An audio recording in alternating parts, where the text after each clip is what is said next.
industry is 7.5 lakh crore. And I'm confident that at the end of 25, it will be more than 15 lakh crore. Business world has brought this to Bangalore, and earlier also they have done it. Bangalore is the right place to talk about startups, unicorns, decacorns. Because of the state of our cities, we have no option but to build smart and resilient cities. Their stature, their experience, and their name in their respective fields. I wish all the best, and may your entire day be enlivening and fulfilling. Thank you so much. Covering a range of topics, BW Business World events look to create a strong narrative around smart cities, digital India, healthcare, Swachh Bharat, human resource issues, education, banking, and finance, among others. The world is fast changing. Best practices are available now on the net. Vikas development पूरी राजनीति में ये focus बन गया है. BW Business World events provide a speaking platform to the voices that matter. You don't have to be a technologist. You need to understand how technology influences the world. Mahatma Gandhi was a great man. He was the leader of the freedom struggle. We believe that e-governance and IoT will play a very, very important role.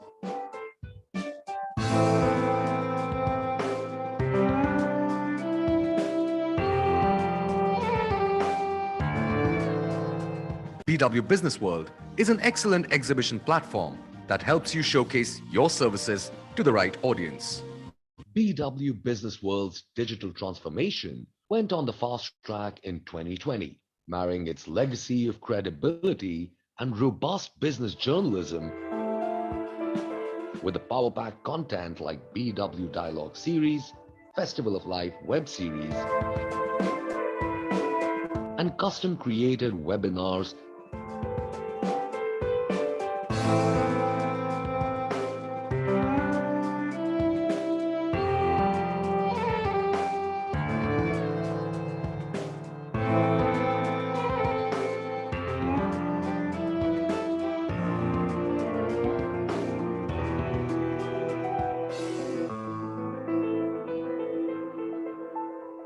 $33 million page views on an average, multiple IPs scheduled in the coming months. BW has taken a leadership position in the business news segment. To become a part of our legacy, write to us at partner@businessworld.in.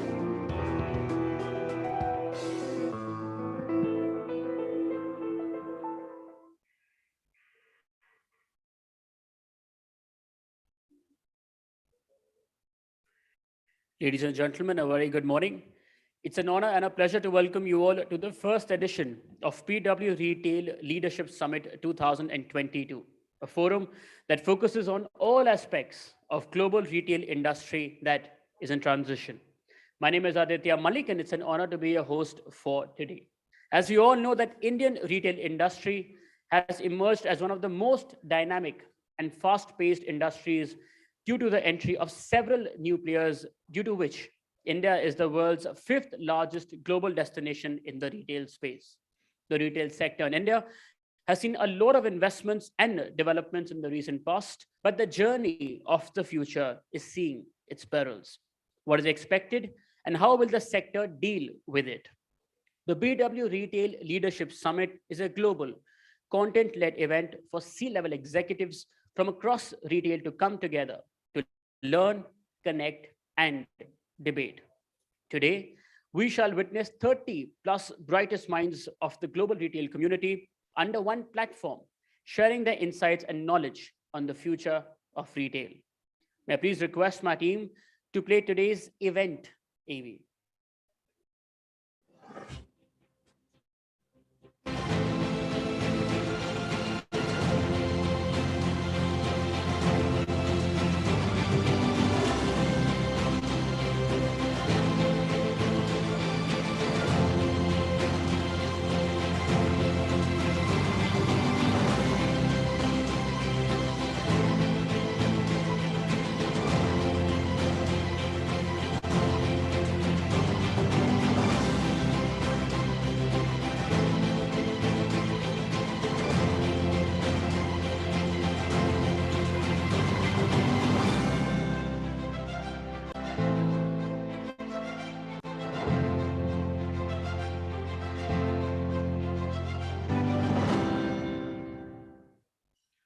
BW Business World, led by Dr. Anurag Batra, Chairman and Editor-in-Chief of BW Business World and founder.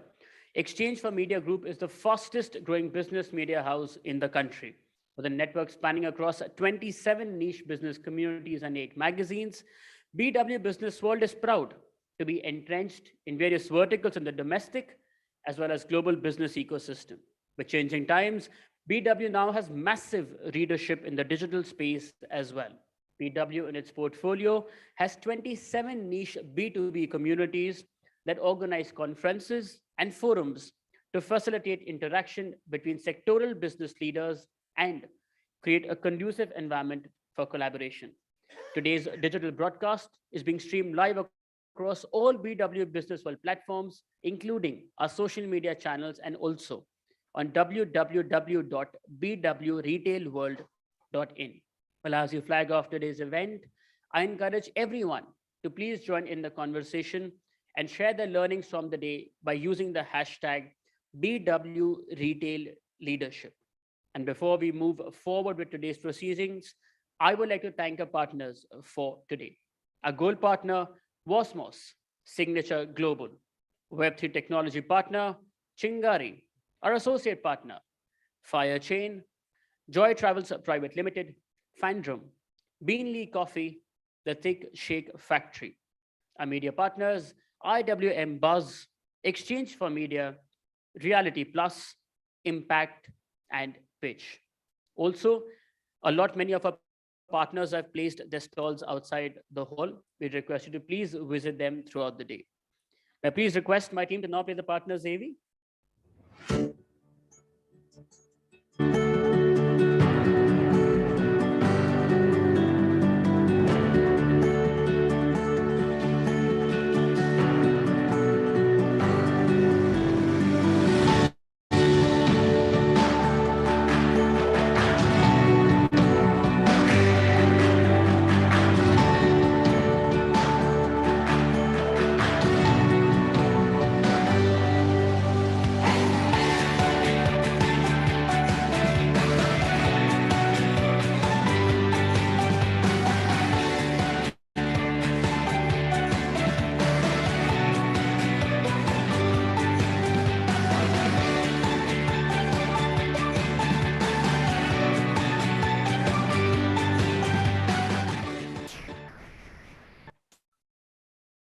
With this, may I please request Dr. Anurag Batra, Chairman and Editor-in-Chief, BW Business World and Exchange for Media Group, to please deliver the welcome address.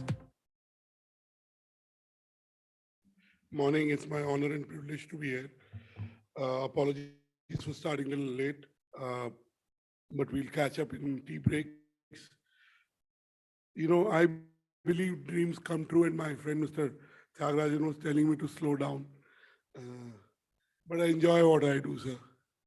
And thanks to, I genuinely mean it, friends like you, you know, the journey has been very, very fulfilling and easy, I would say it's been, and my wonderful colleagues.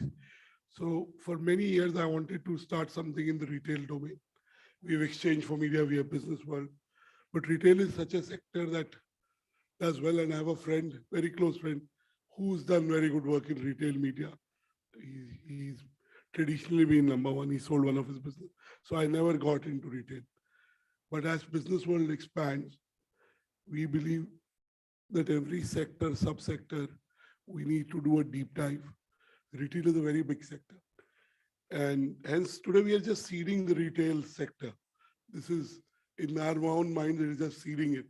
It's a long way to go, but give us 18 to 24 months. We'll be among the top 2 players of the top. I don't want to talk to people who really do retail, who have retail in their blood, in the way they live their daily lives. But just to contextualize what's happening, 30 months back, everyone wrote the epitaph of retail. In May 2020, if you talk to someone, they said retail is dead. And I'm sure in the last 6 months, you've seen that retail is flourishing even much better than pre-pandemic levels. You go to a mall in any city, forget Delhi, Goa, you go to a small city, smaller city, relatively smaller city. The malls are buzzing, the footfalls are huge, and new concepts are being experimented with. Today, there'll be the CEO of DLF Retail. She'll talk to you about new formats. You know, how there was a high street and how then there was organized retail and how there was a food court and then retailing was a little different and how they are being fused. In the last 20 months, we heard a lot about D2C brands. Yesterday I was in Goa, I came late night from Goa, I'd gone for my friend Karan's book launch. And while coming to the airport, my friend Prasar was with me and we were running a little late. He was running a little late. I was his flight was half an hour before me. We spotted at least 3 internet brands, which are pure internet brands having physical stores as we approached the Goa airport, right from firstfly.com. And then when I was coming towards my home in Defcon, I saw an Academy's physical branch, Byju's and Akash's Institute's physical branch. I can give you examples, whether it's in the dog retailing space, brands that started purely in physical have moved to, started in online and moved to retail. So I just want to say, while D2C, metaverse will happen, that's also a reality. But let me tell you, I'm an investor in some D2C brands. The cost of acquisition on internet is very high. It's no longer cheap, first. Second is the experience still matters in lots of brands. So retail is an experience. So I must say that the Indian retail industries, you want to come and speak here? Guys, you want to come and speak here? So the Indian retail industry is being characterized by resilience, truly. We've used that word in the 30 months. Resurgence, because new formats are coming up, and most importantly, restructuring, because the way retail operates, it's truly become omni-channel. Today, we talk of retail. We've been talking of the word omni-channel for a decade at least, but truly because we were forced to be digital in the last 30 months, and we're back with a vengeance in terms of physical, experiential retail delivery. I think retail is here to stay and grow. New formats will be experimented.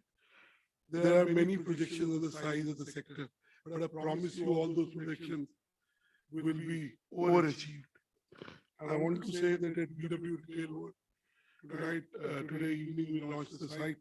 Mr. Lalit Agarwal is our valedictory keynote. He'll speak about how he built his retail empire.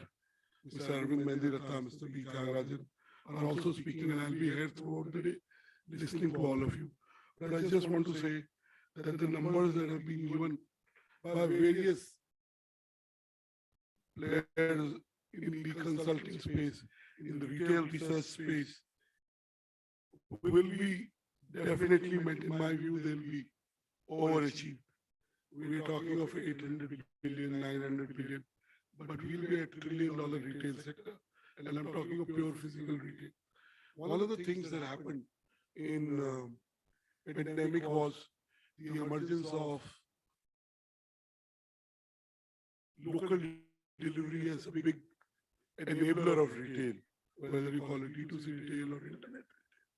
The second thing that happened is, just to give you a context, the numbers may be a little better than that. The American retail industry and the online industry as a percentage, American online retail, America is the most advanced retail country of the world. In e-commerce also, it is a pioneer. But even in e-commerce in America, in 22 years of e-commerce, the e-commerce pie was only 16% before pandemic, March 2020. Within the first year, I'm sure it's more, from March 2020 to March 2021, that 16% in America became 26%. So 16% in 22 years and 10% in 12 months. So that's the kind of growth that happened in e-commerce in America.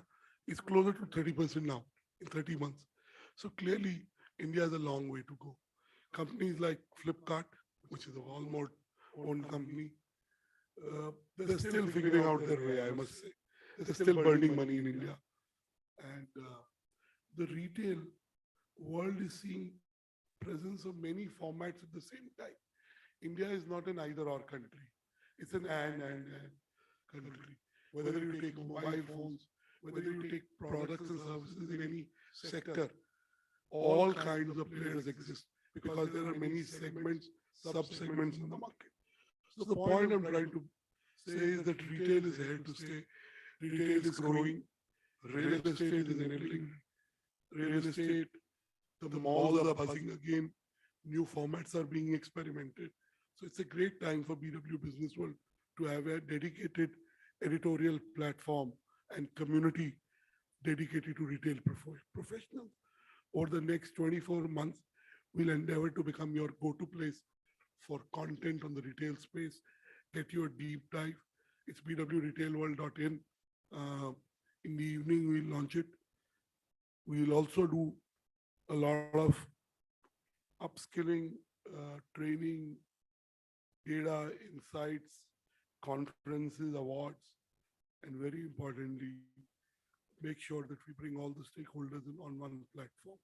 That's our endeavor. Today is the start. I believe in Lord Ganesha. Today is the Wednesday. I do wear green on Wednesday, right from my socks to my shirt to my, sweater is green. It's an auspicious day. Agarwal Saab is there from Signature Global. Aapka IPO aa raha hai is saal. So I'm sure it'll be an auspicious day to launch BW Retail World. Thank you for being part of the inaugural event to start the BW Retail World community. My friend Ved, he's more my friend than a colleague. He's an entrepreneur. But since he started a retail tech company many years back, of which I became a part, I said, why don't you launch the retail community for us? And Ved has done great work in starting it.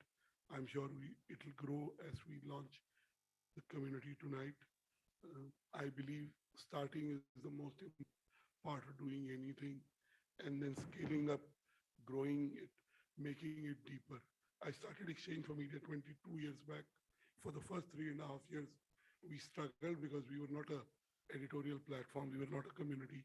We started to build a B2B e-commerce platform for the marketing, advertising, media industry. That didn't happen then. But by 2004-5, we were India's #1 go-to destination for advertising, marketing, media, news. In 2006, in every qualitative and quantitative parameter, we became #1. And for the last 16 years, we've stayed to be the #1. Everyone copies us. So we are building scale. We launch in multiple countries over the next 3 years, at least 2 countries every year. So the point I'm trying to make is start matters. Today is Wednesday. It's Lord Ganesha's day. We started. I am a Hindu. I believe in every religion. At the end, the destination and God is same. But I do believe in Lord Ganesha. And I'm in Bombay tomorrow, and I make it a point to go to Siddhivinayak when I'm in Bombay, which is next to your home, sir. And I hope we get ideas, your patronage, your involvement, your time, and your critical feedback as we see this community. We believe when I started 22 years back, there was an early mover advantage. I believe in a late mover advantage. I believe whatever needs to happen, happens there. You can learn from everybody else and put up a product that looks at gaps in the markets and serves them.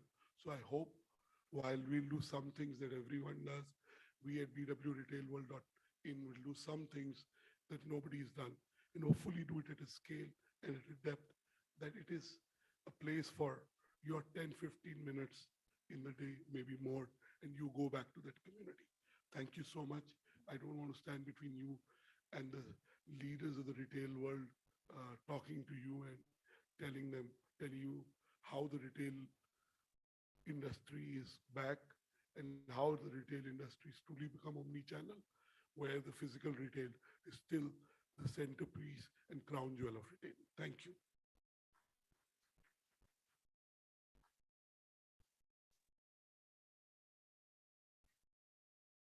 Thank you. Thank you so much, Dr. Batra, for setting the context. And now, for our first keynote address on the future of retail. Please join me in welcoming on stage Mr. Arvind Mediratta, MD and CEO, Metro Cash and Carry India.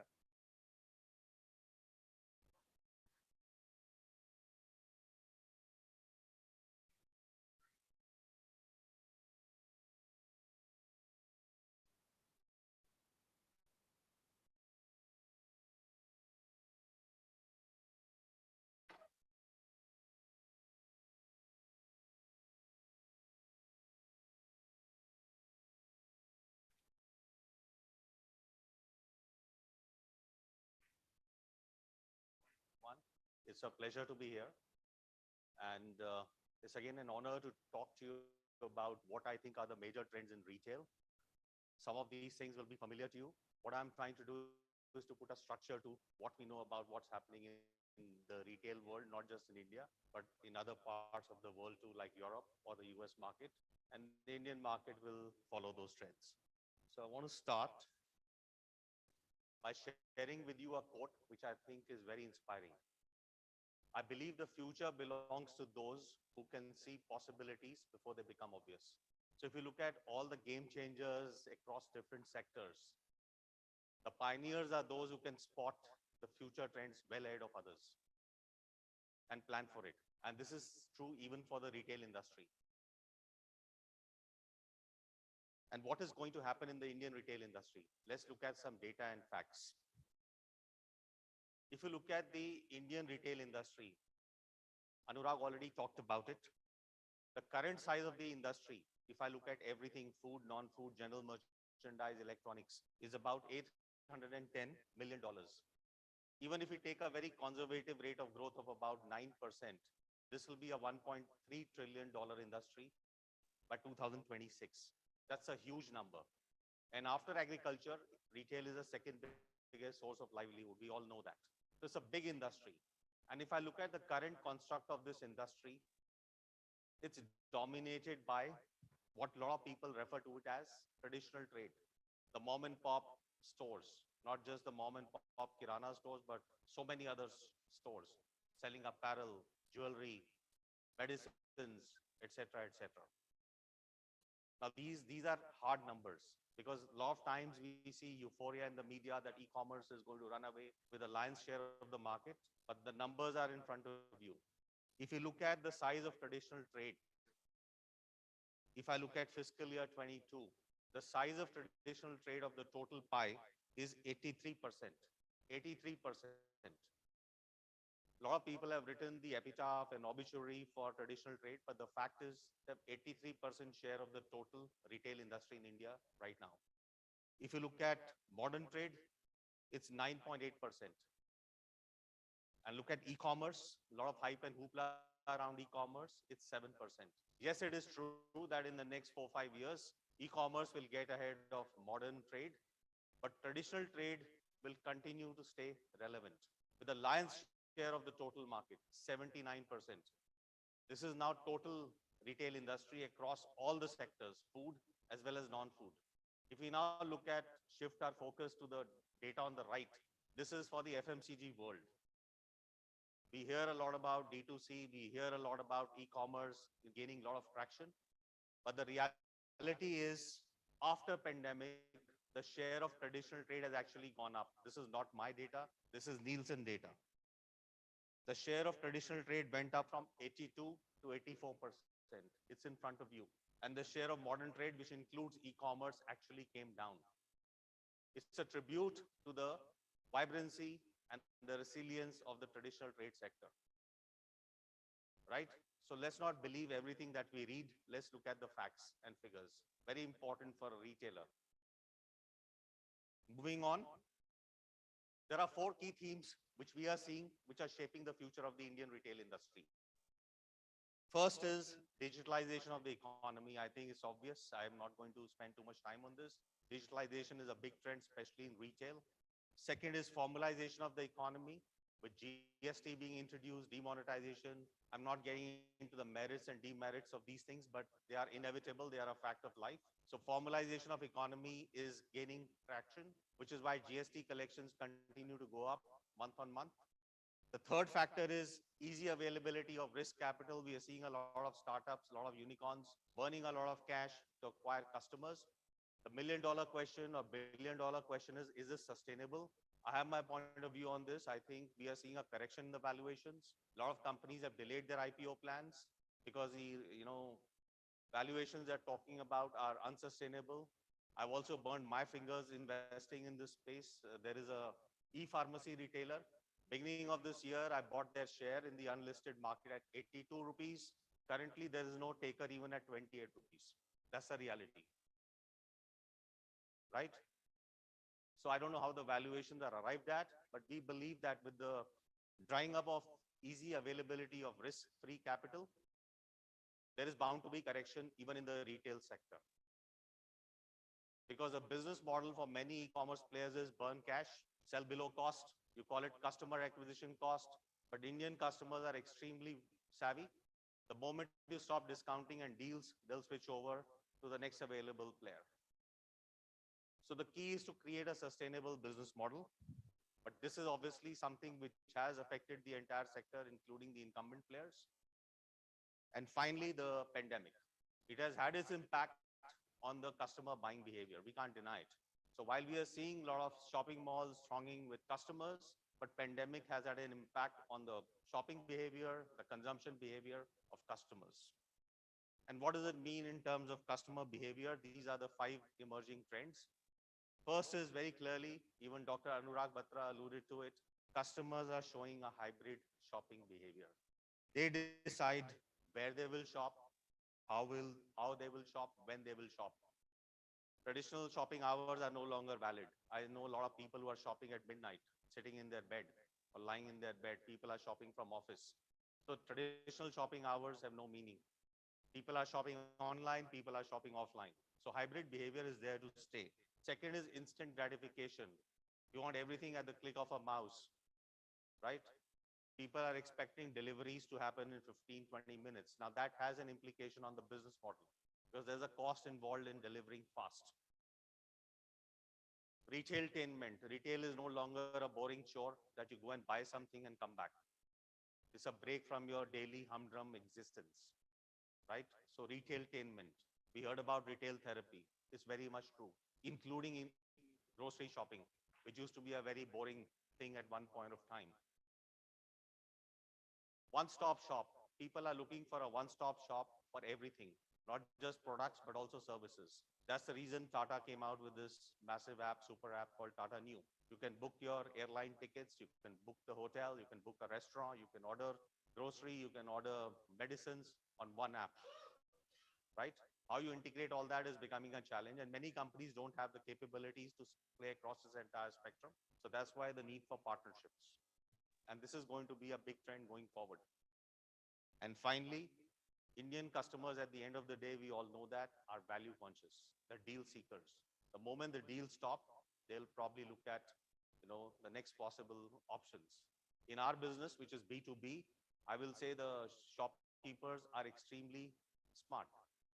Unlike a B2C customer who will probably go to a D-Mart and finish the entire shopping there, a B2B customer like a Kirana store will look at the pricing that you have on your app or in the store, compare with competition, call up the distributor, call up the wholesaler, and buy only those articles where your prices are lower than competitors.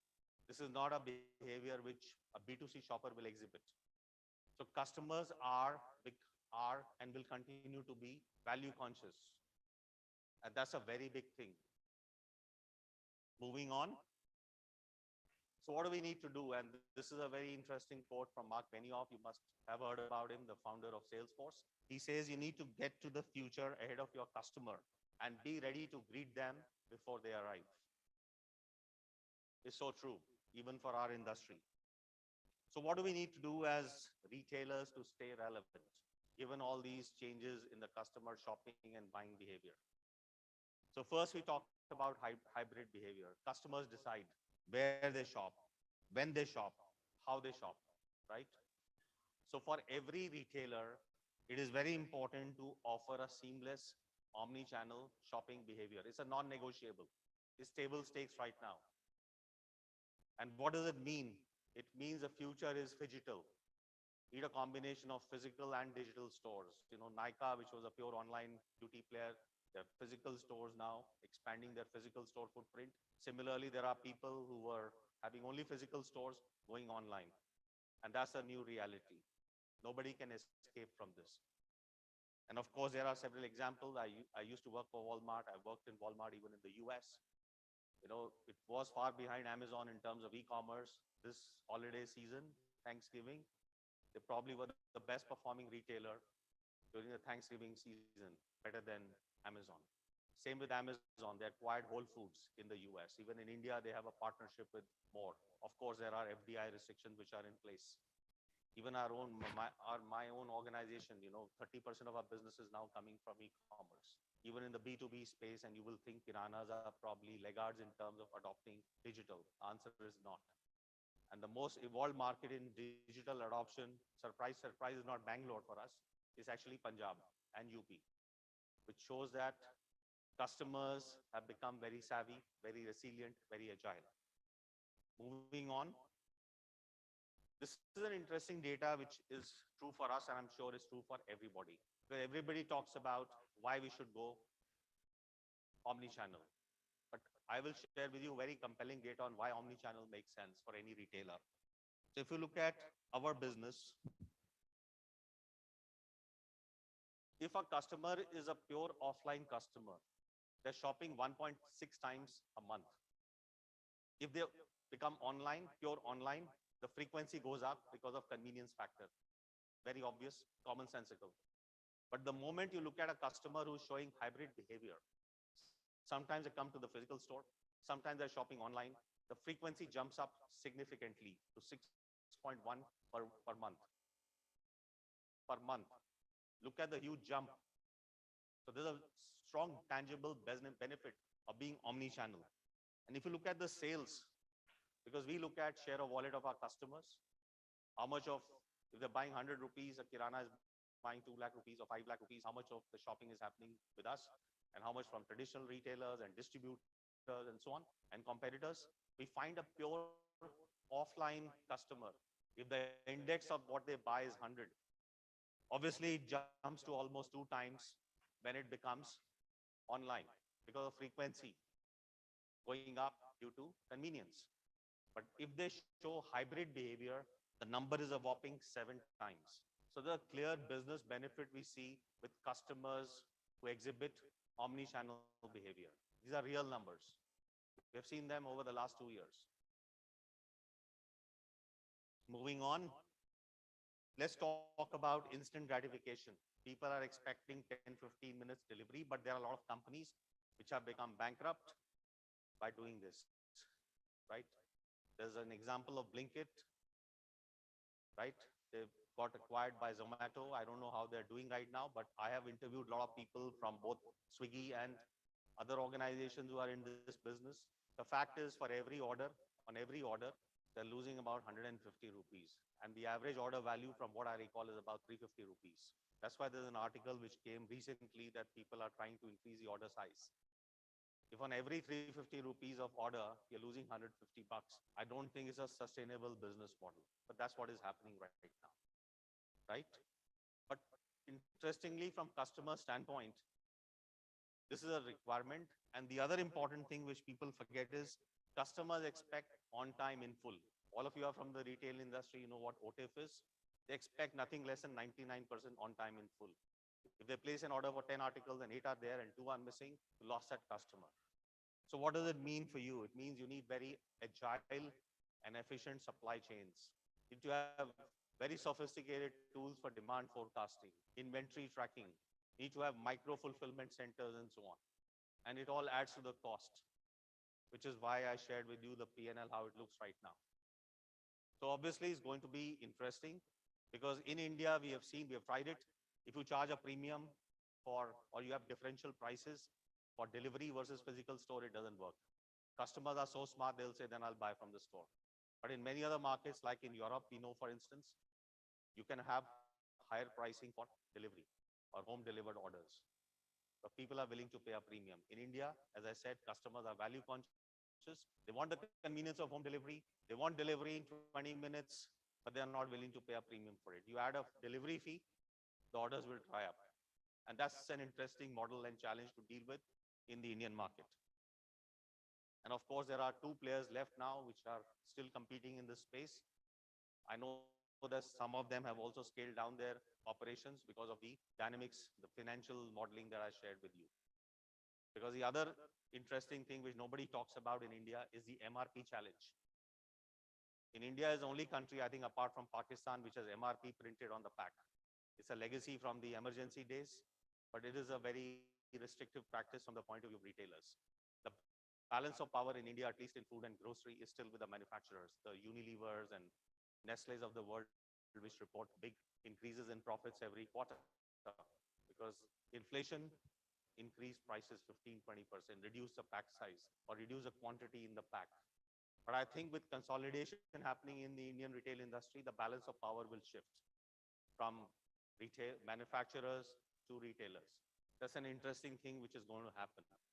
And that will have a big impact on the overall profitability of the industry. One of the reasons why traditional trade is so big in the food and grocery space is because the suppliers have a vested interest in promoting traditional trade because they can dictate terms of trade to them. But with consolidation, it changes. Like I remember when I was in Walmart, I worked with Procter & Gamble and I worked with Walmart. Okay. So I know what these guys used to think when they used to come for these meetings. So for Walmart, P&G, Nestle, Coke, Pepsi, 20-25% of their global sales. For a Coke, if 20% is coming from one customer, they can't do things that they can do with a small retailer. So the balance of power shifts. And we are sitting at the cusp of that change even in India. We are going to see consolidation. We'll have 3-4 big players and the balance of power will inevitably shift. And it will become a more fair play. So that's another interesting trend. Now coming to the next part, retailtainment. Obviously, customers want to be engaged to the entire shopping process. Right? We all know that. We are all retailers. We know how this is becoming more and more important. And there are people who are offering immersive shopping experience. There is augmented reality, virtual reality, gamification, all kinds of tools are being used. Right? And there are a lot of examples there. Nika try it on feature. You know, you see this with Lenskart. Red does a lot of gamification, etc., etc. So these are all ways to engage with the customer.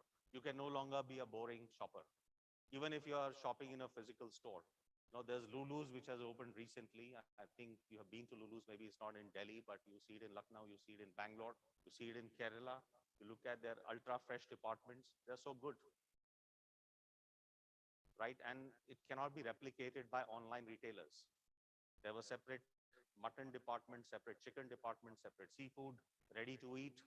It's all about customer experience.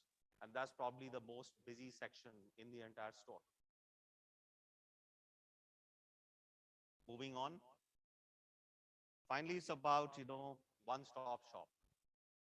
We want one shop, one site where we can go and pay our electricity bills, book movie tickets, book plane tickets, book a cab, etc., etc. Obviously, the challenge is how do you make it work? Because there are a lot of retailers, recently there have been stories about Amazon shutting down some of these services which were no longer profitable, right? But on the other hand, you have Tata, which is expanding in this space. With Tata New, yes, there were a lot of initial, I will say the customer experience was not great. It used to take a lot of time. The app used to hang. But obviously, there have been fixes now, but this is the future. Being a one-stop shop, being a complete ecosystem player, right? And if you don't have all the capabilities yourself, what do? You do partnerships. That's why you see a lot of M&As happening in this space, right? People are even investing in logistics companies. People are investing in, back-end sourcing companies, etc. So it's not just about one-stop shop as far as front end is concerned, but also partnerships at the back end to make it a seamless experience for the customers. And the best example is Tata New. Amazon, in a way, is also trying to do that. Like you also have Amazon Video, Amazon Music, all those things are there, right? Because people want a one-stop shop for everything, not just products, but also services. And this is going to be a big trend going forward. Finally, Indian customers are value conscious. There is no denying this fact. They're looking for the best deals. That has been the acquisition model, customer acquisition model for most of the startups. For example, I know in food and grocery space, in FMCG world, there is a floor on pricing. The manufacturers control the pricing to some extent. You cannot drop the pricing below the floor. You do that, your supplies will be stopped. But what is interesting is in commodities, there is no floor. People are selling sugar at 1 rupees a kg. People are selling onions at 1 rupee a kg to acquire customers. The moment you stop this promotion, customers also stop coming to your site. And there's been a lot of discussion around this fact, even with the Indian regulatory bodies, whether it's a restrictive trade practice, unfair trade practice. There's not even one player. I think there are very few players who make money in the Indian retail industry because of these. We are one of them. And there are a lot of big people who invested behemoths, 7 billion, 8 billion, but still losing money because of what is happening. So there's going to be a shakeout. There's going to be a consolidation because customers are also becoming more and more demanding. So finally, at some point of time, we talk about investments will come in, but people will look at whether you have a runway for profitability. Many of the unicorns may disappear. Many more may come into this space. But I can tell you, we have company called Udaan. They're having problems raising funding because the model was not sustainable. I'm buying something, rice at 50 kg, selling at 45. How long can I do that? So long it was somebody else's money which is being burnt, it's fine. Because what is retail? Retail is buying stuff and selling stuff. Many of the e-commerce companies, their USP is technology. But the core to retail is buying the right stuff at the right cost and selling the right stuff at the right price. If you don't get the basics right, you're in for trouble. Technology can help only up to a point. If you don't have the right stuff at the right cost, how can technology help you? That's so key. So what's the challenge for retailers is, how do you optimize your pricing? We need pricing tools so that we don't leave money on the table. There's opportunity for targeted pricing, targeted promotions. Right now, it's everything for everybody. So there's a lot of work to be done in this space. Role for data analytics will become very important. We do have customer-specific pricing in our industry for B2B, but I think in B2C, it's not happening.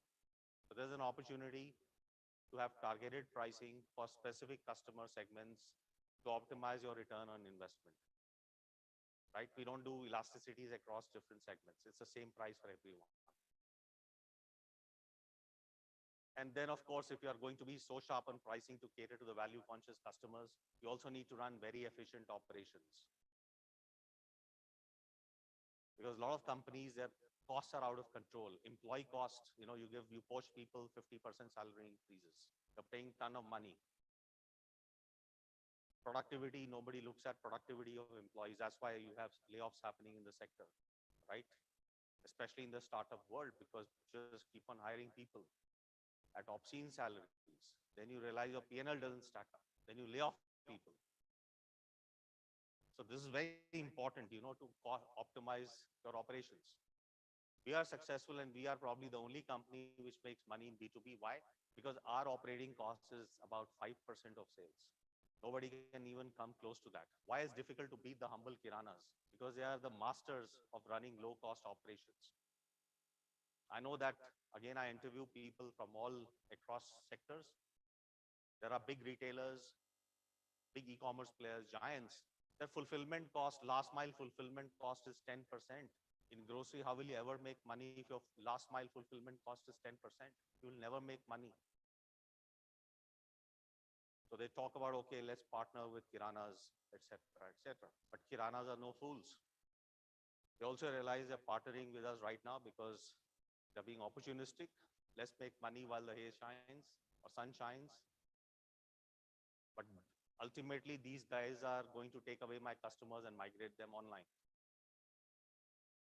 So the point I'm making to you is that there are clear trends in the market. Nobody has been able to crack the code completely, and that's what makes this space so exciting. When I say crack the code, I'm not just saying, okay, we are obsessed with customers and making customers happy. The important thing is you delight your customers, but fundamentally, why do we do business? To make money. It should be profitable. It's not an NGO. It's not a charitable business. So it has to make money. And for that, you have to get all the pieces right. Your sourcing, your buying, your selling price, your people cost, your operating costs, the rentals. And then use of technology obviously can make a big difference. And finally, I think this is what I will say. The future belongs to phygital shopping because of hybrid behavior being exhibited by customers. There's a need for agile and efficient supply chains. Immersive customer experience doesn't matter whether you're selling apparel or jewelry or electronics or food and grocery. It's important to offer an immersive shopping experience. You have to start thinking about being a one-stop shop for all your customers, not just products, but also services. The divide between products and services is also getting blurred. And finally, you need smart pricing, targeted promotions. I will also say low-cost operations to make sure you have a robust financial model. That is key to building a sustainable business. And finally, I will say it is not the strongest of the species that survive, nor the most intelligent, but the one most responsive to change. And during the pandemic, we have seen the traditional trade did that. That's why they increased their share. So it is not that the person with the deepest pockets will eventually be the winner. It's about the people who are the most resilient to change. Thank you very much.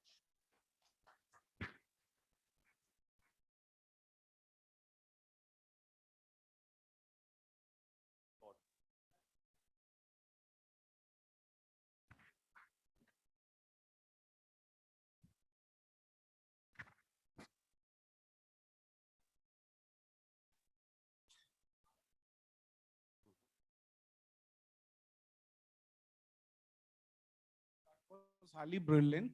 I have two questions for you, sir.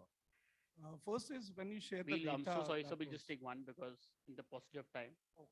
So the major question is that when today the customer journey is entirely unpredictable and even unimaginable, I would say. So how can we have the accuracy toward the forecasting methods so that the customer can be highly engaged and the company can also make the profits? So it is all about accuracy in the forecasting methods, please. Thanks. I will say that over a period of time, you build a robust database, and basis that you can improve your forecasting model. You cannot get it right.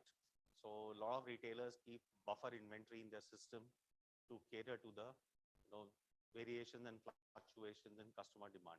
But if you are capturing that data and mining it properly, you can build a more robust model.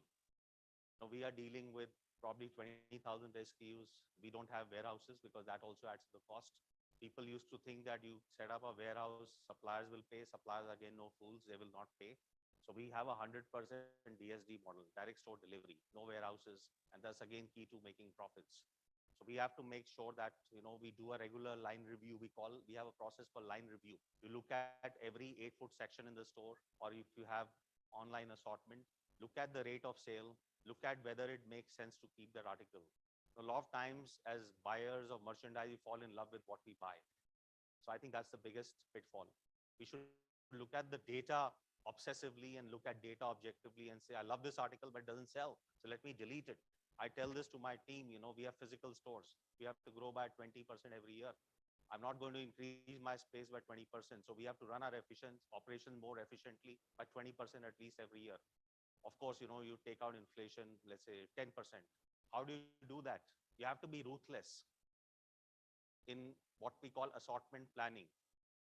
There's a concept of unlimited aisle, but on the other hand, one of the most successful and most admired retailers in my worldview is Costco. They have a 135,000 square feet store. All the stores look identical, whether in Canada or UK or US or Korea or Australia, right?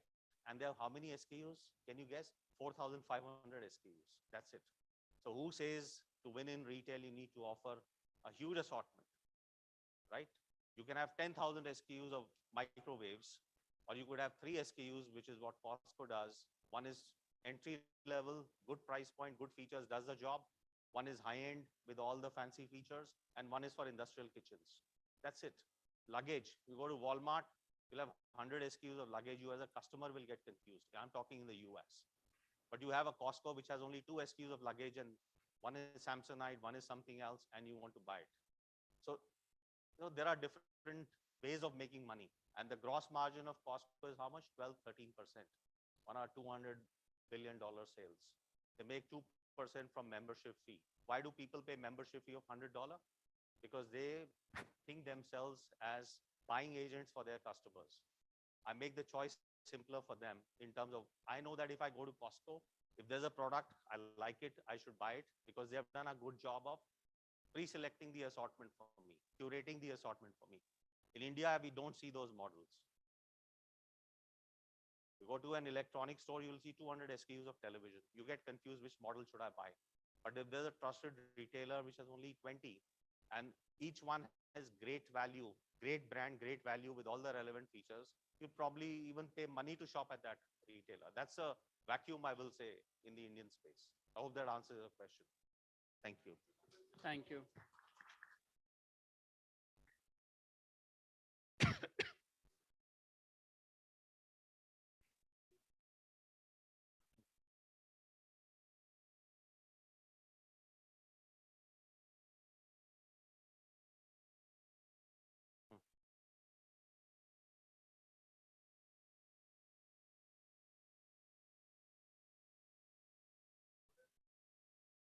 I will say that one clear trend is consolidation. You will see consolidation in this space, or you will become a very niche retailer with a very profitable business model, right? So that's one very clear trend. The second is, as I said, you can't be a standalone offline or online. You have to be a hybrid player.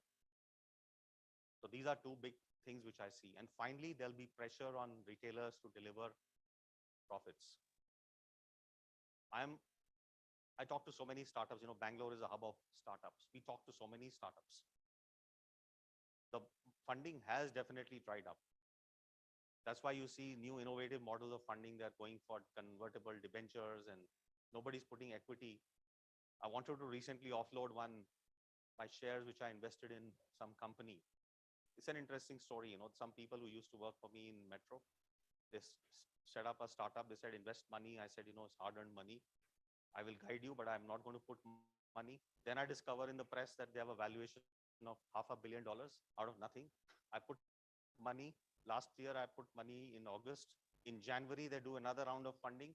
$500 million has become 1.8 billion. I've never seen money multiply so fast, 3.3 times in 6 months. I don't think there's any investment which is probably going to beat that. Then I said, okay, now I have a need. I want to liquidate this money. January, when they raised the last round, there are a lot of takers. Now I want to liquidate. There are no buyers. So that valuation of 1.8 is a myth because there is no liquidity. Because I do investments in, AIF funds and direct equity of unlisted companies. I gave you the example of this company. It's PharmEasy. 72 rupees. They said it's a great deal. It was 140. Right now, the price in the gray market is 28 rupees. And again, there are no takers.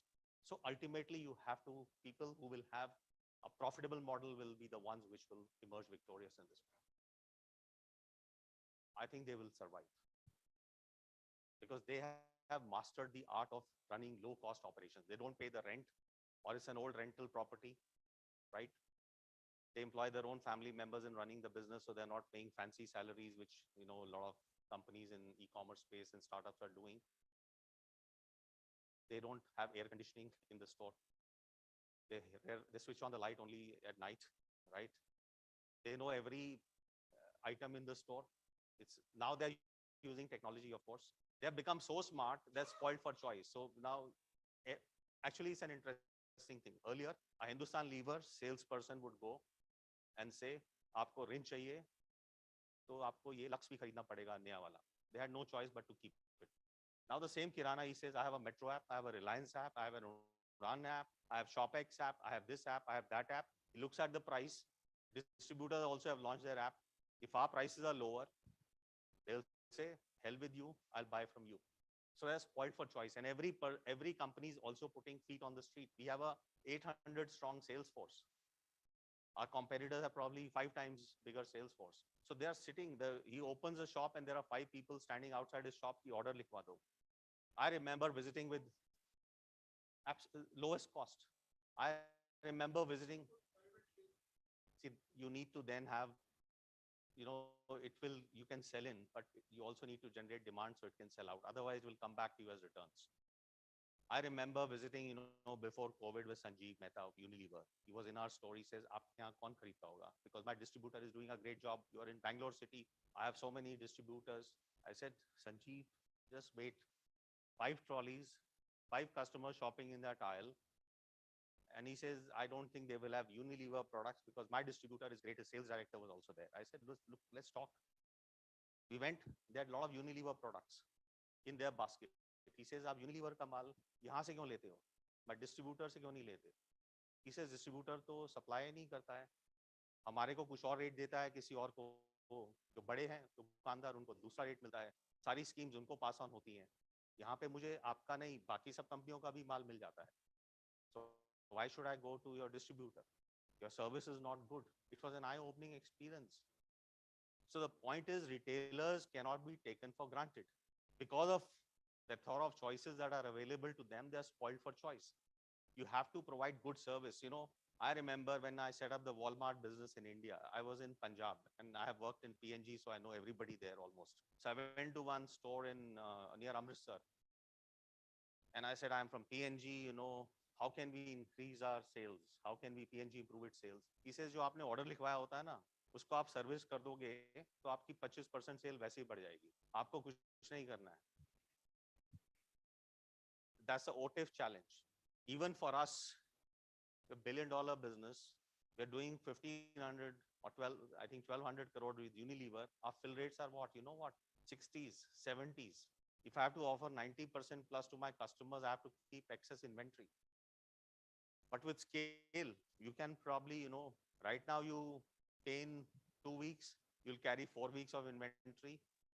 So his net working capital is negative for them and it's a loss for us. We're funding their business in a way, but it will change with consolidation and scale. So thank you very much. Thank you. Thank you so much, sir. Thank you. Moving on to our next keynote address on accelerating Atmanirbhar Bharat and building for the world.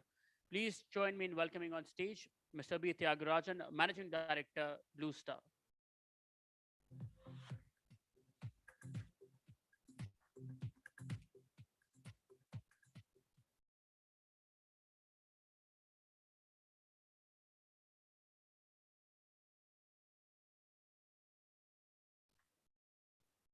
Dear Dr. Batra, Mr. Arvind Metirata, and the leaders from the retail industry, good morning. It's a pleasure and privilege to address here. I think I am the only speaker not from the retail industry. Retail is my customer. I live with them every day, 24 hours. To begin with, I must congratulate Business World Group on launching bwretail.in. All the best to you.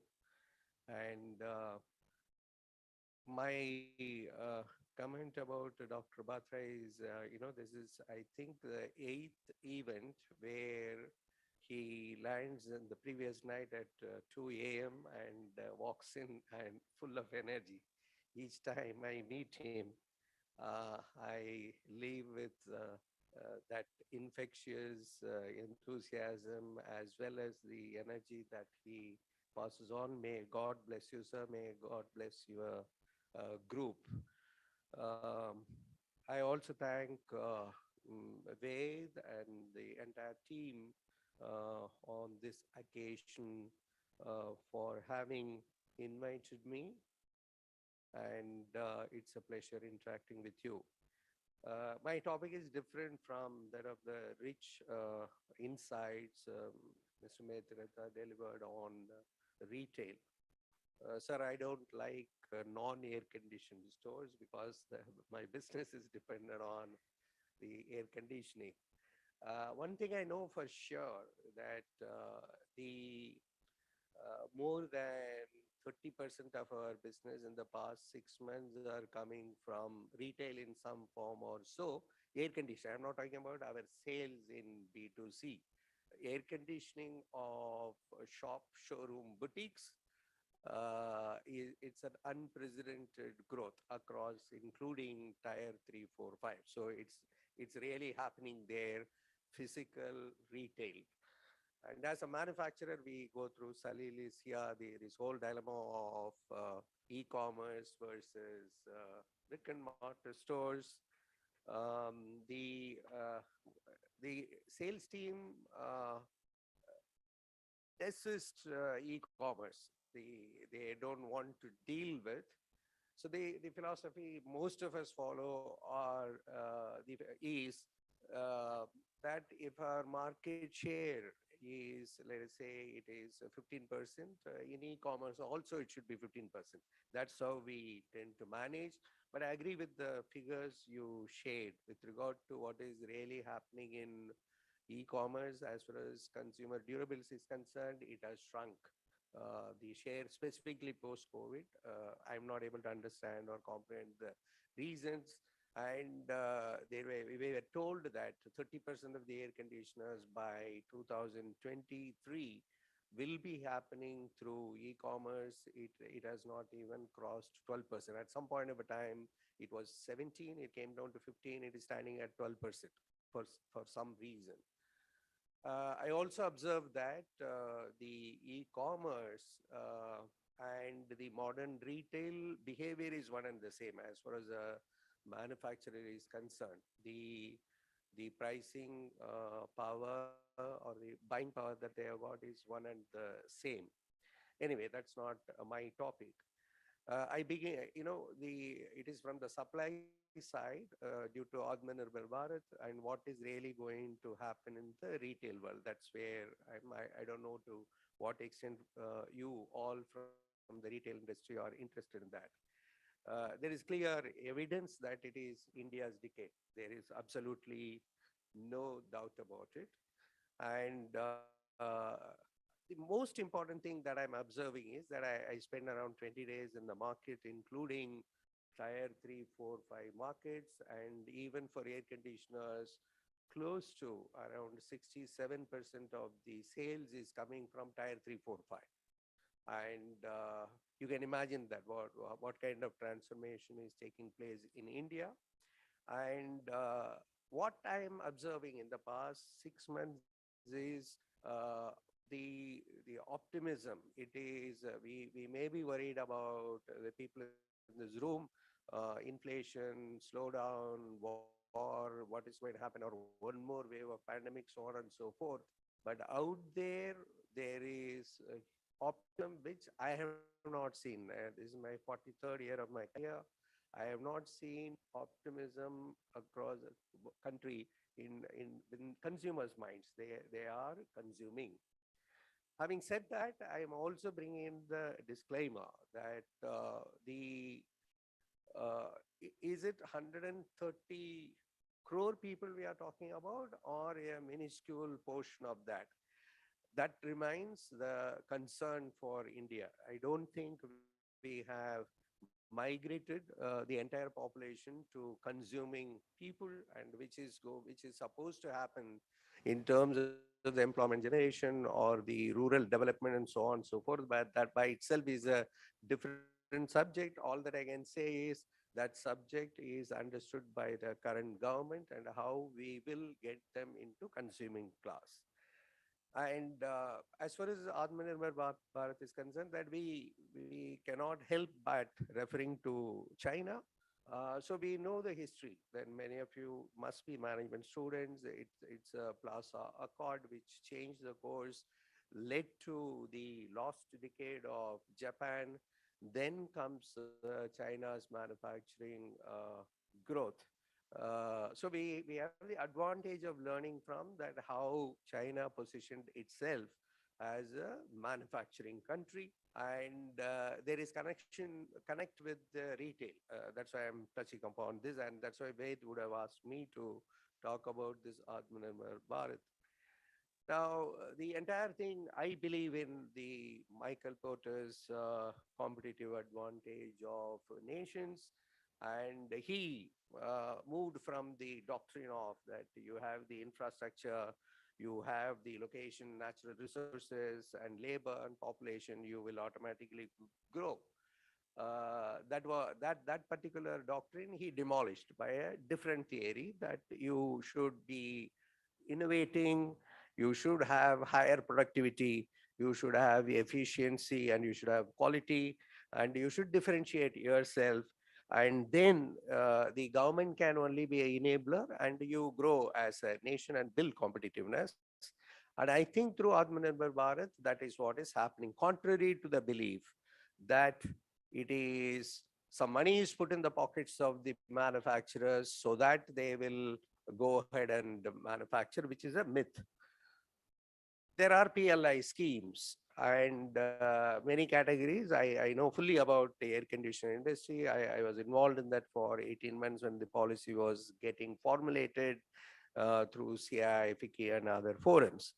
Now, PLI scheme is not production linked incentive scheme. The name is misguiding. The incentive is paid on the sales. Just because you produce, you will not be getting paid. There is a x-axis, which is the investment. There is a y-axis, which is the incremental sale over a particular base year, which is FY21 in case of air conditioners.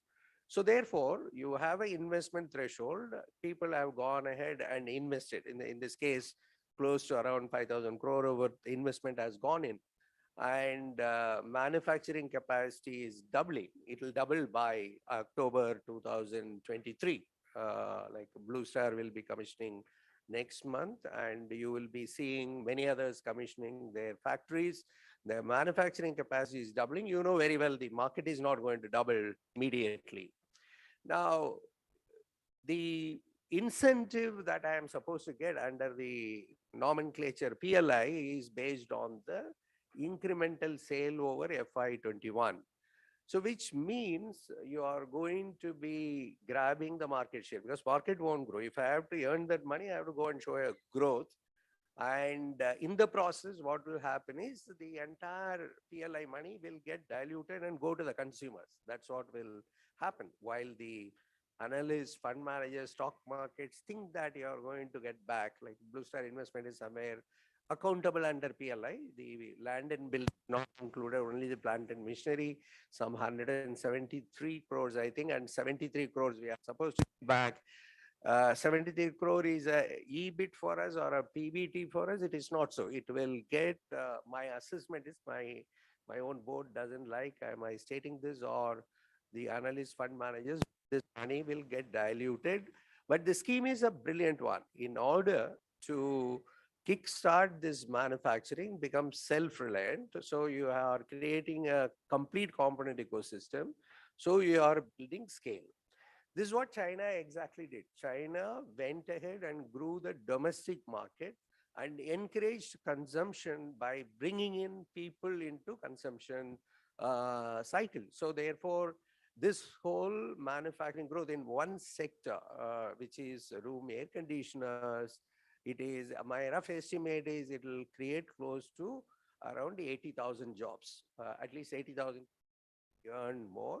And on the contrary, prices are coming down, scale is built, and you will be in a position to become competitive. So one of the areas I don't think we should take for granted that it is going to happen. The second is this is a country where all of us like some drama, that it's a colorful country. Our festivities are colorful. Bollywood is colorful, noise, music. Same way we also like slogans. And for the past few weeks, I am surprised about the term China plus one. Honestly, we don't know now from where it originated. So you interact with a supply chain head in Europe or US, they are wondering where from this China plus one come. We, in our minds, assumed China plus one, as if some UN or somebody have declared, and that one is ourselves. In the minds of the global supply chain managers, they know they have to de-risk their supply chain from China to something else, but it is not China plus one, it could be China plus three. It need not be India, it could be some other country.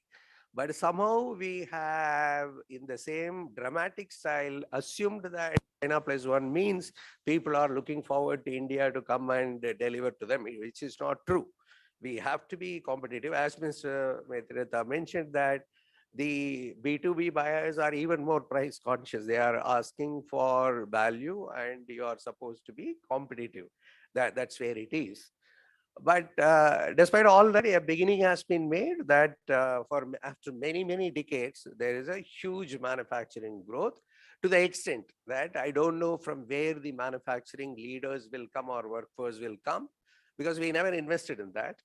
And in the process, we are all surviving by poaching from here and there. But at some point of a time, that's also not going to be possible, because this country cannot cope with sudden manufacturing growth of this nature. But knowing India, there is resilience. We will discover, we will have our own learning cycle. It will happen. There is no doubt about it. Now, manufacturing, as you're aware, is contributing to 17% of our GDP. It is expected that in about 3 years' time, it should be 25% of the GDP will be coming from manufacturing. And services was 50%. I rightly agree that retail is one of the important sectors that is supposed to be. And for a long time, the talk was there that FDI in retail is important, and I don't think that is being talked about. We have the confidence now, even without FDI, we will be able to do that. Now, India's participation out of the world's manufacturing output is just 2%. That's about all. At best, it will become 5 when by 2025, we have a long way to go in terms of participating there. But the key point is that there is scale that is being built, which is becoming double. I told you, in room air conditioners, it is going to be so in quite a few categories, for which whether it is food processing, whether it is going to be leather, shoes, so on and so forth, including EVs, which means it is to be sold. In the process, the retail is going to benefit. So that is a connect there. There is a huge manufacturing that is taking place, and a great pressure, immense pressure on the manufacturers to go ahead and sell in order to get that PLI, and therefore it has to be benefiting the retail sector. Absolutely no doubt about it. And as Dr. Batra mentioned, that it is all coexisting today, that whether it is modern retail, power retailers, the regional power retailers, and the distributors, so on and so forth. But it is dramatically changing, and we have to navigate through. And I don't think one format of retail is going to get eliminated for the other. And equally, the aftermarket related, I will also consider that as one form of retail that is also has to be set up in quite a few cases in a modern format. The unorganized way of installation service, so on and so forth, we won't be able to. The fact of the matter is there is scale that is being built in order to become competitive, and there is digital manufacturing and the manufacturing 4.0, so on and so forth, in order to make ourselves competitive and consistent in terms of quality. And in quite a few product categories, the green sustainability related. So therefore, a lot of things are happening out there, including packaging or e-waste management, so on and so forth. And we will get there. I am not declaring we will become globally competitive. There is a long journey to go through. And the key to this is getting quite a few, the multinational style, the bosses sitting there are thinking there's 130 crore people. And in quite a few companies are saying, look, we are addressing only some 30 crore. That's all the market is. because all others are not. But imagine that close to 85 crore people in this country are being given free food. It's a alarming status that's prevailing as of now. It will change, and in that also manufacturers will have to play a role. So that brings me to the point that while in business schools we have read premium products, how to get price premium, I don't think there is something called premium at all. In India, if you want to succeed, you have to make products that are affordable. And whatever be your proposition, at the end of the day, if you are aiming for huge market share, go ahead and make the product affordable. So that brings me to the point of the important thing, that it will be equally applicable for the retail sector itself, that the TCM as one important science to be followed, that how we will reduce the cost systematically, every activity in the value chain. So the importance of TCM on one side, and the next part is the R&D and innovation itself.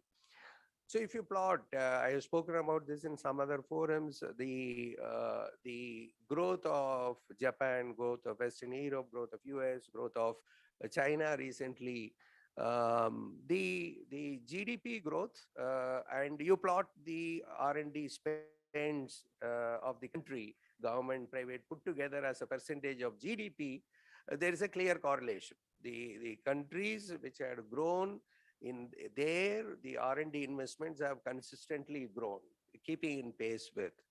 India's R&D innovation investments are just 0.65% of GDP, stagnating.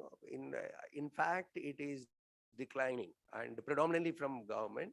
And we are not paying attention to this particular part, India's manufacturing growth, and therefore retail growth and consumption growth will happen only through R&D investments as well. So this is one of the concern areas. So the innovation has to happen in terms of products, processes, because I will explain, Salil knows this very well. Air conditioners. India's market size is somewhere around 7 million units. That's all India's market size. The China's domestic consumption is 80 million units. China's domestic plus exports put together is 110 million units. So we have proclaimed that we are China plus one. So you are going to be competing with somebody who is 110 million unit country with a 7 million production. How are you going to be competing? Unless and until you have some kind of unique value proposition, innovation, so on and so forth. So when you don't have a scale advantage, innovation becomes much more important. And I am very clear about this. Somebody was upset day before yesterday when I mentioned in a CII forum that US has no love for India to source from India. So why they will continue to source from wherever it is convenient for them. They will find out other mitigation mechanism. So they are not committed to buy from India unless and until you are offering a value to them. That's where we are. Now, I will touch upon also again, C.K. Prahalad, a visionary leader. I had the fortune of studying from him at some point of time.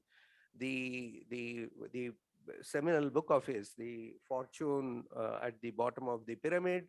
And if the retail industry have to succeed, they're doing a great job in employing people in large numbers and therefore helping the country to eliminate poverty to a very large extent through that large scale employment and skilling in quite a few cases. And therefore, how we will go ahead and make them consumers. So the manufacturing companies which are talking about Atmanirbhar Bharat, they have to also go ahead and play this role of the fine balance between Industry 4.0 and employing people, because it's still a country with huge unemployment. And most importantly, that as we read, the people in campus interviews are picked up at 3 crore salary, 2 crore salary. Equally, many colleges, including my own company, don't go to many rural colleges to recruit. Because it's not, we want from top colleges. So one of the things through CII we are driving is that at least 10% of the recruitment, whether it can be from the rural colleges. It is not that there is no talent there. It's just that we are not opening up the window to go ahead and recruit them. Now, the important thing is also the Made in India brand.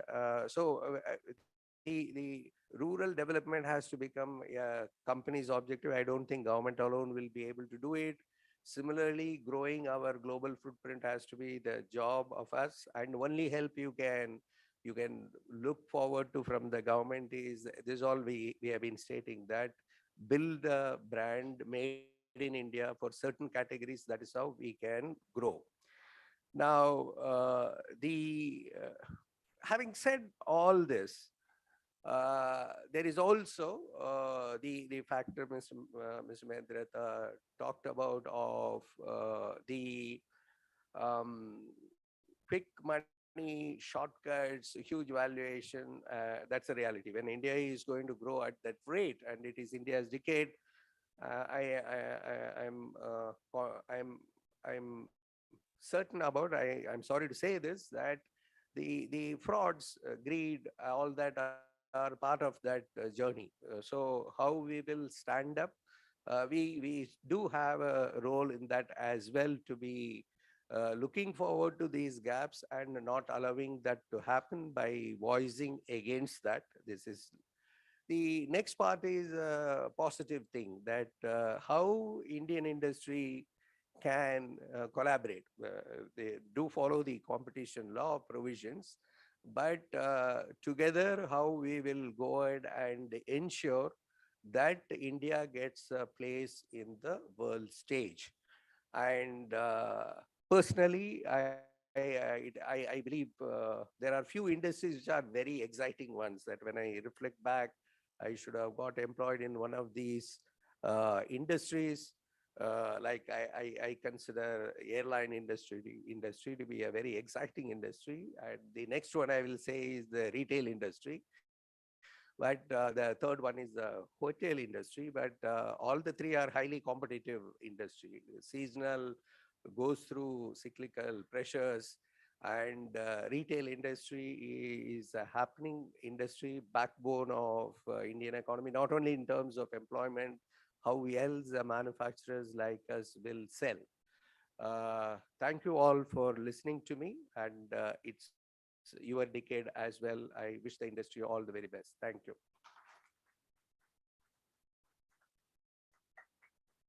Thank you so much, sir. And now from our keynote addresses, it's time to move towards the first panel discussion for the day on shifts towards physical retailing following the pandemic and core areas of focus for omni-channel retail. While just setting up the stage, I will introduce the panelists to you. Mr. Ravi Agarwal, Managing Director, Signature Global India Limited. Mr. Sameer Manglani, owner, Meena Bazaar. Mr. Siddhant Keswani, founder, Libas. Mr. Rakesh Kaul, CEO and whole-time director, Hindway Home Innovations Limited. And this session will be chaired by Mr. Rohail Amin, senior editor, BW Business World.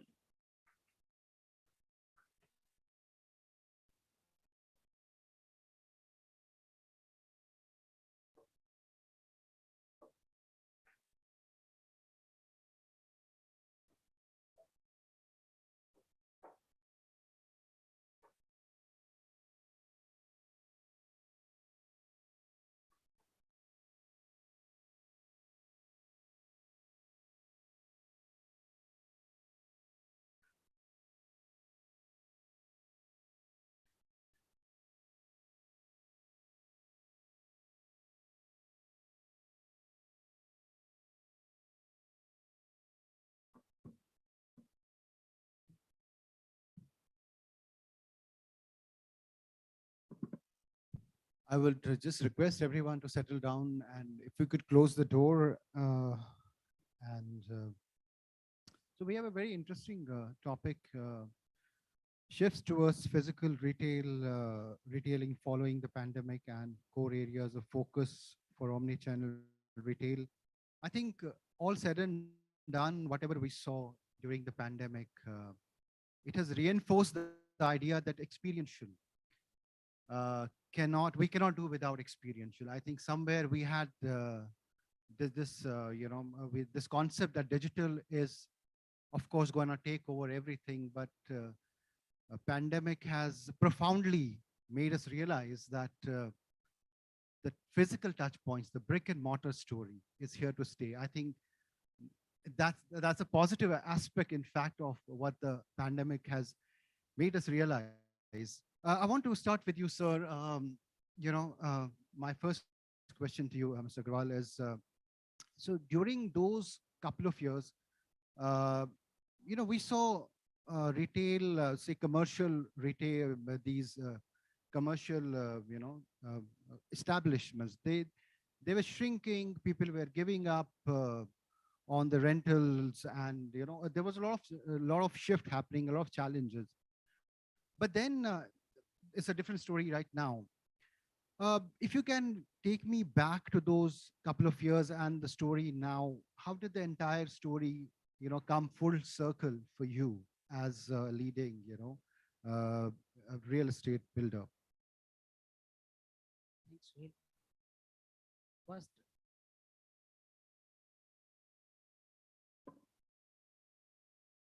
thanks, Ruel. We as Signature Global are into the affordable housing segment of housing, and we focus on the life. Whatever we construct, whatever we do, believe in the system that the customers should be delighted and their life should be enriched over. And if we are part of solution, we have a long way to walk. In our projects, whatever we do, we built a in-house retail portion everywhere, in-house retail portions, and we have the captive audience over there. And during the pandemic, when the malls were not operating, these are the retails we were operating full time. And secondly, I think Mr. Mendirata was also mentioning, these are the retails, high street retails. These are the high street retails. We are continue to be operate, and in the all over world, where you have the shops, we have the immediate vicinity customers, you have the solution. I think so. Whenever we are talking about the life can't be completed without fun, food, and fashion. I think so. This is the normal term. Everybody is using it. And the second thing is the need, whatever the need of the customers. If we can fulfill all those four things, and if you have the captive customers, and third thing, if you have the retailers must have some solutions. As we showed, a lot of retailers are getting bankrupt because of the high cost of acquisition, high cost of rents, high cost of mainly the maintenance cost. We have the solution. We are providing retail in the immediate vicinity of the customers. We have the captive customers. All of the brands are here. We as Signature Global, I think so. It's a great thing. It's a great event when I can invite all of the retailers. Just come, collaborate. We have the solution. Come and collaborate with us.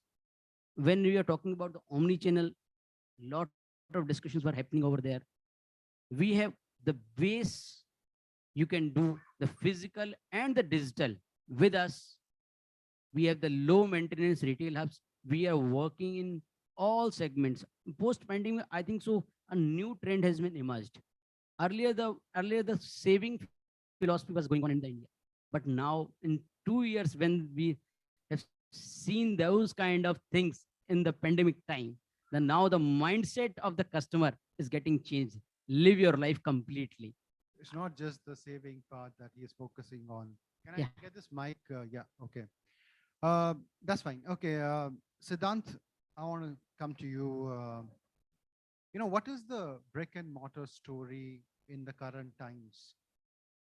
Of course, there's always, there was always a shift towards physical, but what is the current state of affairs of the brick and mortar industry?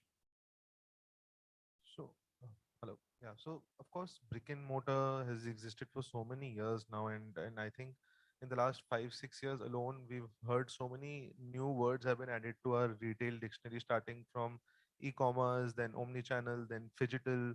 There's so many D2C. So many things have been added, but retail after pandemic has come back full-fledgedly now.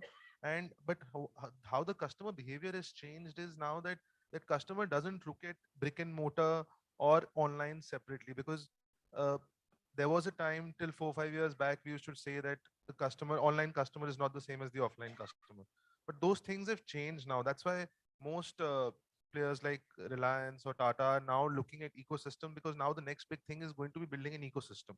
People are not going to be differentiating online or offline. It's actually brands should be focusing on building that ecosystem, so that offline can be a discovery process, and where the customer is going to make the repeat purchase is going to be online, so that thought process across all the brands need to change. Just a small example. For example, uh, when we go to a grocery store once a month, so it's an exciting time for me that I'm going to a grocery store, I see 100 new brands, right?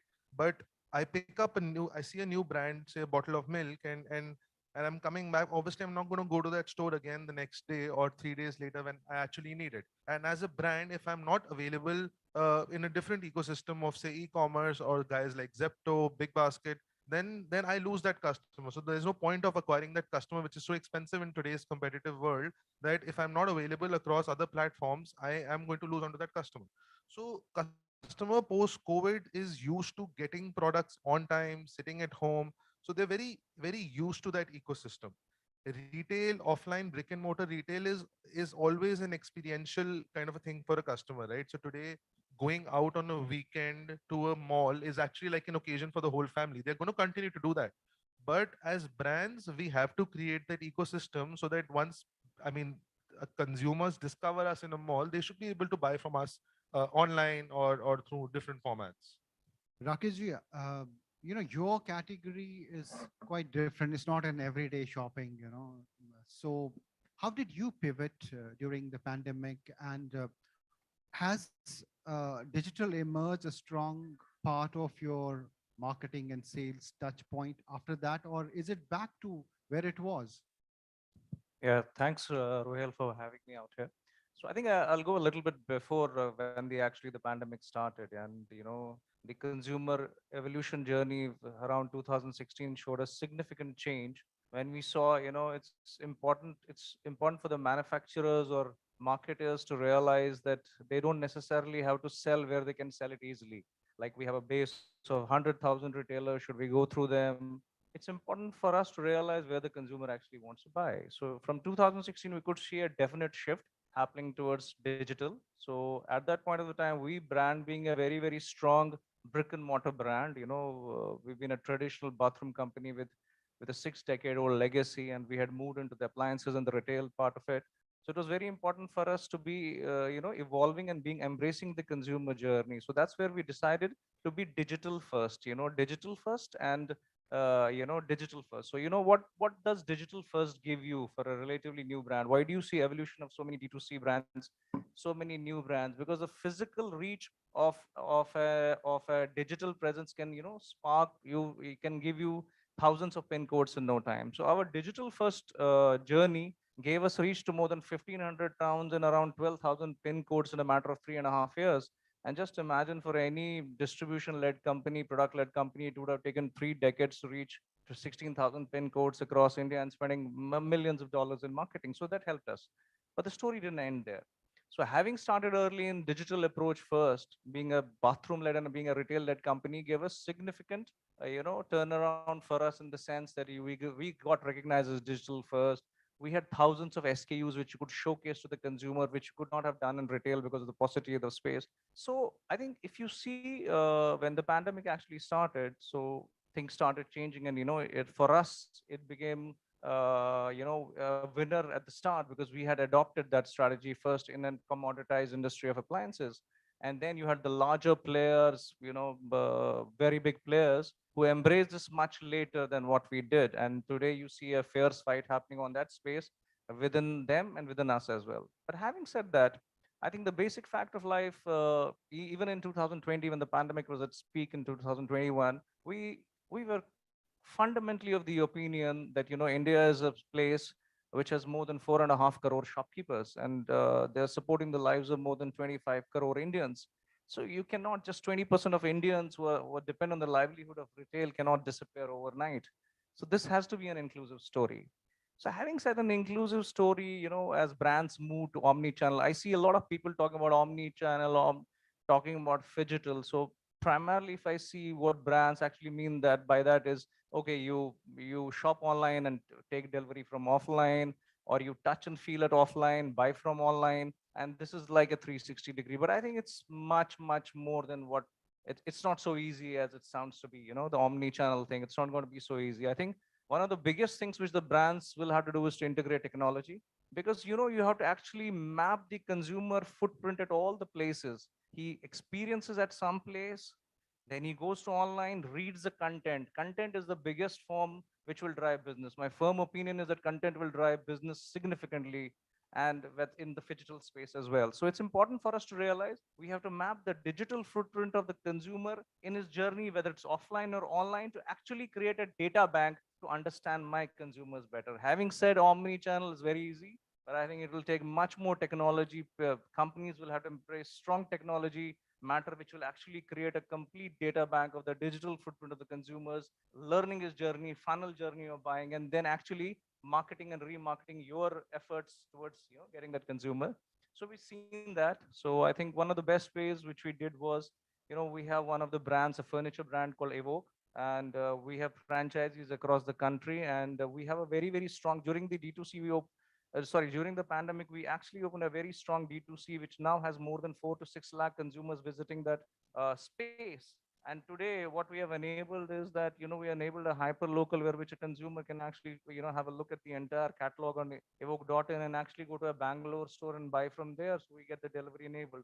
So hyper local, embracing the technology and integrating the technology part to actually, revisit the footprints of the consumers during the entire funnel is key to success. And I think brands will have to realize that, because, omni-channel and phygital seems very, brilliant words. So, but it's not going to be so easy. It's going to be, the technology has to be embraced.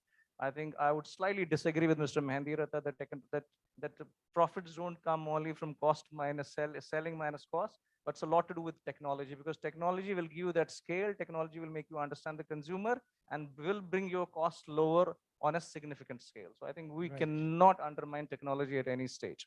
I hope that answered your question. It was a long one. Absolutely, yeah, absolutely. Thanks for sharing your thoughts, and we'll take the counterpoints later on. Samir, quickly to you, the Meena Bazaar post-pandemic pivot, the story, a little bit about that. Well, post-pandemic has been phenomenal growth. I think revenge buying was the first term that I heard post-pandemic that a lot of people got into. But I'm happy to say that has all settled, and the buying patterns that we are seeing now are in it for the long run. So, our expansion story has started.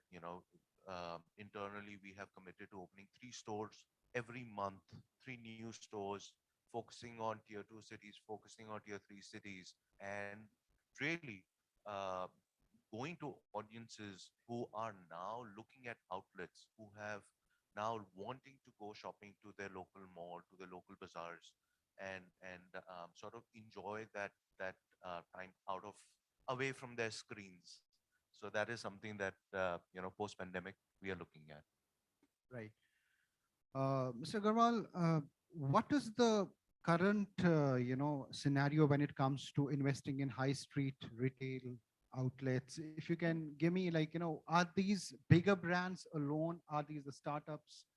Where is the kind of money coming from?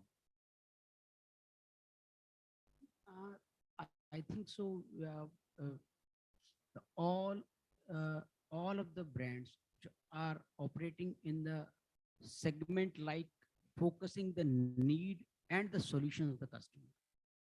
Like the new brands are coming, collaborating with us, and who are serving at the end customer base and who can operate in a small space. They are coming up with us, and so that the ultimate solution work with the customer, investor, as well as the brand. Post pandemic, the lot of mindset shift is there. Mindset shift is there. Customer is now expanding in a big manner.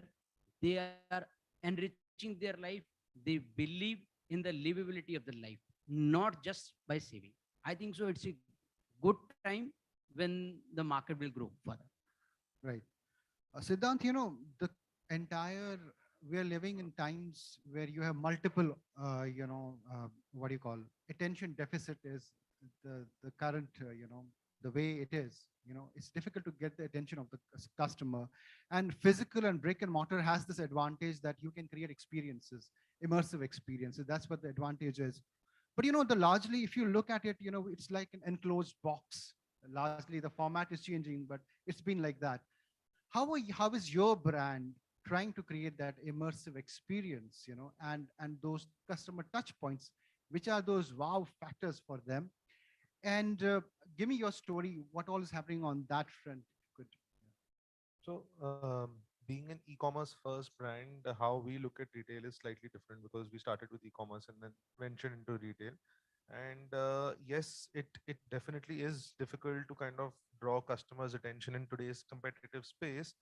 And post-COVID, at least the e-commerce space has become more and more competitive, and retail is also now coming back. So I mean, there have been a few things that we've been doing to first draw the customer, and then most importantly, retain the customer, because these are some things that go hand in hand, and coming up with different strategies. For example, we are doing a lot of collaborations with celebrities, designers, influencers to kind of highlight the customer's attention, to kind of get them across our touch point. So that has been one. Another thing is coming up with beautiful loyalty programs. That is something that we feel is going to have a huge impact in the near future. That, of course, that's not going to do with drawing attention, but it's more about retaining that customer that we get. Today's time, customer is looking. So we are into the fashion space. Fashion space has been mostly unbranded for so many years, and now in the last 4 5 years, we've seen as our country is developing, people are getting more and more informed because of e-commerce. The kind of content that they are consuming, they are hungry for brands, right? And they want to like, I think Sir just said here that content and technology is going to be key. So that's actually what our focus is going forward. That draw customer through new content, because today's social media is playing a huge role in drawing that attention. Hence, those collaborations that we've done and how we are scaling it up in the near future is helping us draw the attention, and we are using that to kind of make customers shop through multiple touch points that we have. So Rakesh ji, if in your category, what is the role of digital in terms of creating experiences, and how does it kind of wed with the physical touch points? Also, there is a concept which I have heard, people often telling me that digital is used for research and all, and then actually you will only make the real purchase at the physical touch point. Is this true across categories, or just in a big category like yours? I mean, also your viewpoints. I think, what we are seeing is an evolution of the industry across categories, right? So I think it will be not wise on my part to say at this stage how the industries are going to evolve. So we're seeing is various stages of the industry and various stages of the categories. In the larger appliances part, e-commerce is taking a substantial pie from say 15 to 40%. So, and then, they will also have struggles growing it beyond that percentage as such. So digital, of course, plays a very, very critical role when it enables a digital first brand to play in that. I think content is one of the major factors which actually drives the consumers. If you can see the evolution of the content over a period of the last 3 years, you can now see actually live commerce taking a significant portion of actual digital sales as well. So live commerce is nothing but I mean, my belief is that in next 3 odd years, live commerce would be almost 15% of actual e-commerce. So I think that's one major shift happening even in e-commerce as such. And of course, I mean, this goes without fact that there are certain set of consumers who still like to consume content online and actually go to the physical store and see. That might be product specific here, where touch and feel could be critical. But if you see over the last 3-4 years, touch and feel is now given weight more to about content, because the PDPs, the product landing pages on the digital space, gives you the entire information. So the consumer consumes that information, and if that information is enough for the consumer to make a buying decision, he makes. If it's not enough and he wants to go to the physical space to actually feel that what content he read, is it going to help him by actually going to the physical space? So you have both sets of consumers. So what we are seeing is a seamless engagement, as what we have rightly termed phygital. But I said it at the start, it's easier to talk about that than actually reaching it there. But yes, I mean, the phygital world will actually take over once you bring that seamlessness in your approach in the digital space as well as the physical space. As I don't know, the earlier speaker spoke about Costco, all the stores across the world, look the same. So I think that's the experience which you have to give the consumers, whether it is offline or online, for them actually to migrate from platform to platform and create a really brilliant phygital world as such. So in our categories also, we are, I would not say that I will be wise enough to say that we have reached a stage where we are certain now how it's going to evolve. I think we are still passing through those phases where we are seeing the consumer journey evolving, consumer experience is evolving, and he makes a decision based on his experiences. But yes, one of the biggest facts which we've learned in the last 4 odd years is that brands have now become passé. So, established brands, legendary brands, I mean, they don't no longer cut ice with the consumers. It's the experience which the brand delivers is making them successful. That's why you see D2C brands, whether in online or offline space, are doing better. They may not be profitable, but they're engaging with the consumers on a far more significant and engagement style than probably the legendary brands are doing right now. That's a very profound statement. I mean, it's all about experience. And Samir, precisely my question: how are you creating immersive experiences for customers using digital and physical touch points? I think for every brand, that's the new challenge. I think people consume, their first touch point by default. Anything new is now digital, but making just a simple fact that what a customer sees online or on social media or on Instagram, whatever he or she discovers is the right word online, is available at the retail store, is I think the first and the most important, challenge.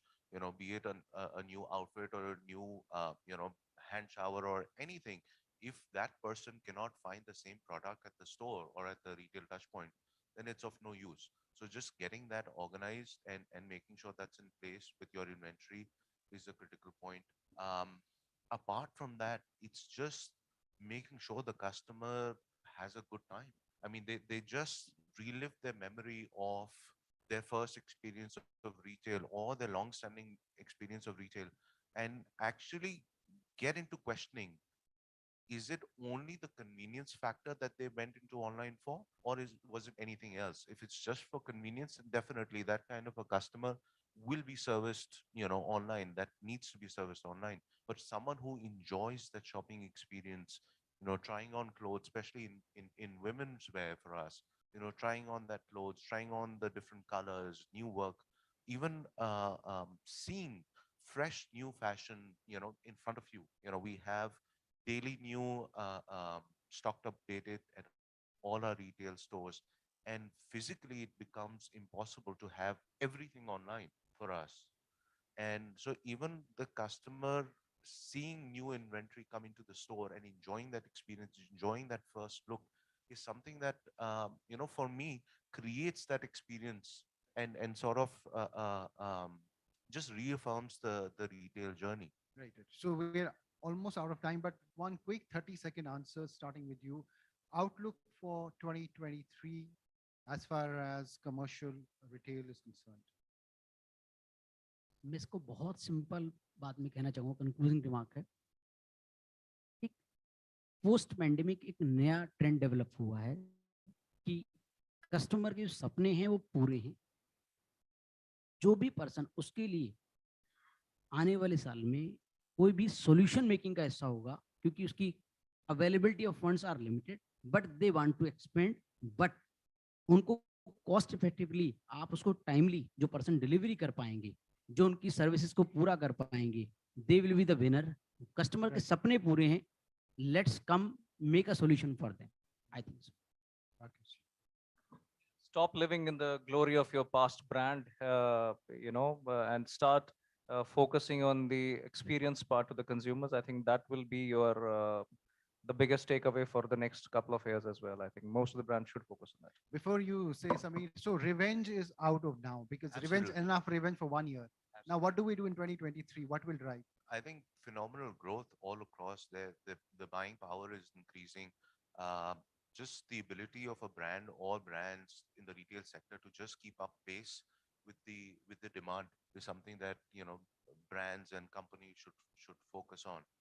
At the same time, getting into little sort of I don't want to say local, but personalization, because everybody wants something unique to themselves, especially for fashion. It's very important to see something online, having the same thing in store, but getting it to your size, getting it to your specification, or that Mera Wala pink is something which is, So it will be very personalized. You're correct. saying, right? Correct. Siddhant, final words.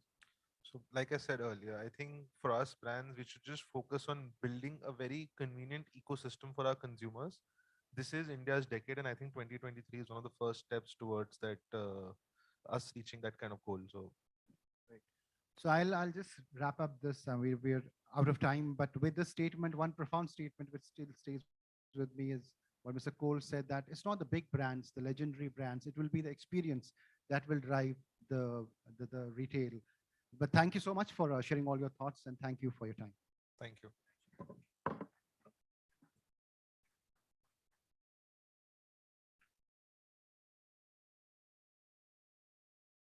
Thank you so much, gentlemen. Thank you, Rohel, for moderating that.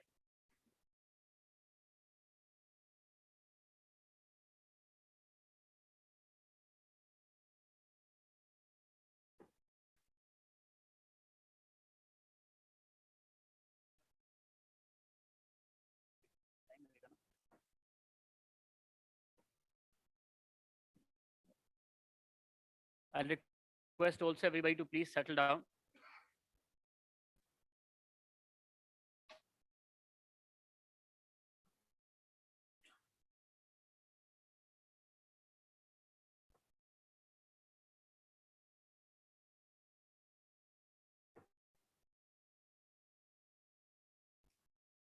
We also have a few of our partners displaying their stalls outside. We request you to please visit them as and how the time allows you. Thank you.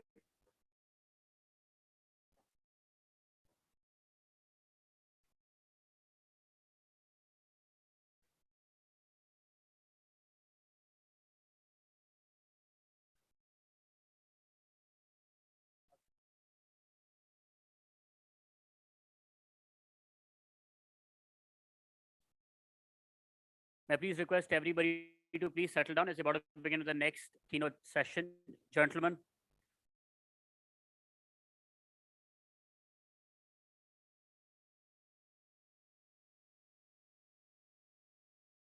Thank you. Moving on for our next keynote address on impact of Web3 on retail. Please join me in welcoming our presenter for the same, Dr. Prakash Kamaraj, Lead Blockchain Architect, Chingari.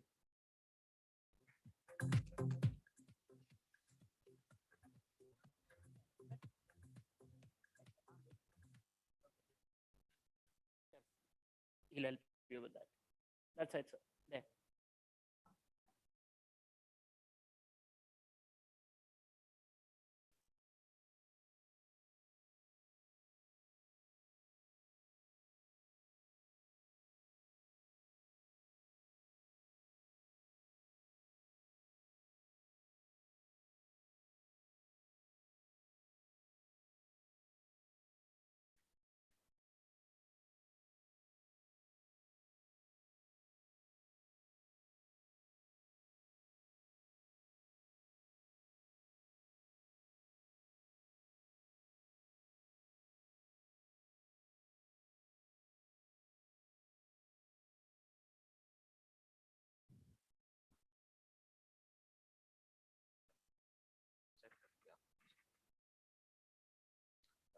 Good afternoon, everyone.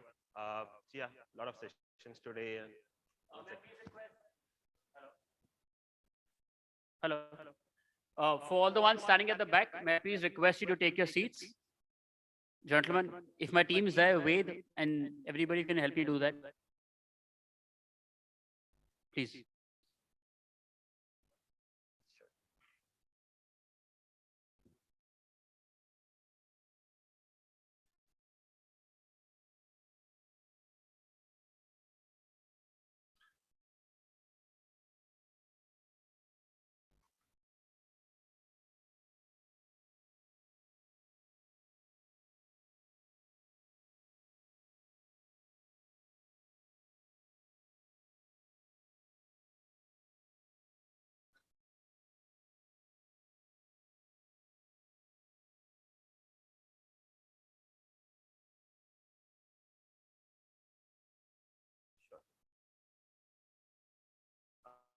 So yeah, good afternoon, everyone. I'm Dr. Prakash from Chingari's Web3 team.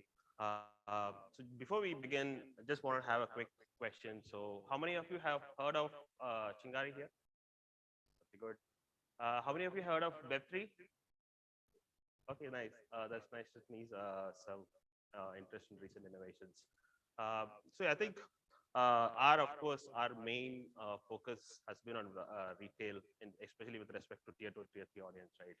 And as a short video platform, so we have been given a very good setups in terms of being a success story for tier 2, tier 3, which is kind of a very niche market. It's not a lot of people have been able to crack. And it kind of, the Web3 direction also kind of helped us to move in that specific direction. So yeah, before that, I'll just start with a short story to give some context about myself as well.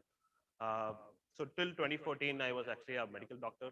You could call it like my Web1 days, where I was more into problem solving as at a one-on-one basis. But of course, later on, I wanted to solve the one-to-many problem solver of sorts. That's when kind of drove into technology.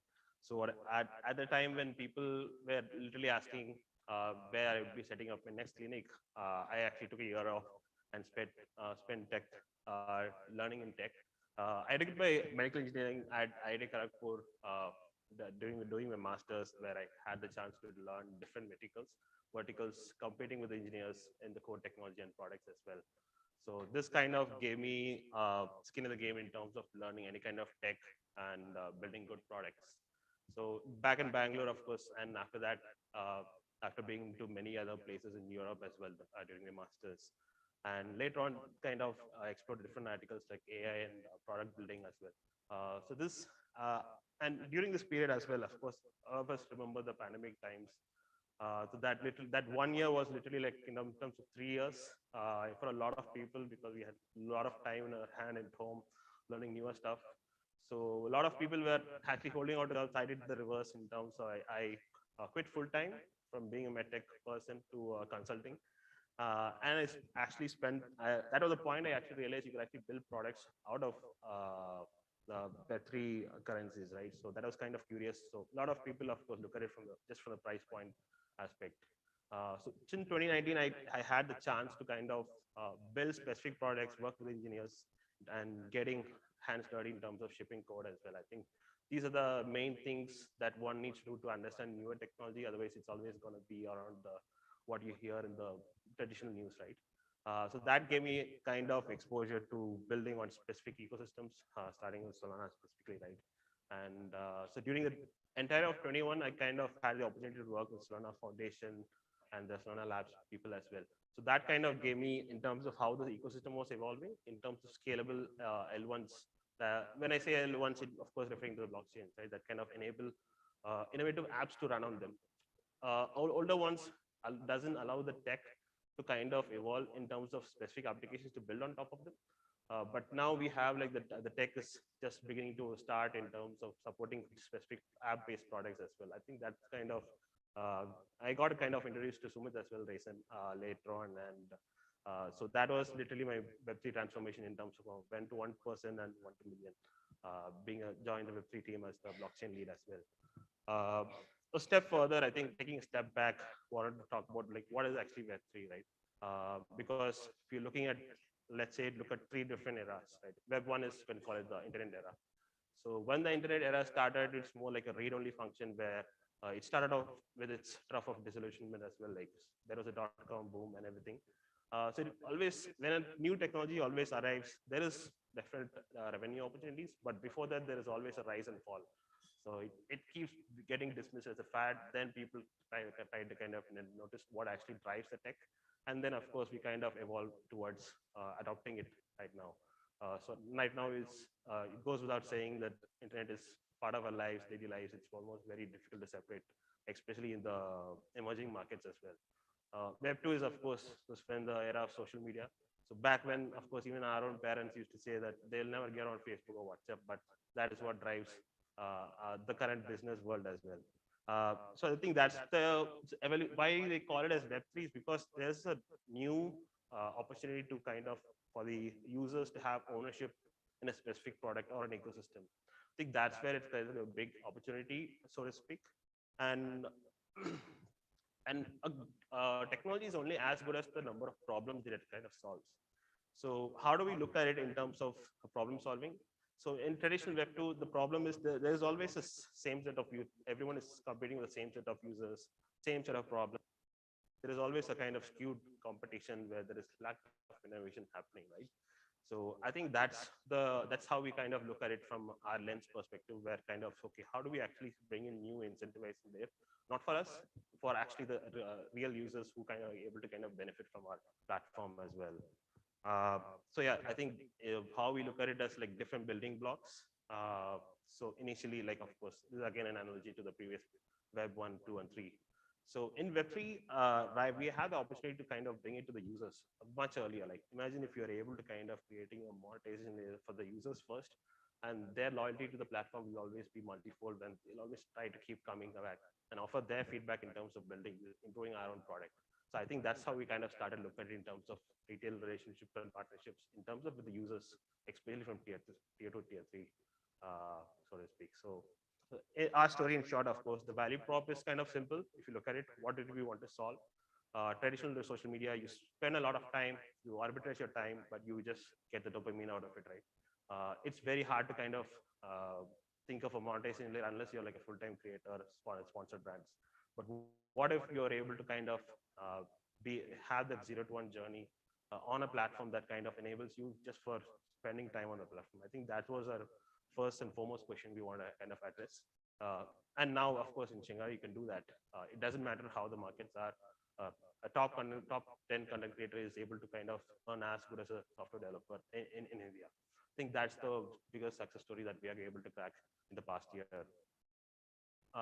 So of course, the crux of it lies in how the rewards program is kind of structured for us. Like, for example, like we have a kind of multi-year cycle in terms of the circular economy.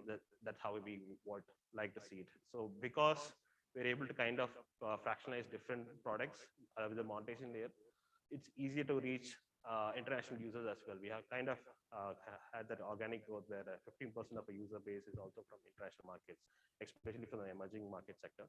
So the rewards program has been kind of a good testament to that. That started our Web3 journey in terms of monetizing a user base. And of course, that is kind of a very good incentivization for folks who want to activate this specific program on a platform. Of course, it's ever since we started the rewards program for content creators and tier 2, tier 3 users as well. I think we have been seeing good traffic in terms of the web as well. Although we're always like mobile first platform. And so this is kind of like a deep dive in terms of numbers, even though the stats is a bit like 4 weeks old. So these are numbers that are just generated from a content creator who has earned at least 10 rupees from a platform. So I think that is the biggest story we want to convey. It's not just one. In traditional social media, you always see the top 1% accruing value and getting monetized, but the rest of them don't really make it. Imagine if you're able to kind of bring the monetization cycle much earlier in their life journey, and this is how I kind of look at it. So of course, when we look at revenue, it's what we kind of give out to them is much more than this. So that kind of gives us the circular loop much earlier in the cycle, rather than them monetizing from a platform through brands at a much later cycle, right? So this is how we kind of look at it in terms of, so any user, they don't even know what blockchain is or what platform that what tech that we actually use. We had to simplify it as simple as possible. So from our monthly active user base of 30 million, we're able to kind of onboard. We have been able to onboard like close to 1.7 million wallets today. So that's how we kind of look at it from a success story to start with, at least this year. But of course, a lot of tech talks, but what is the actual value that we're creating? I think that is what people often ask. So bring it down to like literally like 3 different points, right? So the tangible rewards, are these real money or not? Like, because every time you go onto a platform, there's always a loyalty point concept that doesn't really translate to real money because you're restricted to a single platform. But now we are able to kind of give that 0 to 1 T-1 settlement to the content creators and make it much easier for them as a platform and not bundle them with complexities. So I think that's the first and major win that we see in terms of problem solving. And of course, revenue path is all about first providing value to the users first, and then of course they always keep coming back in terms of providing value to our product as well. And of course, given that our user base is always like targeting at emerging markets, it's always a content creator who wants to earn his first buck on a platform. I think that's where we kind of look at it. So regardless of market, the sustainable growth, path to sustainable growth is always what we want to keep looking at. So of course, and later on, we always have these queries from different blockchains, like that we want to adopt their blockchain, or business and products to adopting their stack. So for that aspect, we kind of launched a specific product called Gari Web3 Stack. So this kind of helps us to also partner with a lot of companies per se, and also replicates the success of Chingari with other partner platforms as well. Of course, so this term was coined up, GWS coined up about from our CEO Sumit. And how we look at it, again, kind of bringing back to the previous point, right? The democratic opportunity is not just for the users. So we also look at companies who kind of approach us, who want to have this kind of opportunity to serve to their user base as well. If somebody's starting out as a startup, we also kind of, there's an opportunity to kind of help them with the tech. I think that is very crucial in terms of democratizing not just the the platform as well as the tech in terms of open sourcing it to our partners. I think that is the biggest step that we'll kind of achieve in the near run. But of course, in just picking one example, partners wanting to collaborate with us in terms of the rewards program, that is possible. So all they have to do is reach out to us, get the mining APIs in the tech stack, and whatever we run on a platform, it can be enabled on their platform as well. And of course, that is rewards is just one aspect. We have multiple other products in terms of NFT Launchpad. This is also kind of synonymous with a lot of people in the country right now. We can also help them with Launchpad, staking, and community voice, of course. And the next biggest opportunity that we see is like Web3 ads. So that I'll come back to this as well. And the biggest misconception is that, of course, the main offering is to kind of educate our partners as well in terms of what are the legalities and how they could operate. So they don't need to go through the pain of launching their own Web3 stack. We kind of solve it for them from a legal perspective first. And the products can become like a plug and play kind of a service where they can enable for their own platform through their own branding as well.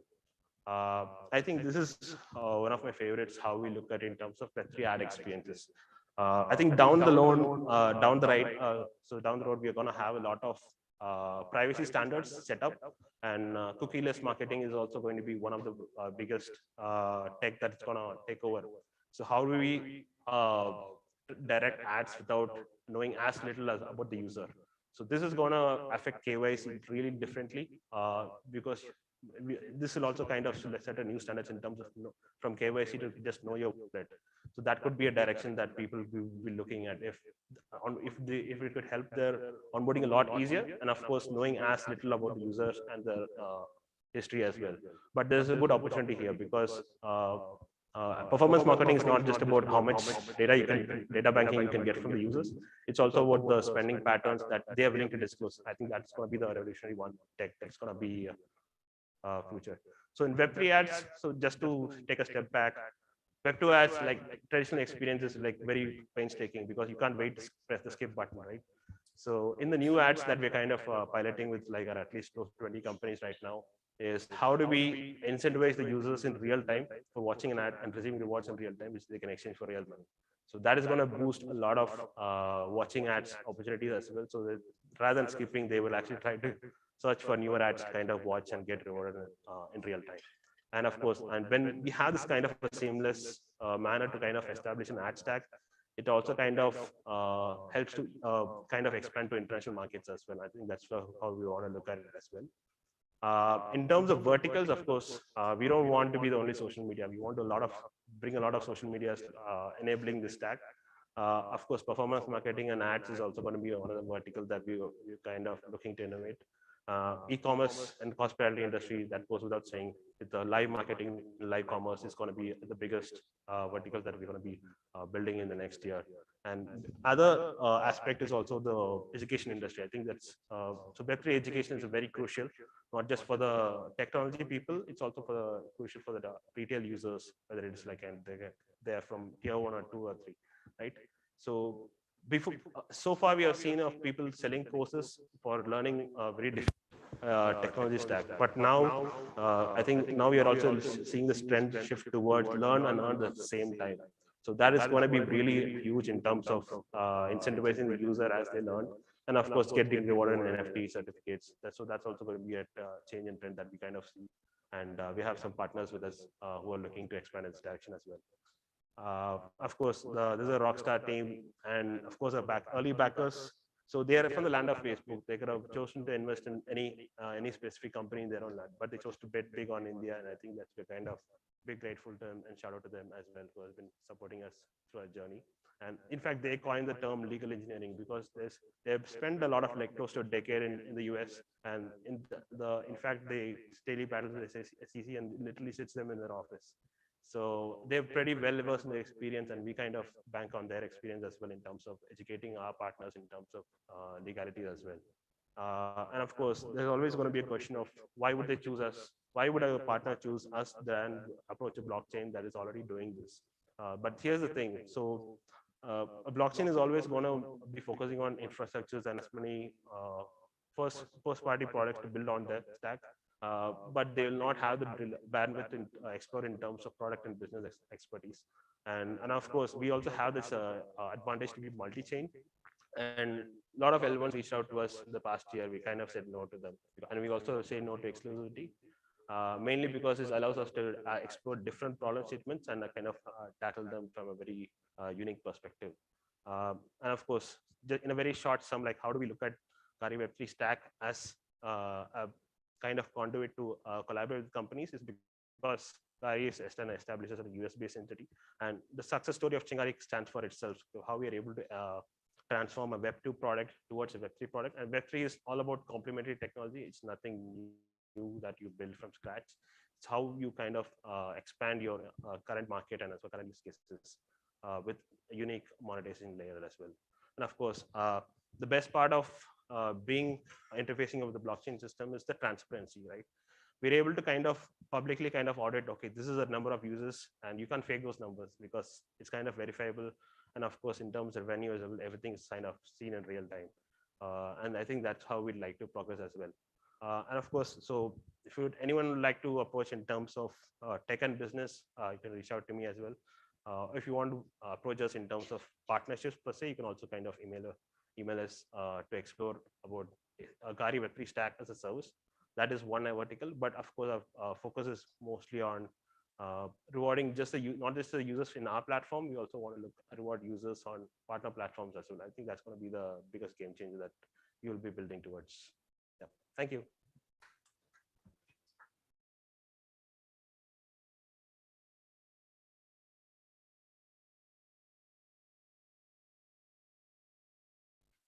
Thank you. Thank you so much, sir.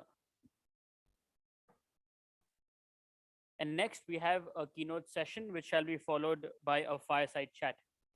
On road ahead for ONDC, the UPI of e-commerce. First, to deliver the keynote address, please join me in welcoming on stage Mr. T. Koshi, Chief Executive Officer, ONDC. And joining sir after this will be Mr. Salil Kapoor, Business Unit Head, Appliances, Orient Electric.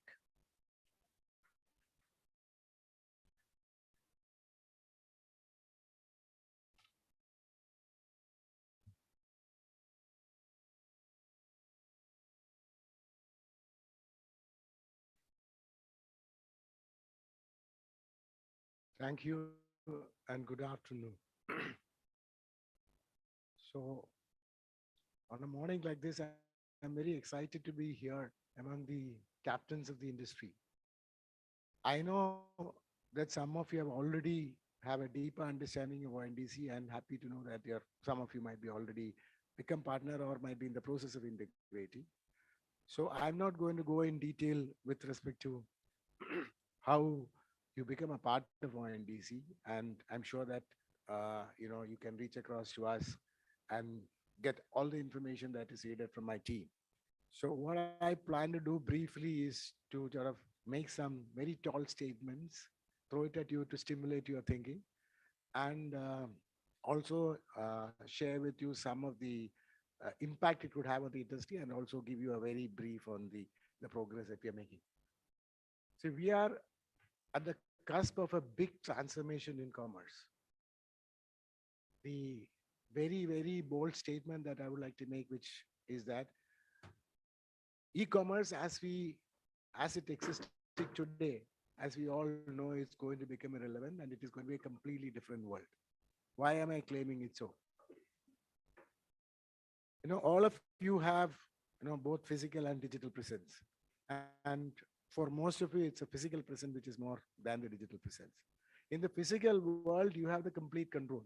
You decide the advertising, you decide the discount, you decide the terms of trade, you discount payment condition, everything is decided. But in the digital world, only few have this luxury. Most of them will have to become a part of 2 or 3 large established walled gardens, where they decide what is the terms of the trade, what is the payment condition, what is the discounting, what is advertising budget, everything.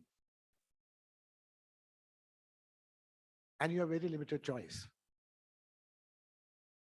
On the other hand, probably some of you may be big enough and bold enough to have an independent initiative that is only left to the very select few who have the wherewithal to handle the humongous costs associated with establishing a full-fledged e-commerce business, which is only few and very few in numbers. This is not just in India, it's all over the world. And globally also, this is becoming like a big challenge to industry at large. The extreme amount of market concentration resulting out of few large players, whether it's in India, US, Europe, China, anywhere, and the market practices which significantly affect. And the typical, almost for many of the brands, they feel helpless even because they don't even know what is a kind of the data and information about their clients, usages, patterns, daily offtake, and so on and so forth, because there's very limited information is made available to them, or if it's available at a price. So that's why Americans are trying to address it by regulation, Europeans are trying to address it by regulation, India, we are trying to address it by technology and markets. So what is briefly what it is trying to say? The walled garden means if you're a seller in a platform, you can only visible to the buyer in that platform. And if you want to meet the buyers in 2 platforms, you have to have everything needed for both the platforms in terms of technology, processes, and everything, and their terms and conditions, everything. And that is, in that way, it gets limited. Since it's a walled garden, each of them take pride in the scale they have. They said, somebody will say, I have 100 million, somebody will say, I have 50 million users. And with that, they are able to demand significant amount of attention or extract significant amount of influence on the sellers. And only few large guy can really survive, the rest of them fall on the wayside in this digital world. So what ONDC is trying to do is to make this world change.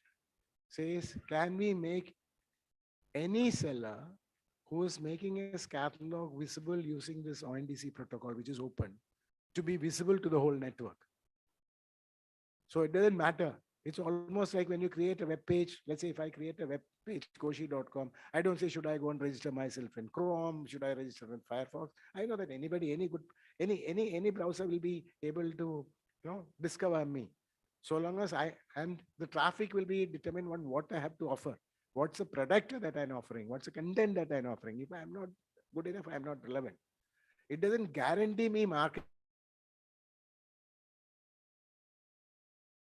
And that's what we want to try to do at the commerce side too. Eventually I expect my vision is every product owner will be able, product or service owner will be able to make their product visible in an open network. So what's the point in being visible? Who's going to discover them? Whereas the existing platform will say, I have 100 million users, 50 million users. What is ONDC offering? Is it a super platform that is offering anything else different? How are they going to build up there? They will have zero customers today. The answer is yes. But the openness and interoperability make the whole thing different. Today, there are many entities. Let's look at just two examples, like your telcos, Airtel and Vodafone, big banks like SBI and Kotak and IDFC, or all of them. Talk about fintech, PhonePe and Paytm. Together, they cover the whole country. We have 800 and, smartphone users are more than 900 million, though most of them don't do commerce, but they visit something, read something, they spend time in all. But the entities have digital consumers using this 900 million connections. And now what they're saying is today it is very difficult, practically impossible for them to offer e-commerce. Right? For example, imagine Kotak Bank who want to make e-commerce available to buy products or services or transport or taxi hailing, anything. They'll have to go and list so many sellers. It is not their business. They are not capable of doing. Now, as I said earlier, we have all the products available on an open network in an open protocol. So the other person has to do is only to help their consumers make a search as a buyer's agent and not as a seller's agent. Then they will tell, okay, let's say Kotak Bank will say, for all my banking clients, I'm going to help them to buy everything. Since they give me since they interact with me and I have a good understanding of them, I'm able to even help them to make the right choices. I'm not going to push any particular product. I'll help them to make the right choices. I'll help them to be diverse, express their culture.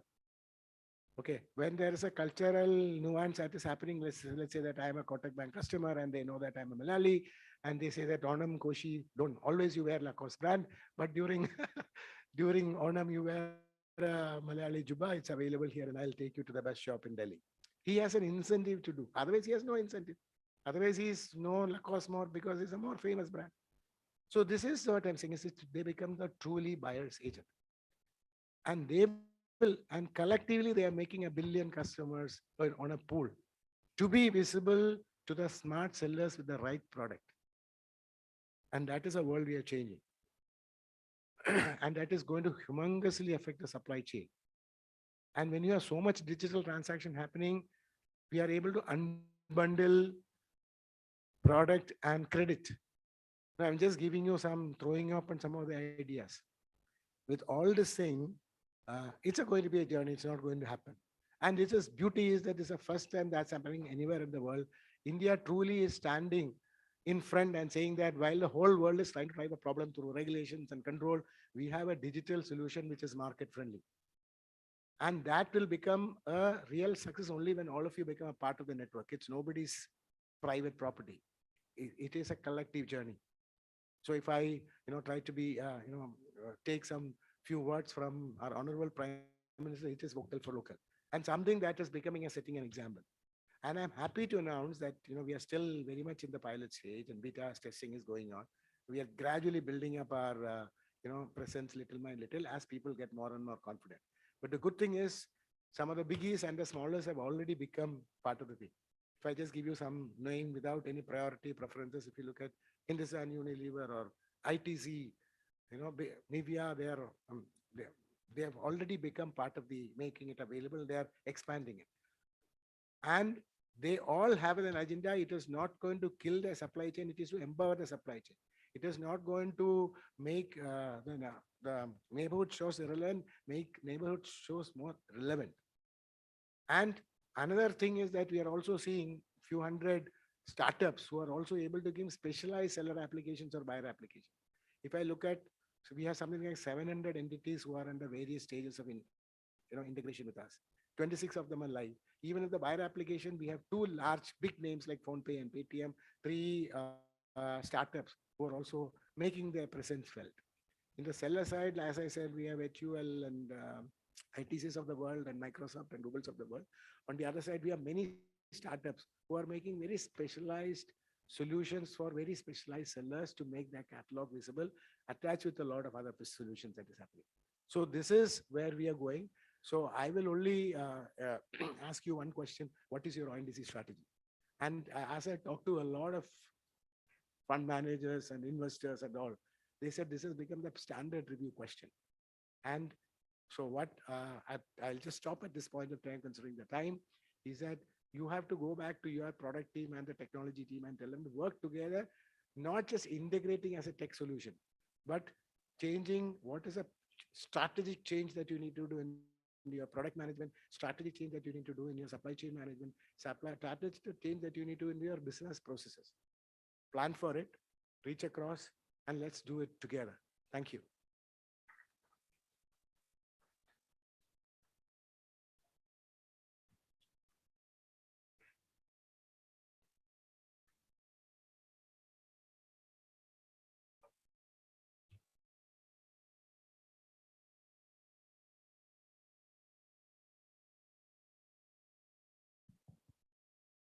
Thank you very much for that keynote. I think there's a lot more that people will love to know. This is such a new and exciting thing, and I would call it a revolution in making. The way we have seen on, and I've seen some of the texts which start with this first slide. Social is what Aadhaar, and you know the digital payments is UPI, and then digital commerce is going to be ONDC. So, but there are a few questions in the mind of the people, and I don't know if we have enough time, but we'll try to crunch as much as we can. The first one which comes to everyone's mind is this, what is this? Is it a mother app, or is it just another app on retail or e-commerce? Is it going to have everybody on the same platform, or is it going to compete with the large aggregators? Because, I mean, this is a lot of people have this question because our mental models are based on platforms and apps. It is not an app, it's not a platform, it's not a mother app, it's not a mother platform. Entities does make nothing. We only empower. So as I told earlier, there will be buyer applications. It could be a banker, it could be a telco, it could be fintech, or any of them, like Paytm, PhonePe, Kotak, and they will all help the buyers to buy. Similarly, there'll be many seller applications. It could be an aggregator, or somebody like a medium-sized brand or a large brand may say that I'm going to make my catalog visible. So it is a network all stitched together to give a uniform, seamless experience to the buyer and seller. So you mentioned equal opportunity during the keynote, and you're also saying that will enable everyone to get onto the platform and give more visibility. So presence, yes. But what about the other nuances which people will want to have? Something like discovery, search, ratings, reviews. Is that also going to be enabled? First question is, many of the common facilities like rating on a network-wide rating will be made available by ONDC. Similarly, if you look at the buyer applications, like I said, the buyer applications are going to become truly agents of the buyers. And they will be able to help the buyer only if we help them search, help them shortlist, help them filter, help them to ask more penetrating question to help them their choices become very focused. So all those will be the innovation coming from the buyer applications. And what I expect is different buyer application may come from very specialized customer. Like I said, for all Malayalis based out of Kerala. I mean, outside of Kerala, somebody may create. But you will see that who's going to give them the humongous high-end AI support for them. What could happen is, because they're all working on standard protocol, some big guys will come and say, I will give you specialized AI plugins as a service. So you're talking about a completely different way of doing. What we are creating is a specification for the Lego block. Smart people will stitch together to make either bullock cart or the spacecraft. What is the real motivation behind ONDC? Is it par for the consumers? Is it par for the small businesses, retailers? Is it democratization of retail? Or is it a tech disruptor? Or is it government's way of playing a role in business? What is it? I mean, if I ask you, it will all end up being everything. The key thing that is there, as I told you earlier, there's a big challenge that the whole world is facing, is that the extent of concentration, or what the Europeans call it, the gatekeeping resulting out of walled gardens. and the impact it is having on the small and medium enterprises and the way it is affecting the choice of the consumer on one side and killing a large part of the industry on the other side. And so since it is a common idea, so the India government at its procedure is encourage building digital rails as foundations to build business on the top of it, not to sort of usurp everything end to end.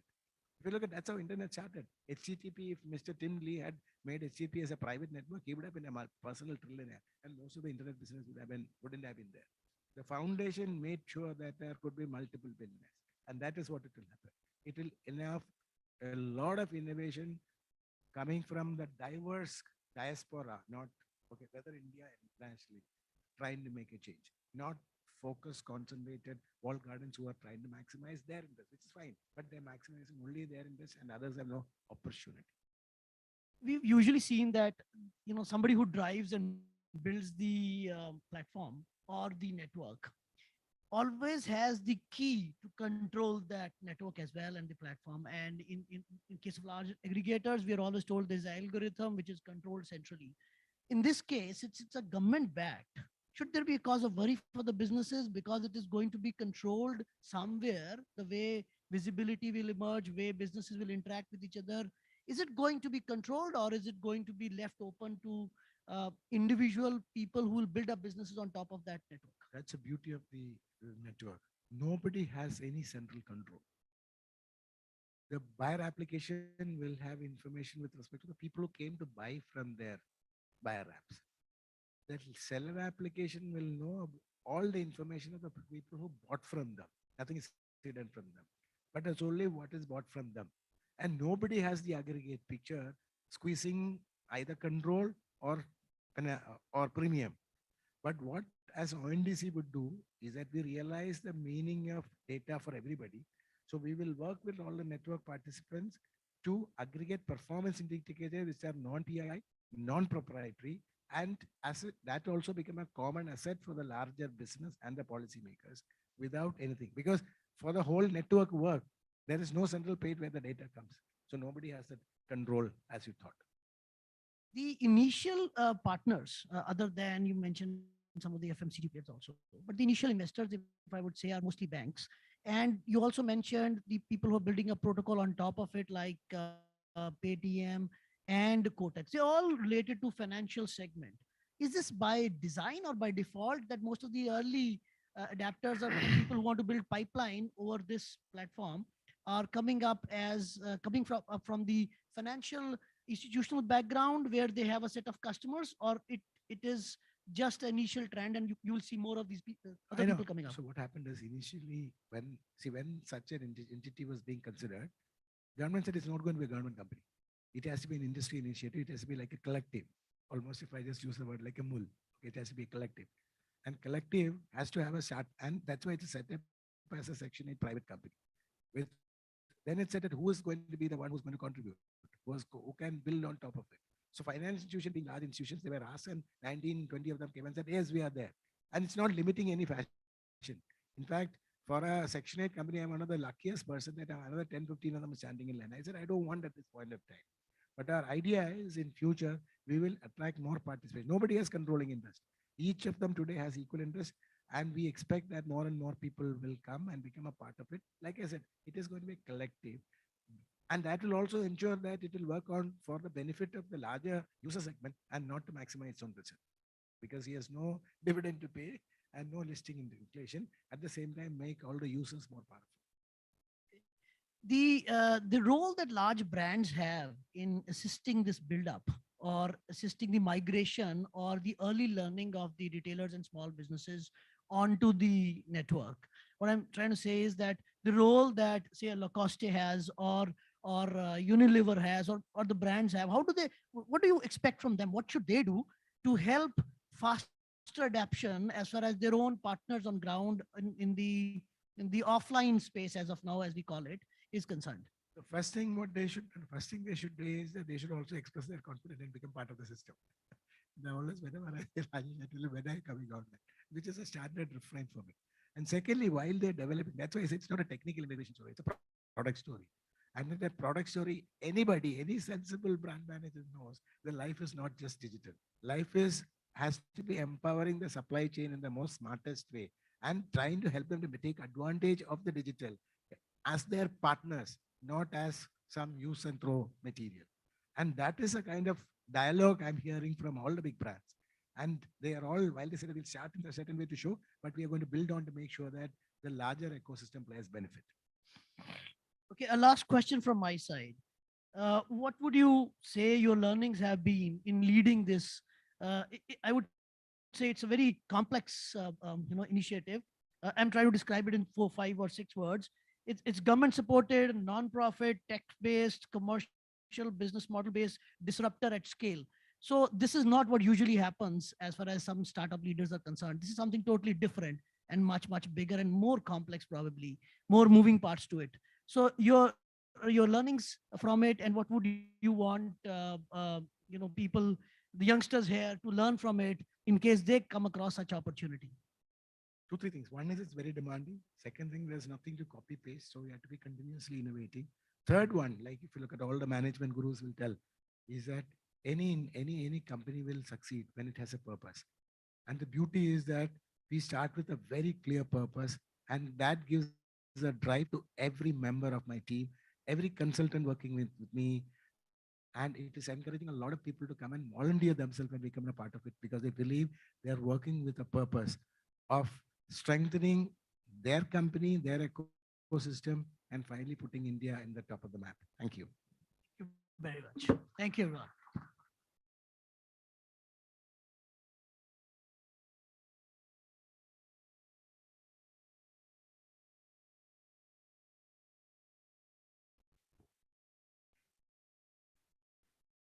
Thank you so much, gentlemen. And now from food for thought, it's now time for food for your stomachs. It's time for lunch. It's 1 and 1:30 we begin sharp. 1:25 I'll start troubling you again. 1:30 we'll begin with the next panel discussion. Thank you.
Check one. Hey, hey, check one. Hey, hey.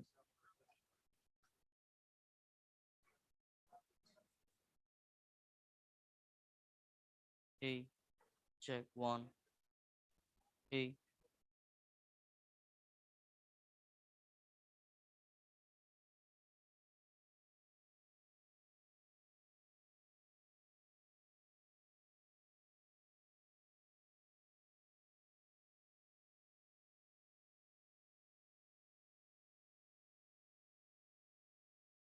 Hey, hey, hey.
Hello.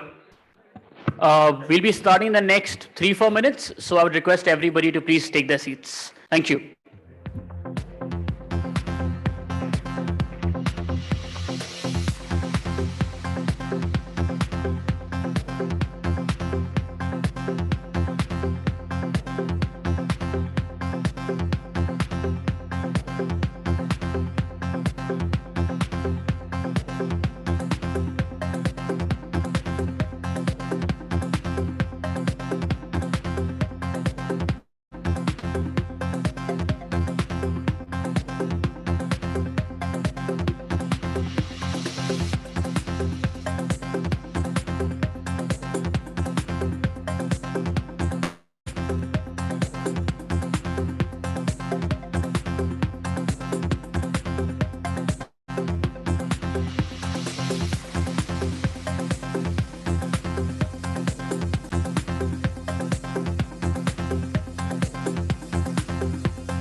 Hello.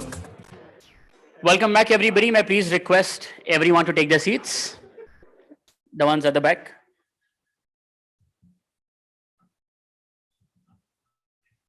Also, a request before we begin, I would request everybody to please put their mobile phones on the silent mode. This is a small hall, तो अगर आप whispering में भी बात करते हैं, हमको मालूम है आप क्या बात कर रहे हैं. Just advising. It's a little rude for the speaker. Just that. Thank you. Okay, now that you all had lunch with some energy, let's begin with the next panel discussion on success drivers for growth of retail in India as it moves towards a $5 trillion economy. And please join me in welcoming our panelist for the same, Mr. Anu Grover, founder and CEO Nurturing Green, Mr. Rajesh Jain, MD and CEO Lacoste India. And this session will be chaired by Mr. Arjun Yadav, correspondent BW Business World. What happened, guys? You had lunch. तालियां कहाँ चली गई? इस lunch से पहले कुछ तो था. We almost gone down. Thank you.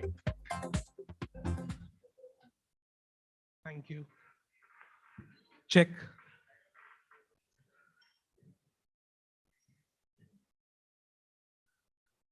Good afternoon, everybody, and thank you for joining us after this lunch. And a topic for today, success drivers of the retail sector in driving India towards a $5 trillion economy. Now, it was June 2019 when Prime Minister Narendra Modi, for the first time, very first time, laid it out in front of the National Development Council that the Indian economy aims to hit US $5 trillion economy by 2025. But since then, you know, a lot has happened around the world in terms of the turbulent 2022 in terms of inflation, given how the war has broken out in Ukraine and retail inflation staying above RBI's tolerance band for around 9 consecutive months. And of course, the COVID-19 pandemic that happened.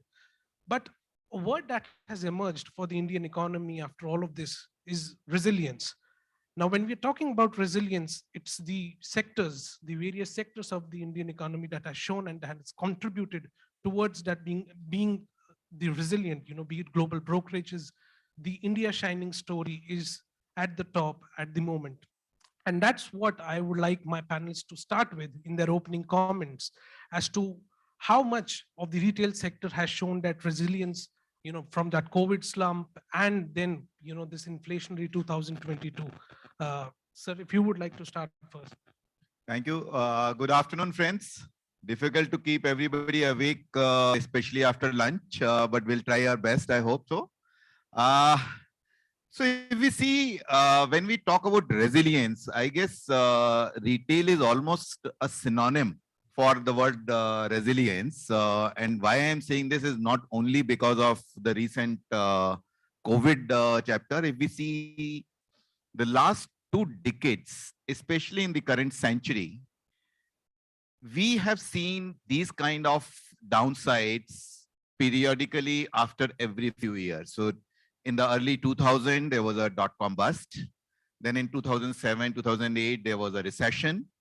In the mid of 2014, all the new online companies started coming into India and they created a big disruption for physical retail because India at that time was predominantly a physical retail driven country.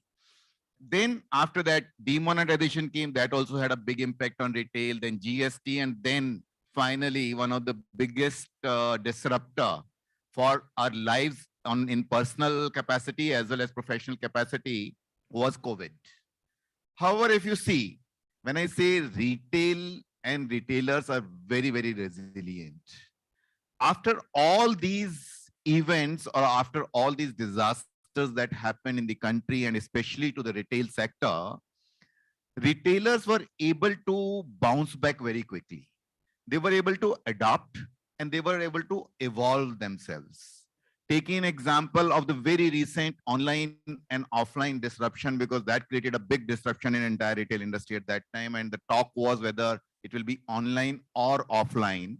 However, that talk is not there anymore. People don't talk about these two channels as two different channels. They say that these are two beautiful channels of distribution and they complement each other. Online guys are going offline. Offline guys have already got onto the online bandwagon also. After the COVID, we see the same resilience again with the retailers. Retailers have been able to understand that what is it that customers want? What are the offerings? What kind of channels of distribution that the customers are looking for? Given all these things, I think most retailers in the country that at least I interact with or we keep reading about that, they are very happy. There is nothing to complain about the sale, the customers coming back to the physical stores as well as online channels. The going is good. My personal belief is that after any of these type of disastrous events, there is a serious growth that comes, provided one is able to understand, one is able to adapt, one is able to evolve accordingly.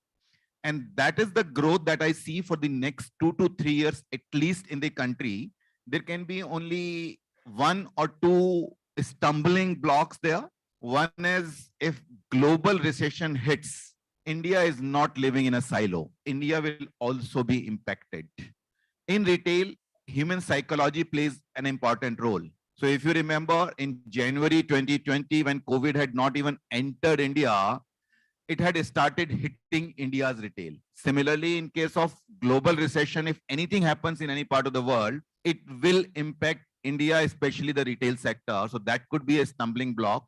And the second thing that we have recently heard of in the last 1 week only is the China's COVID problem, which is expanding now, at least in the 5 countries in the world. So if these 2 events are addressed and taken care of, there is no reason, in my view, why retail will not grow leaps and bounds from here. And that's my take on the resilience of retail sector and how they adopt, how they evolve themselves. Right. Thank you so much, Rajesh ji, for those opening comments. Anuji, if you would like to build more on that, the resilience part and the 2 factors that Rajesh ji mentioned as to how the scenario could look like if these 2 things happen in 2023. From the resilient perspective, I think there's no doubt that retail will go up. If you look at any of the macro markets, look at history, look at all the predictions, we're doing approximately $800 billion from a retail, 850. And this is supposed to go to 1600 billion by 2030. Modi ji said कि हम 2025 में 5 trillion जाएंगे. Gadkari ji said कि अगले साल जाएंगे. But even if we grow at a 9-10% sort of a GDP, we should look at 2030 as a number. So which means by all prospects, the retail industry will grow. Which channel will grow? I think COVID gave us a different perspective. Majority still is general trade. Traditional industry does almost 80-81% of the overall 800 billion ka market. Modern trade does 12%. And online does 6%. We might see this changes happening. We have already seen in COVID, every brand has adapted itself from the need of going online. But as Sir said, that there's no one channel. You know, it has to be an omni-channel play. How beautifully any brand interacts or make the experience of the customer using these three channels will win the game. In terms of so there is no doubt that the markets will grow. What Sir said, what Rajesh said, that obviously there are many risks. I feel, and I follow some of the people like Saurabh Mukherjee from Marcellus, and he says that for the last 100 years, whenever US has gone into recession, there is the 5 years of bull run which has happened in the Indian market. Broadly, because of the oil prices going down and the cheap money coming into India. I personally, we have done an all-in sort of a poker bet on our businesses for the next 5 years. I don't see it to be a 2-3 years bull run. I see it to be a 5 to 7 years bull run for the Indian market. From a perspective that overall macro markets will grow. Of course, there will be certain challenges which any organization or any geography will face. It might be COVID coming in again, maybe the war going on, Dubai mein fir kuch hoga, US might go into recession, there might be fear coming in. But the consumption story is definitely true. And if you want to see this, you should go to Meerut, you should go to the Mall of India today, or you should go to Lucknow's Hazratganj, and you'll see that the markets are booming, people are consuming, and that's what gives me confidence that hum achhe paudhe bechenge and our category will grow, and we will sort of make it big. That was precisely my next question, the consumption story, the India consumption story that you mentioned. Because when we're talking about the success of the goal, when we are talking about hitting the 5 trillion economy, a part and parcel of this is the consumption story. So Rajesh ji, if you would like to dwell on some of the trends that you're seeing when it comes to the boom that Anuji just mentioned that he's seeing in India's consumption story. Sure, Arjun. Before that, I would just like to tell you there is no G in my name. My name is Rajesh. So please feel free to call me Rajesh. Okay. Consumption story, when we talk about, we have to look at it from two perspectives. One is the demand side and the other is supply side. From demand side, in the last 5 to 10 years, the retail industry in India has completely changed. The customers have become more brand conscious. They have become more brand aware. And there are 3 reasons to it. One is exposure through internet. Second, exposure through media. And third is their own travel overseas, where they see a lot of brands. And then they become more brand conscious, not only because they just want to flaunt the brand. That's also one part of it, honestly speaking. I can talk about this in this closed door, that yes, flaunting is also an important role, especially in Southeast Asia, including India. However, why they prefer brand is because I think, I'm sorry, I'm just digressing a little. I heard one speaker in the previous panel saying that brands are passé. I don't agree with him. I beg to differ there. The reason is brands offer a certain kind of promise. So if you look at a Lacoste store, or if you want to buy a Lacoste product, even before going online to buy a Lacoste product, or even before you enter a Lacoste store anywhere in the world, not only in the country, anywhere in the world, you already know what is to be expected, what kind of quality, what kind of merchandise, what kind of price points. This is the brand promise that brands bring. And that is where consumers are getting more affinity towards the brand. And they want that brand promise, that brand DNA to continue to work in the country. And what we see in the last 5 to 10 years, Indian consumers have become very, very brand conscious. Now, if I look at this, was the demand side, that why consumers are liking brands. Coupled with this, the disposable income of the customers is going up. What we see, there are 2-3 types of customers, if I put it in this bucket that I'm going to say now. One is that customer, which is, let's say, 58 years or 60 years plus. Earlier, that consumer used to retire at this age. However, not anymore. The consumers want to continue to work beyond their retirement age or beyond their traditional retirement age also, because they want to maintain their lifestyle. And to maintain that lifestyle, they need to earn more, and hence they continue to work, and that adds a lot of new existing customer base to the retail brands also. The second set of customer is exactly in the beginning of their career, which we can say millennials or Gen Z customers. Those customers have different drivers to get attracted towards the brand or the products. We have to ensure that we understand their likings and dislikings also, and to ensure that we keep bringing that customer base also into our fold, because that customer base is a longer customer base. They will continue to remain with us for the next several years. And that customer base gets attracted not because of the pricing, not because of the other thing, but they get more attracted maybe because of social media, maybe because of their peers. So that is what we have to ensure that we address that part also. And the third customer base falls somewhere in between, which is let's say a 30 plus or 40 plus or 50 plus customers. That customer base is driving the growth as we speak today, because that customer base has already understood what brands are. That customer base is already having a lot of money to splurge. They are seeking happiness in their mind. And that happiness, that as we all know, that retail therapy also works as a great happiness quotient. So they are also looking for that happiness quotient. So from the demand side, these three customer sets need to be taken care of, and all of them are today very happy to go out and start shopping. On the supply side, we have to ensure that the brand promise comes to the fore. Quality is extremely important for any product that we supply. The latest buzzword, which also touches a lot upon the consumption pattern, is sustainability. Across the world, sustainability is not only a marketing tactic anymore. You don't only communicate to the customer saying that we are sustainable brand, so come and buy from us. In my view, and I firmly believe that it's a responsibility of each and every brand to ensure that their products are sustainable or moving towards that sustainability. We at Lacoste, of course, have defined timelines to make it more sustainable, to bring down our carbon footprints in a defined timeline manner across the world. So this is an extremely important part. Second important part from supply side is your channel of distribution. As I said, before 2014, most of the retailers in India had physical shops.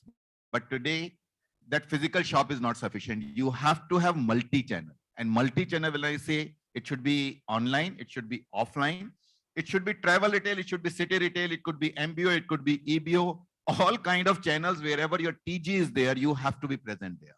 So these are extremely important factors which can drive the customer story in the country. Right. Thank you so much, Rajesh.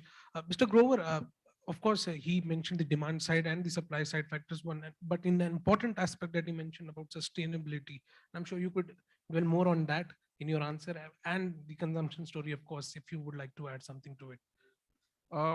Again, we are a bunch of 1,300 million people in India. Unfortunately, for the last 50, 70 years, we've been a poor nation. Our GDP is one of the lowest across from a per capita perspective. But if you look at how China, with a similar number of people, their GDP sort of per capita went up in the last 30 years.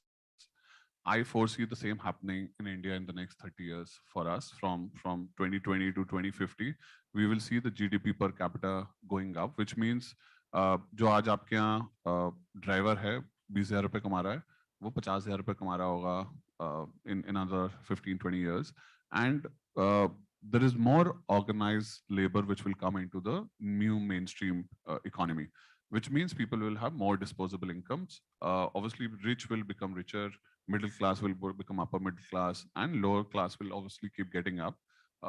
वो जो 200-300 million people हैं, I think the whole world, or at least every Indian company sort of looks at, this base will go from 200-300 million to 800-900 million people from their TG sort of perspective. And that's where the consumption story will sort of keep building up. It has happened in US in 60s, in Japan in 80s, in China in early 2000. There is no denying that it will not happen in India from now on, because every macro, micro environment is pushing it towards the same thing. The talent, our age, the government readiness into it with UPI, demonetization. Obviously, it was hard for the retailers, but somehow it has built, right? I've been talking to so many people. There is no way you can cheat the system now. And in the next 5 years, there's no way the unorganized guy who had this arbitrage of tax working in, they will definitely die down. So which means that from example perspective, the consumption story will go up and brands like Relaxo, जो 100 रुपए का चप्पल बनाते हैं, पहले वो सिर्फ metros में बेचते थे. They will be in every nook and corner of India and will destroy the local players because they will not be able to compete with this brand because of sheer economies of scale, the strong tech they're trying to build, the integration of their supply chains, and it will help them become a massive, massive giants.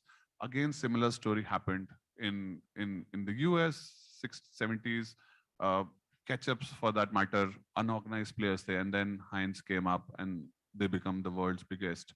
And there are multiple stories around it. I foresee that India consumption story will have brands there.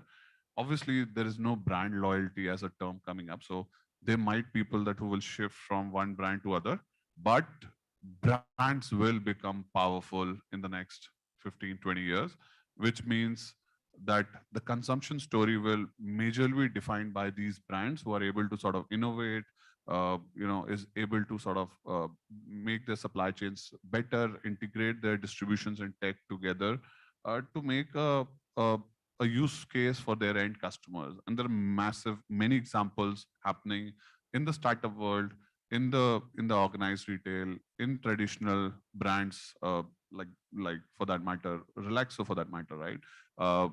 They're still on Amazon. You go and they still sell the chappals at 100 rupees. And they're the best sellers, right? You go to Kanpur, say Unnao ki taraf, in northern UP, and you still see Relaxo now taking the front seat in that chota sa store. Because the roads are unified, the infrastructure is getting better, the UPI is coming in, people have that disposable income, and that's what the story will be for the future. In terms of your thing on sustainability, which Rajesh also said, that there is no denying that customers are getting conscious and they will appreciate brands who also appreciate nature for that matter. We obviously work in this domain a lot. We sell plants. We are into a gardening category. We're trying to organize this 26,000 crore unorganized gardening category in India, which for donkey years has been sold by the local nurseries and malis. And we foresee that nature will play a very important role. I think now nobody has to talk about it. COVID has told everybody how important nature and sustainability is for humans. And more brands, I think there's no brand I know of or I wear or I've heard of who has not talked about the goals on how they become sustainable, maybe in 2025, 2030. They have timelines where they are clear that they have to be sustainable, and if they are not, probably they will miss the bus and they will not be part of the ecosystem, and competition will sort of take over from there. Thank you so much. Perfect. Sorry, I would just like to interject here. It's not only sustainability. I think the term today is ESG. So a lot of emphasis is also being given on governance. In a country like India, where social compliance is not considered that important or was not considered that important, but now I think it's gaining a lot of grounds. For example, if any person who supplies to, who wants to supply to Lacoste system, anywhere in the world, not only in India, they have to undergo 3 audits. One is social compliance audit. That means they have to ensure that all the laws of the respective countries are complied with to the T. Right. Second is if they have to undergo a technical audit where one sees the technicality about this thing, the environment friendly things. And the third, if that supplier is using a wet process, then they have to undergo an environment audit also. So the point here is not only sustainability. The brands across the world, including India, are becoming very, very conscious and very cautious about ESG compliance. And just to add on another thing, I think also about the gender parity, I think, which is also one of the things which is happening for us, for that matter, in our farm, in our backend, which is a 28-acre campus, there are no males around. It's 100% managed by females, right from a supervisor to a plant doctor at the base. These more than 100 plus women sort of drive our backend supply chain. And I think I'm proud and happy that to say that for us, bringing women participation and making them a part of the organized labor or organized workforce is something which is also a new India has to do. And will also become an important element, just like sustainability and social proof. Right. Rajesh, since you mentioned the governance aspect, I want to understand that from the policy and regulatory viewpoint, what would be the key imperatives for the industry to succeed? What would be, let's say, we have the budget coming up, what would be some of the key demands, or as in your general expectations that would give more, the fillip to the industry? So I would talk more from the perspective of a retailer rather than a businessman on this particular aspect. I think as retailers, we see that there are serious issues when we enter into agreements with the offline developers or now online guys also. For some reason or the other, the terms are getting stricter by the day by them, and they are mostly one-sided. What I do propose, if there is any possibility, and we are raising it through different forums to the government, if there is a possibility of regulating those developers and online channel in such a manner that it should be a win-win situation. I'm not saying that leave anybody free completely, but there should be a win-win situation. There should be a level playing field where both the parties win the game instead of it becoming a one-sided affair. Second, of course, a lot of things have been done on regulatory ground, which have eased the business to some extent in the country. However, there are still some laws where some government officials would still come to the retail shops and they would sort of ask for a lot of things, which I think is getting addressed to a great extent, but we still need to walk some miles there, I would say. Mr. Grover, your views on this? I have a long list, but having said that, I think I don't expect much from the government, frankly. I want them to be out of business. They should not interfere us. Let us do our job. What they should do is to create an ecosystem, which I think they're somehow doing well. How I have seen my entrepreneurial journey for the last decade, I have seen a lot of infrastructure coming in. When I go to Lucknow and I see new roads, or I'm in Noida, I see how the bridges infrastructure has come up, how UPI today has sort of played. I think we're the world's biggest in terms of digital transactions. I'm sort of happy with these. Having said that, if we start inviting them, as Rajesh said, in terms of contracts or in terms of interfering into sort of partnerships, I feel they will screw it up. It's better that we as market forces sort of figure this out and who wins. For example, for us, working with Amazon is like it's always a troubling story. We never make money there, and still we can't live without them. And we keep figuring it out how we move out, and somehow I think that forces us to focus on more on D2C and other channels, right? And or to be more smarter enough to figure out what are the things, how to read the data more, how to comply with the Amazon systems more. So from my viewpoint, I think I will expect them to keep doing the same things. In our industry, you said, please bring taxes. We are not monitored. There's a zero GST in our industry, and I want them to have GST so that there's more organized players who comes in, and हमारा input credit सारा खराब होता है. So I'm not able to sort of take any GST credits. So if there is 2 or 5% slab for agri or agri-related businesses, we will. I think this is one thing which is in their control. We'll want to have them. I know, so that's what I know will never happen. Agri is something that they never want to sort of touch. So I'm saying, हम agri के subset हैं, आप उसको touch कर लो, which is horticulture. Don't touch agri. But yeah. Right. So panelists, I think we have 2.5 minutes left. And Mr. Grover, one of the things that was coming out from your answers from the beginning, of course, the mention of UPI, and UPI has become such a synonym of a success story. Now, I interviewed Mr. T. Koshi back in June when ONDC was about to kick off, and you shared your experience with Amazon. Very quickly, how do you think ONDC, will help in democratizing the retail sector? I have read about it. I have heard Koshi sir Abhi recently. I'm still confused. I don't know. Will government be able to pull up ONDC the way they pulled up UPI? But if they did, and if they do, I think it will definitely democratize the online from a commerce perspective.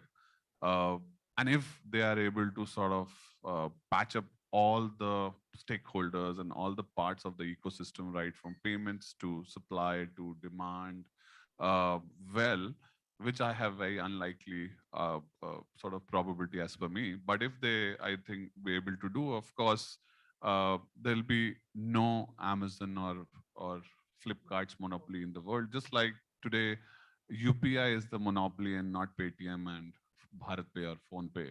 Right? You pay via UPI, don't pay via Paytm. And that's what if starts happening, people will start buying through those networks. But still, it's too early, I think, for us to say that it will be successful. I still have a lot of doubts. I wanted to ask a lot of questions from sir. But yeah, I think if it works, I think it will be a game changer for the world, I mean, especially for India. Okay. Rajesh, you're reading quickly on this. See, ONDC, as Anu rightly put it, that it's in a very nascent stages right now. We need to understand. In fact, I met Mr. Koshi last month in Mumbai, and then he explained me the brief outline, and I could understand a little out of it. Again, today he invited me to join their conference that they hold every Tuesday. So that is where he said they would be able to explain it better. I completely agree with the thought that yes, if it gets implemented in the right manner, it will democratize retail space and the online space in a big way. But it will take some time because it's a new concept. Unlike UPI, here people's personal lives will get impacted from the perspective of real products. So first of all, people need to be educated about the concept itself, especially the supply side, because as per my understanding, what Mr. Koshi told me is that as a buyer, you don't feel anything. You go to any of the platforms and you will be listed there anyway. But from the supplier side, we do not know how it will happen, like whether the agreements that we will have will be with the ONDC or it will be with the respective platform.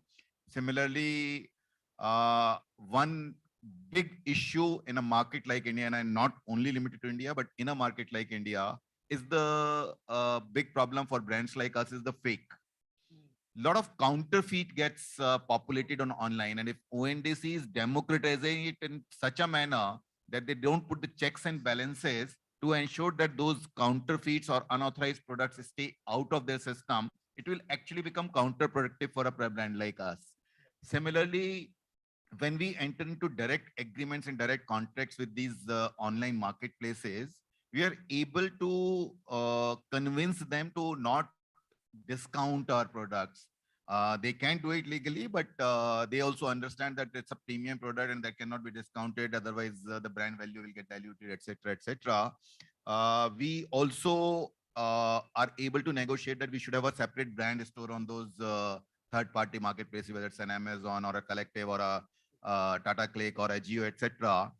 How will those things be addressed for brand like us, for a premium brand? However, having said that, as I said, it may not necessarily be so relevant or so fast for brand like us. However, for other retailers, it could actually prove to be a game changer where they can quickly get onto the online platforms without waiting for a very, very long procedure with those brands. Right. Thank you so much, panelists, for your time this afternoon. That's all the time that we had. Time just flies when we're talking about the resilient story of India and the success story. And we surely, your insights, your commentary as to what the retail sector's contribution will be towards this goal of 5 trillion economy. Thank you so much, panelists, ladies and Do gentlemen. we have time for any questions or no? No, I think. Okay. Thank you. Thank you. Thank you so much. Request the panelists to please stay back.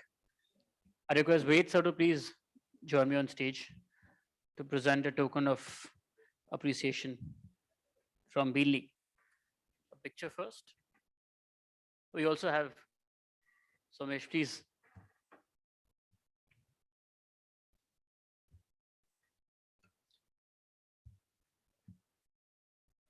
He's Ved sir is here. He's one of the co-founders of Beanley.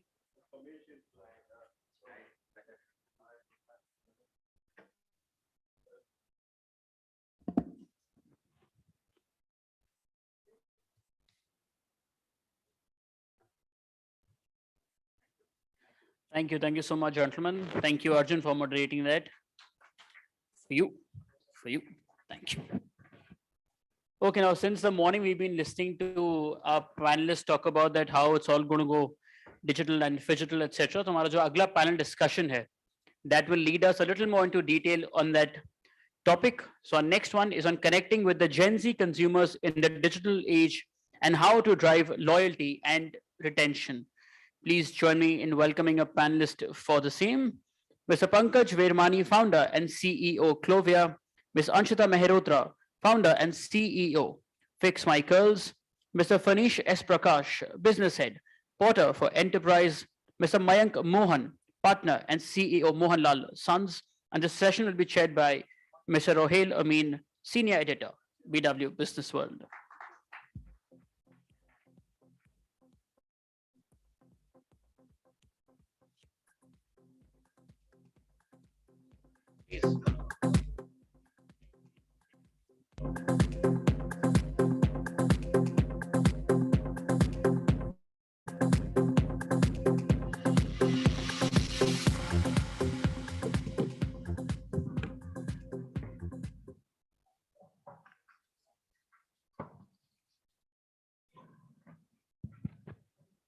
Thank you, Aditya. You're also Gen Z, so you better listen to this. Okay. So the perennial question of connecting with Gen Z consumers in the digital age and how to drive loyalty and retention.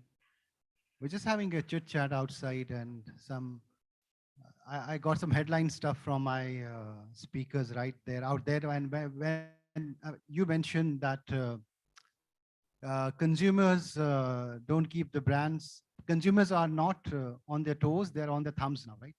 That's so true. So I want to start, we have spoken about physical retail, how we are going to digital and how the experiential part of it is intact, But when it comes to Gen Z, who are digital natives, they understand it better than maybe, some of us here. They behave very differently when they shop, and brands also have understood how to get their pulse and address them. So for example, they are very sensitive about sustainability. They're very sensitive about not only the product, but the story behind the product. So it's a complex way of, addressing them. Pankaj, starting with you, what is your experience of how does Gen Z shop? I think if I were to kind of just boil it down to a few things, I think they're very restless. The attention span that they have is very less. Of course, if you're an aged brand which has been there for some time, it's a lot easier for you because there is a legacy that comes along with it. But if you're a new brand and you want to catch attention, that you really have to try much harder. I think that's probably the crux of things. But then I think one very interesting thing about the latest trend that we are seeing is that even though we keep calling them digitally native, I think the way they consume stories is very native, but the way they consume and they buy their product is still, it's a blend, it's a mix. So how the brand is able to kind of, have that whole experience done in a more streamlined way, I think that's the other challenge that one needs to address. Anshita, how do you see the Gen Z's behavior How do they shop? I mean, are they easier to catch than maybe the other generations? I feel like they're not easier to catch because Gen Z is always on the run. And I know that because I am Gen Z, so I shop like Gen Z.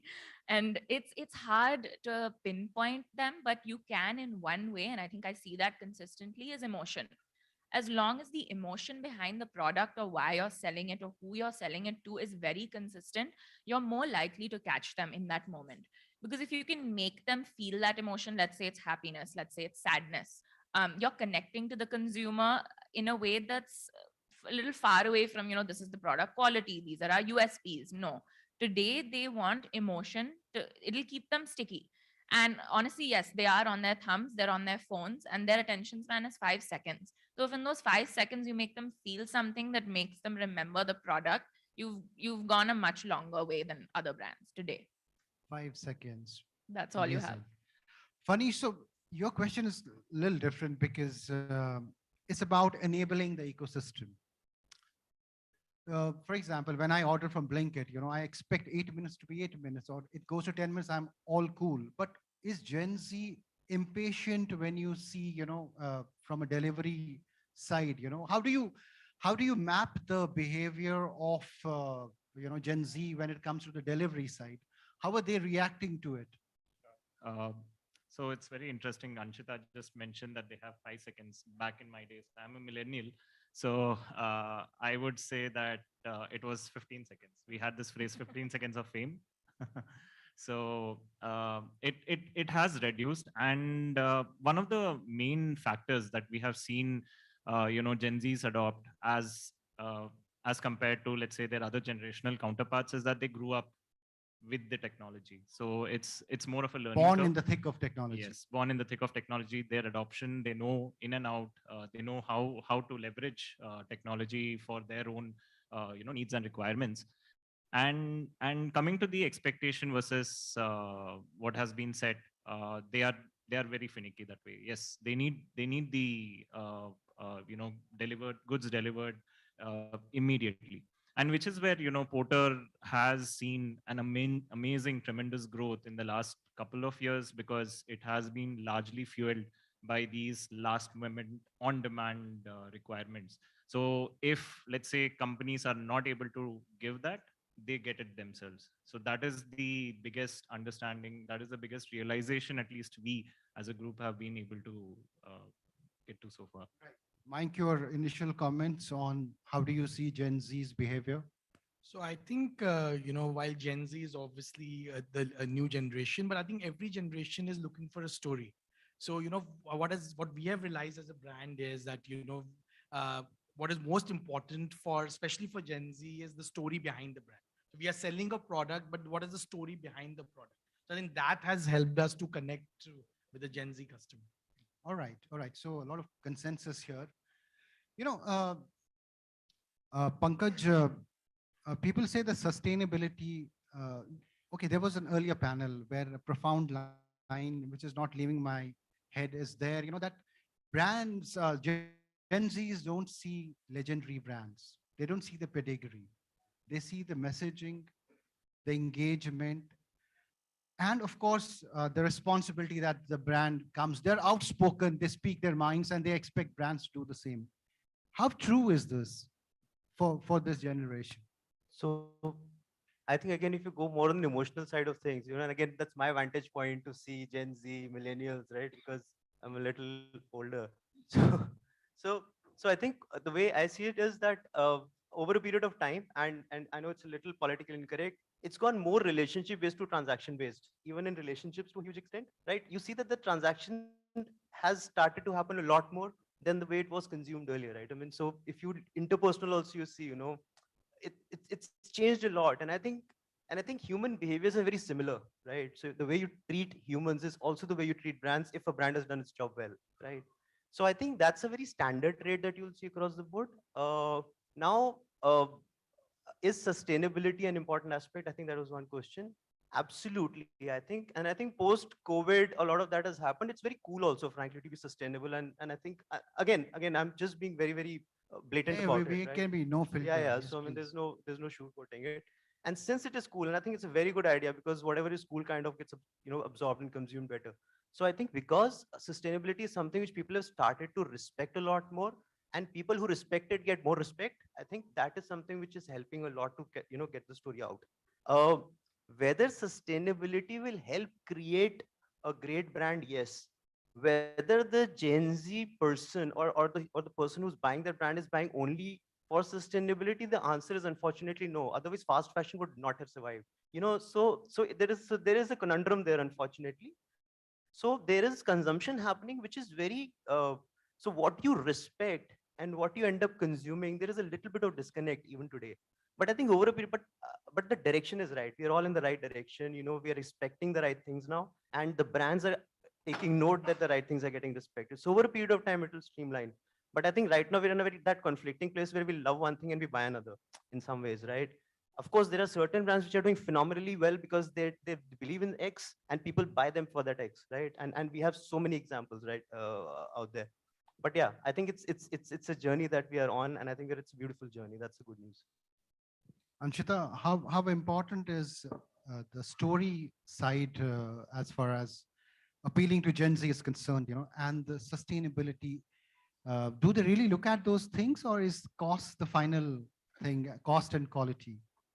I mean, I would love to say that people care about sustainability, but I'll be very honest, they don't. At the end of the day, when you're a consumer and you have some X amount of money you want to spend, today people know that if they go to a third marketplace or a fourth marketplace, उन्हें 40% off भी मिल जाएगा. So then why will they purchase it from you? They don't care that you're using X and Y because that sustainability thing catches them for 2 seconds. Again, I'm playing on the seconds factor because it genuinely does matter. Brands that use hooks very, very well to capture consumers will always win, especially, and I'm talking from more of an online perspective. I think offline, maybe sustainability can matter, maybe people look at it, but I don't think consumers have gotten that far. We're very behind right now, especially in India. But I think human behavior is channel agnostic. So I think if you're seeing Yeah. it in online, you will see it offline as well. No, so it's probably the same offline. And in terms of brand story, of course it matters because the story sticks with you, right? You'll the story kind of becomes your story. If you can connect your personal story to the brand story, you're more likely to stick with them for a little bit longer. For example, Clovia, I think what they've done with lingerie is speak to every woman ever who has a hard time finding a bra and didn't want to go to a store to purchase one because it's embarrassing, but they made it easier. And I mean, in terms of us, hair care, people with curly hair feel so unseen. Now because of our brand, they feel seen. So again, see, these are stories that connect back to the consumer, and if you can do that successfully, I think that matters more. People with curly hair will get a chance to ask questions. I know. Fanish, you have a strange responsibility also. For example, there's a brand and there's a consumer, and the brand has they're on time, everything is set, but brand experience will also depend on you. You are an stakeholder. Unknowingly, you become a very strong stakeholder in this entire piece. And then you have limitations. The traffic is not under your control. The infrastructure is very different. Do you feel, I mean, when people comment on the brand because of the delivery, because of the larger aspects, how do you negotiate with that feedback if it's negative, and it's not your fault? True. I mean, a lot of times what happens is that we are an extension of the brand. We are the face of the brand, when experience of the brand, the experience, everything. I mean, we represent the brand, especially the online ones, because I mean, you can say that for a retail store, there are people who are there, who are the sales reps and all, who become the face of the brand. But here, when you talk about a complete e-commerce kind of an activity where we are delivering, even though the amount of interaction is very less, it's as small as picking up the parcel from him, but a lot goes into how we deliver, how we are able to bridge the expectation that the brand has set with the customer to what is being done now. And it is interesting that you asked that, because there has been a correction of sorts. Nobody is able to deliver, again, going back to quick commerce. nobody is able to bridge that kind of an expectation gap, and it is largely a hole that brands have dug into themselves, because I mean, Pankaj mentioned that it is more towards the capability. How fast are you able to, like, get the products ready for dispatch? It's the amount of time that goes into just the delivery bit is very less, because how easily, best you can position yourself closest to the customer makes a lot of difference. So when a lot of discussions, I guess one of the earlier panels was also on the topic of enabling omni-channel. uh, a lot of importance still goes into having a good tech stack to solve for that omni-channel presence. If, let's say, all of the retail stores are well enabled, all the inventory is correctly matched. So a lot of times what happens is that what is appearing in the inventory list is not what is there on the shelf. So a lot of times there is that mismatch that happens. When that happens, and then you commit to a customer that yes, a delivery will happen from the nearest store, but that particular SKU is not there in that store, that's when the dichotomy takes place. So I mean, to answer your question, it is indeed important that we have and we adhere to those sort of SLAs, but it is also important from let's say a brand point of view to enable us to also do that. Mayank, when it comes to legacy brands, brands before, the Gen Z, existing before the Gen Z, are they worried about addressing, and are they taking enough measures to address the Gen Z market? Are they looking within that we need to change our behavior, our staff needs to be retrained, readjusted to the current demands? Is that happening with legacy brands? I mean, we are India's oldest retailer. So, I'm the 5th generation in the business. So, but Gen Z is what is happening now. But every generation, the customer behavior will actually change. So I think there is almost an overemphasis when the millennials came. There was so much of focus on what millennials would want. The whole shopping experience and the product offering would change completely. It changed to a bit, but it was not a 180-degree transformation. I don't believe that with Gen Z, it would be a 180-degree transformation either. In the end, what any customer is wanting is a good product, a good product, good service. There is no actual substitute for good service. When customers come into us because the whole family is coming in, because we are largely into ceremonial wear. So, we have 3 generations, 4 generations coming into our stores at the same time. So what they're looking for is, very good service more than anything else. So trust is a habit. Trust is a habit. And, even small things like because we are primarily into offline, we have a presence online. A small percentage of our business is online, but we're primarily into offline. So when customer comes, whether the customer is say 13 years old or 30-year-old or 50 years old, they want to be treated well. So if a small thing like asking for water, asking for tea and coffee, which almost sound old school, but these small things would actually make a big difference in customer loyalty and getting the repeat customer into our stores. Yes. And talking about sustainability, again, I think it's a very novel concept. I think probably I would say to our clientele, about 5% of our clientele would actually, currently would actually make the purchase decision based on whether we have a sustainable collection. I recently got a dressing down from one of our, family friends who's been coming to us for generations. So he's, for the first time, I remember he actually did not buy from us. He bought from someone else just because, he liked what he was trying, but he realized that that particular garment was not sustainable, and he's Gen Z. So that is starting to happen, and it drove us to change. We are developing that collection, but still it's a small segment of our current clientele. Right. Well, absolutely. I think sometimes you feel that the things have been jargonized. There's a lot of there are so many jargons around it that even old school, like making customer feel special. I think that will always remain relevant no matter what generation. I want to start with you, Akshita. Where is Gen Z found? Which platform? Which planet and which platform? I think for most brands today, if you want to find Gen Z, it's on Instagram, it's on TikTok. See, TikTok's not in India, but people still use it with VPNs. Brands are still using it. if you want to find Gen Z, obviously reels will be the first place. If you can make a good reel, you've probably reached them. But there's YouTube. That's longer format content basically. But I think Which one is most effective? Your three top places to get Gen Z hit and get those 5 seconds. I hope they don't become 2 seconds next year. I hope not.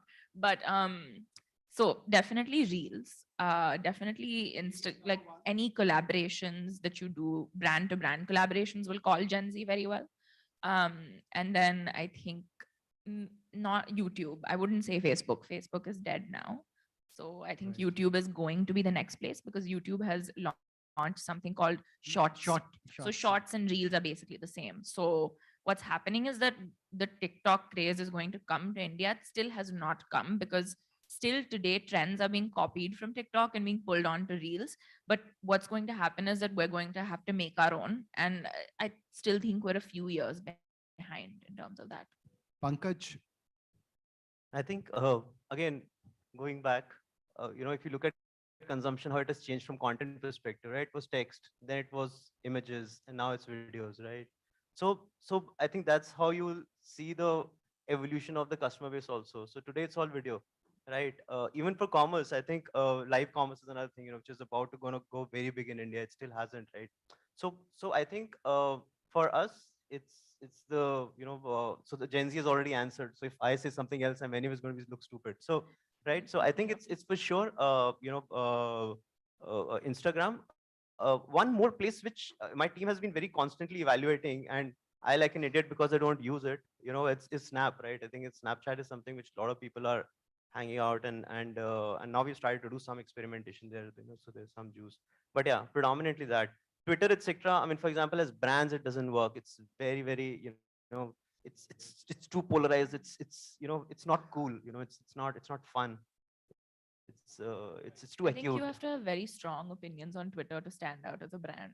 I think probably. you have to take a stand. No, I think you have to take a step back and say, who are you as a brand, and do you actually resonate being taking a position? Our brand is happiness, right? Happy is my superpower is our tagline.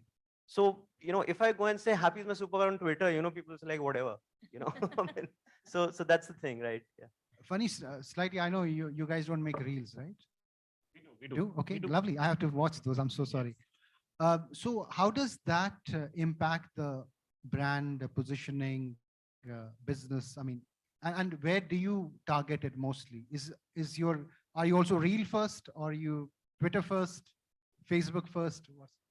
No, largely it's reel first, and we have started, and it's been almost 6 months since we have been bringing out reels, and largely it is, I mean, the way Pankaj mentioned that happiness is the tagline for us. It's anything, anywhere, anytime.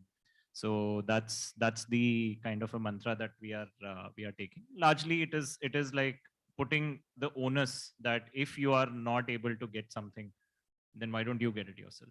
So that's the empowerment that we are looking at. Right. So for you, Mayank, is it, I mean, necessary for legacy brands who have dedicated customers? I mean, you don't have to really worry about that to actually get into reels and get someone dance and do something, or it's really not something that impacts your positioning and the customer ROI?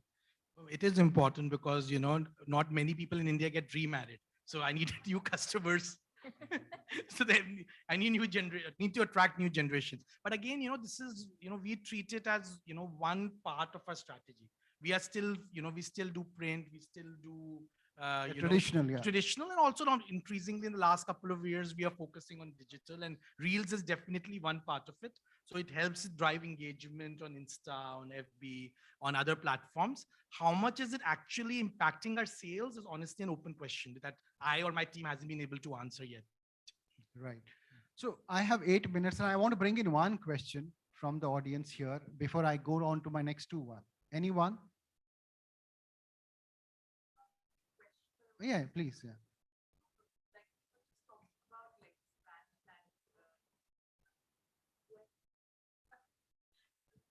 Yeah. Hi. So like we were just talking about legacy brands and the Gen Z brands. So I think, yeah, but it's what the panel discussion here is the Gen Z consumers. Brands, of course, whether it's a new brand or it's a legacy brand, cannot survive by just catering to a segment, I feel. Of course, you need to specialize, but you have to ultimately cater to a larger spectrum of audience. And as far as I'm taking the liberty to speak on behalf of Mohanlal Sons, he's my husband.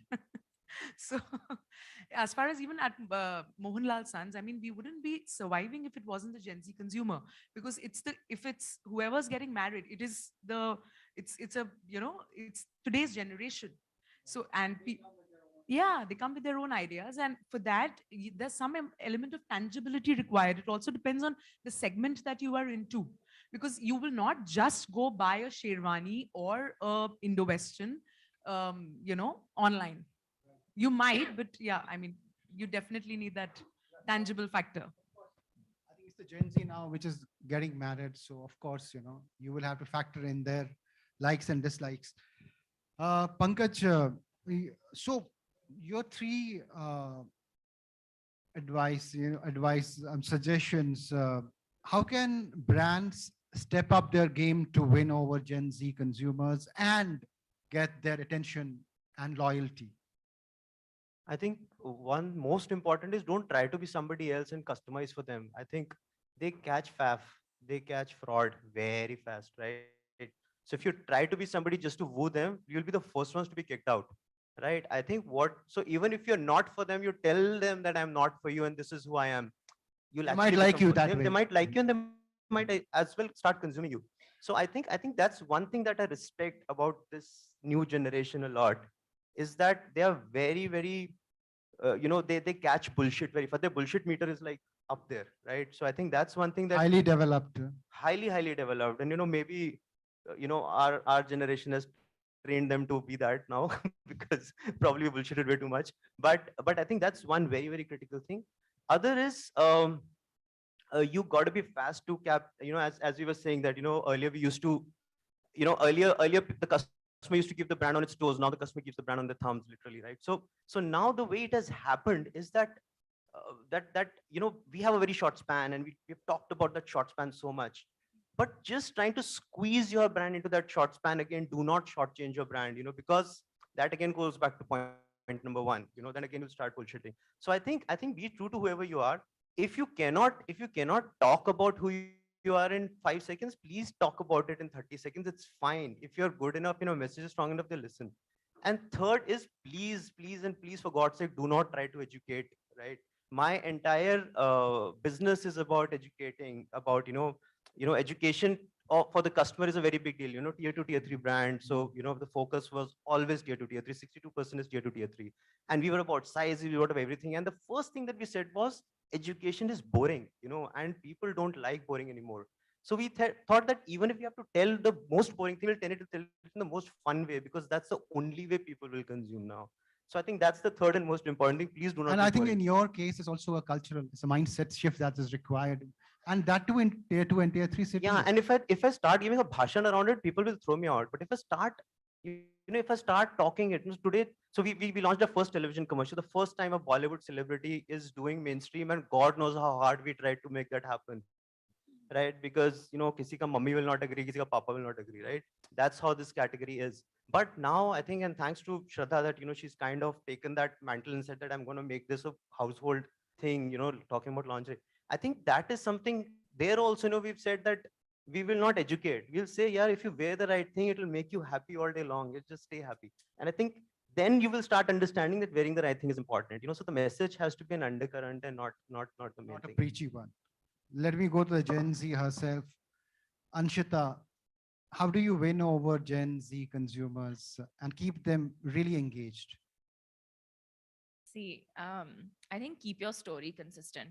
That's it. Whether it's in a 5-second reel, or like he said, a 30-second video, or a YouTube video, or you have stores, suddenly you're opening stores. In our case, maybe someday we open a salon. The story has to stay consistent, because people need brand recall, no matter how old or young they are. And no matter what changes, brand recall will always be the most important thing. So if you see somebody's logo, or if you see their color scheme, or you see something, okay, this is that brand that I purchased and I like it. or maybe you don't want to purchase it, but you still know the brand. And that is the point, because sales will go up and down. Customers will choose to come back, or maybe they won't. I think it's very evident now. Nobody knows how to keep a customer sticky. It's very difficult today. You have to be a legacy brand to have some, but since we're not legacy brands, we're 3 years old, we have to just keep adapting. But I think if, as long as your story is the same, no matter how you're adapting, I don't think you should fail. Like, you'll fall, but you won't fail. So Funny what Pankaj said, that you need to be yourself. If you're not fitting or not convincing your customers in 5 seconds, you don't have to follow the trend. But is it easier to do? I mean, easier said than done. I mean, how do you follow that this platform suits you or does not suit you? Well, largely, what I have at least seen is that we have seen that consistency breeds competence, and competence breeds return customers. So that's what. So one of the aspect was about retention as well. So if we are not able to, I mean, since despite being a delivery only company, you're not making tall claims of getting things delivered within 10 minutes, 15 minutes, whatever. We know what is there, what are the pitfalls that are involved, and we just say that, like, we'll do delivery. The tagline of our brand is delivery hai ho jayega, whereas the ethos is anything, anywhere, anytime. But largely being consistent helps us in cementing that view that yes, it is indeed these guys mean business. So that's what.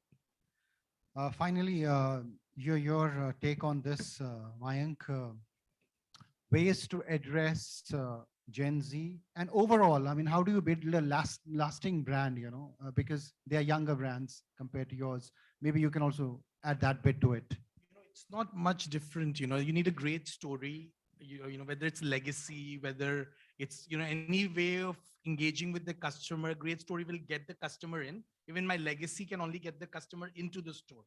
But once the customer is there, it is the quality of the product and the sales service and the after sales service that will get me the repeat customer. So it has to be a great product as well. I mean, the biggest, I forget who said that. If it's a bad product, a great story will just help it fail faster. Wonderful line. I mean, what a way to end this panel. But thank you everyone for sharing. And now we know where to find Gen Zs and what to do and what not to do. Someone wants to ask a question? Okay, please allow me 30 seconds. But make it faster, please. Yeah. Yeah, please do. Go ahead. Yeah.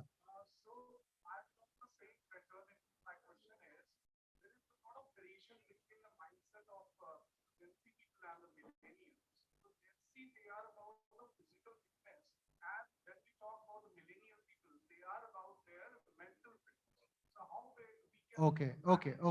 Who will take this? Okay. I think it's again, what do you do as a brand? I think is something which is consistent, and then how do you communicate to different sections is something that technology can help you with, right? For example, we do activewear and we do fashion bras and we do some very basic bras, right? So we have segments of people where we are pushing more activewear. We have segments of people where we are saying this is more fashion stuff for you. Consumptions of Gen Z will also be different for the same product, right? So they'll buy cheaper, they'll buy a lot more as compared to probably somebody who'll buy more expensive product but lesser. So earlier in India, the consumption of bras would be like probably 5 bras a year. A woman would buy, best case scenario, right? Today it's for Gen Z, it's 10 to 12 bras a year, and probably it's increasing only. So I think that's the kind of changes that we'll see. But I think it will be a function of how do you communicate your story differently to different sections, because you can segment it now, which earlier wasn't possible. Right. So sorry, I can see Aditya here coming and, giving us a cue, but thank you so much for sharing and breaking some myths that it's not just the sustainability that Gen Zs look at, which often is repeated outside. I wish we will have definitely more conversations on this, but thank you all for your time. Thank you. Thank you so much. A picture, please. Also request Samish to please join us on stage.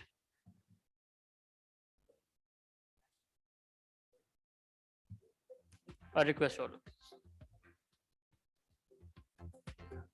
It's a gift. hamper from Beanly. He's the co-founder of Beanly. So probably also give you the recipe for it.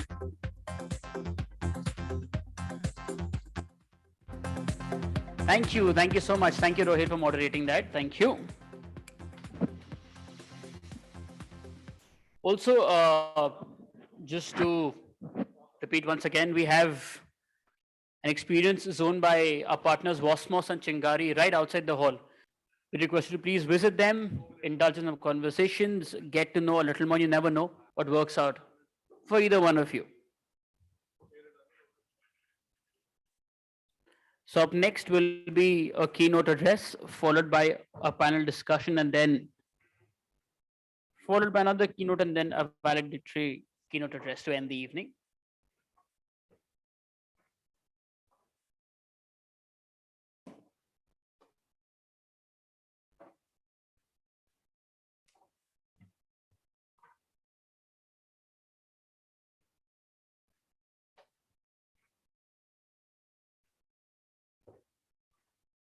Okay. For the next keynote address on the ever expanding, our next keynote address on evolving formats and technologies of retail.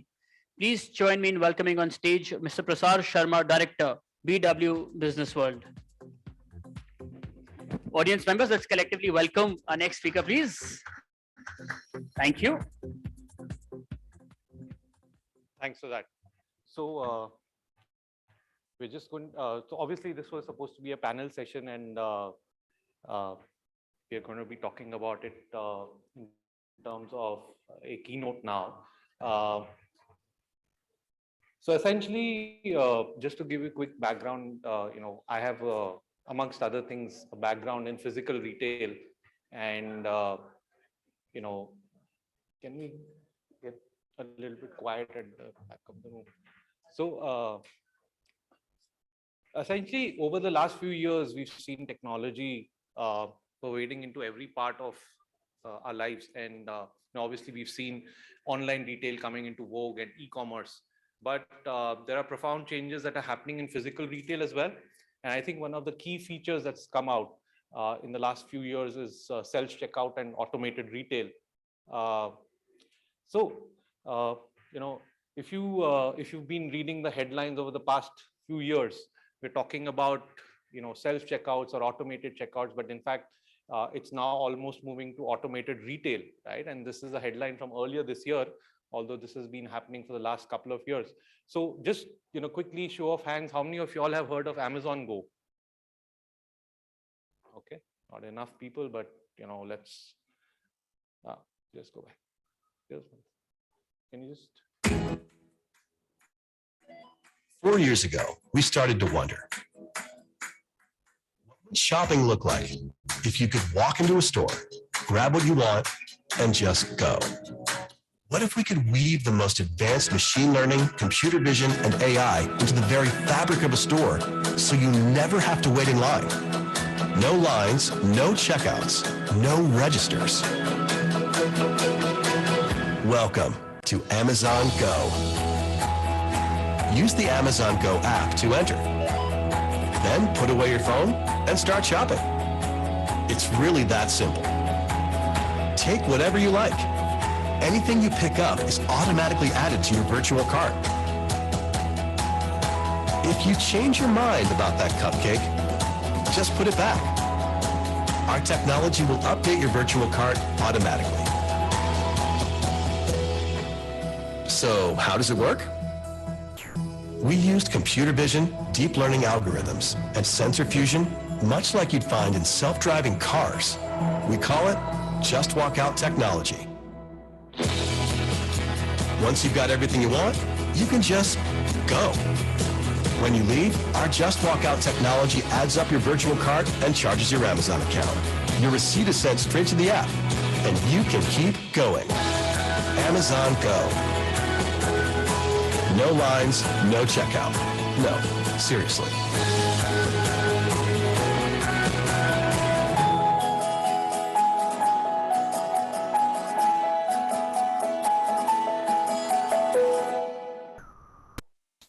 So obviously this has been around since 2017, And Amazon Go obviously has multiple stores now, and you've got independent players coming in as solution providers and service providers into this segment.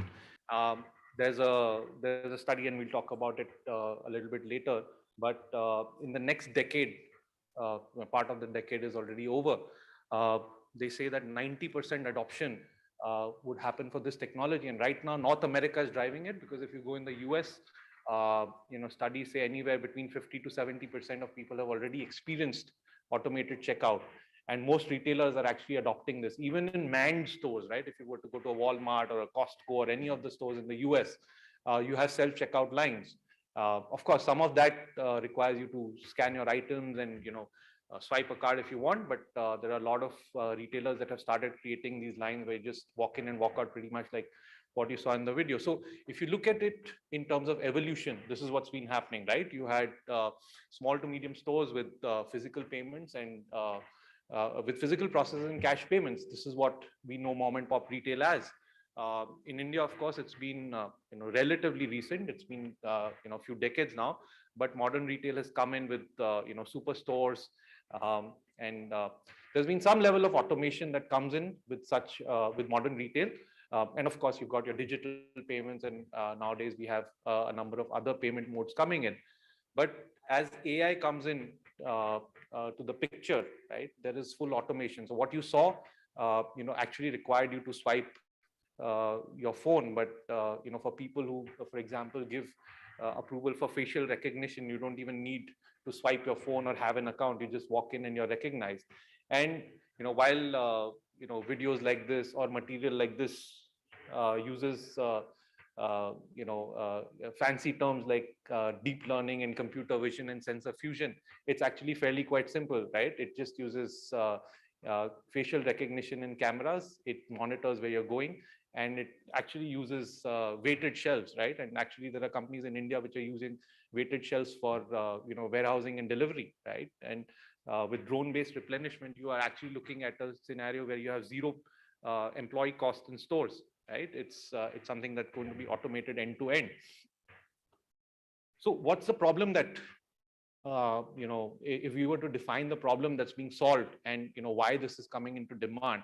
If you look at it, it's around three parts. One is, of course, your POS software and hardware. Each of us has been in checkout lines and has suffered long queues, worried about checkout issues, etc. But again, it's not just in terms of the money that's spent, whether it's capex on hardware and software or AMCs, but also the training and the consumables that come around all of these things. You've got your payment gateways, not always smooth. You've got some stores that accept something, some stores that don't accept other payment methods. And then, of course, the key feature around OpEx is your staff and security, right? Now, for example, automated retail, one of the things that it does is it completely eliminates pilferage, because every unit of every SKU is monitored within the stores.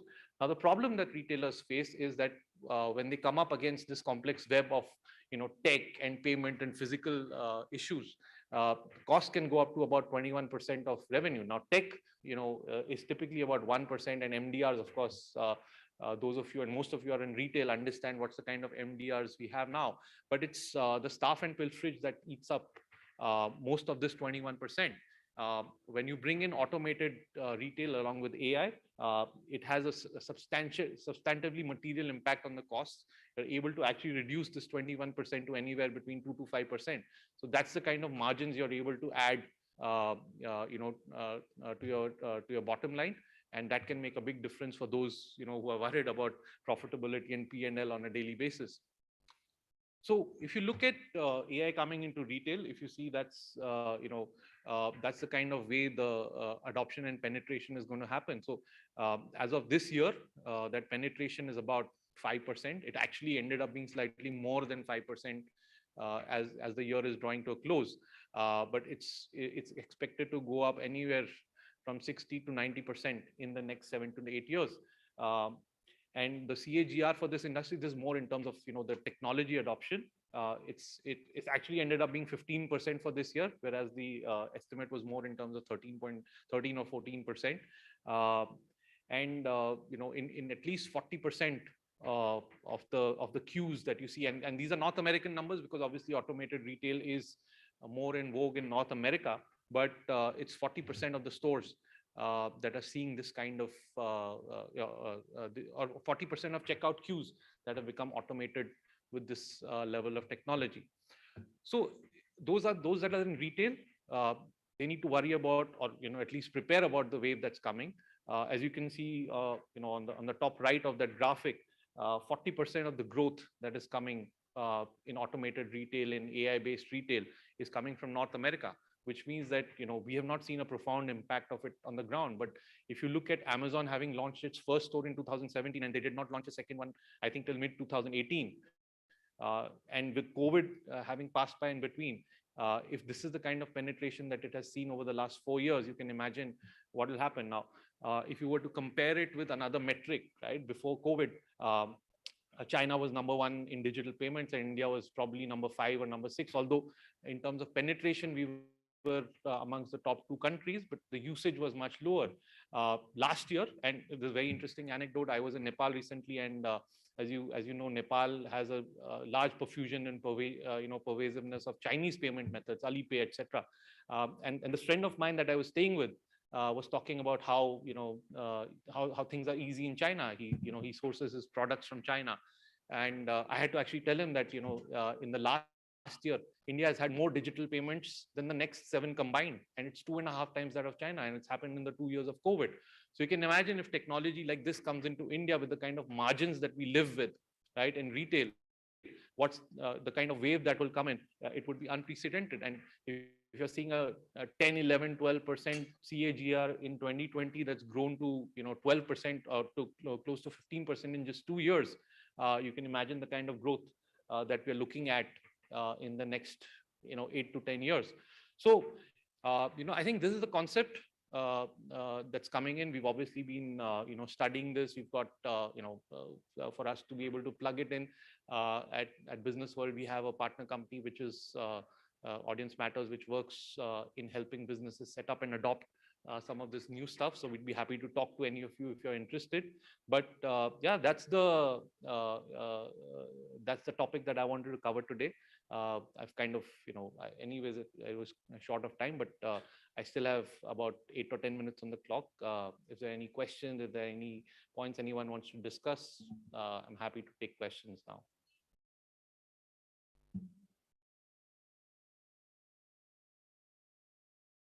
Okay, I think technology is something that we really don't like so much. So I think no more questions. So yeah, I mean, good. So I think my colleagues who are organizing this should be very happy that I've given them another 7 or 8 minutes on the clock. But we're happy to kind of talk about it offline as well. And thank you for your time.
BW Business World presents a rich legacy of curated events that enable conversations on policy issues in India. I feel that the Indian automobile industry's future is very bright. Presently, the size of the industry is 7.5 lakh crore, and I'm confident that at the end of 25, it will be more than 15 lakh crore. Business World has brought this to Bangalore, and earlier also they have done it. Bangalore is the right place to talk about startups, unicorns, decacons. Because of the state of our cities, we have no option but to build smart and resilient cities. Their stature, their experience, and their name in their respective fields. I wish all the best, and may your entire day be enlivening and fulfilling. Thank you so much. Covering a range of topics, BW Business World events look to create a strong narrative around smart cities, digital India, healthcare, Swachh Bharat, human resource issues, education, banking, and finance, among others. The world is fast changing. Best practices are available now on the net. Vikas development पूरी राजनीति में ये focus बन गया है.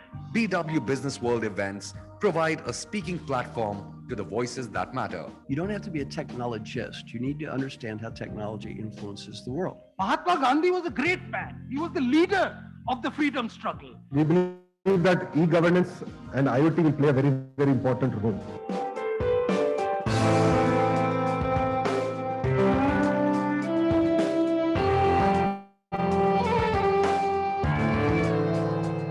BW Business World is an excellent exhibition platform that helps you showcase your services to the right audience. BW Business World's digital transformation went on the fast track in 2020, marrying its legacy of credibility and robust business journalism with the power-packed content like BW Dialogue Series, Festival of Life web series, and custom-created webinars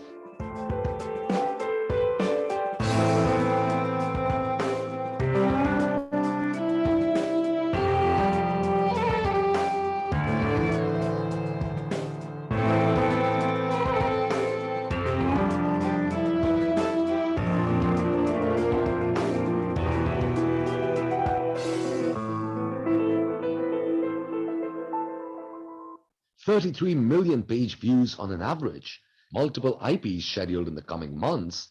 BW has taken a leadership position in the business news segment. To become a part of our legacy, write to us at partner@businessworld.in.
Okay, moving on to our next panel discussion on the ever expanding D2C market opportunities and challenges.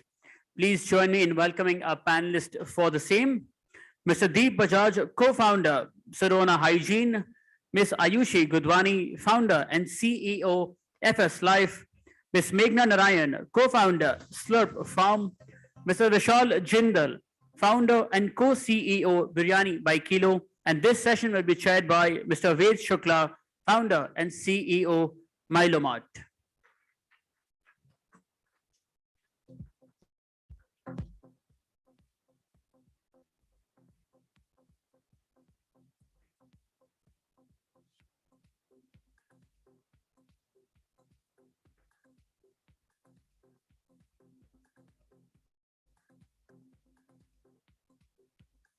However you wish.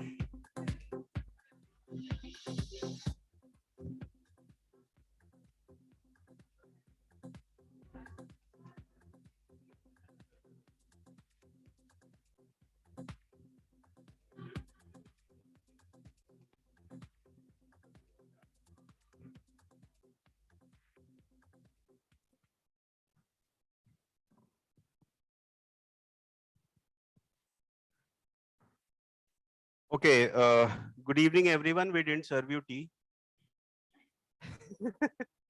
So that, you can still be focused and looking forward to it. I'm so happy that we have such a great panel here. Starting up in life is exciting, but it brings its own set of challenges. Deep, I've been very closely watching, is done wonderfully well. An area which was never ever thought that somebody could even enter. And I've seen him holding the product and presenting to the sponsors. So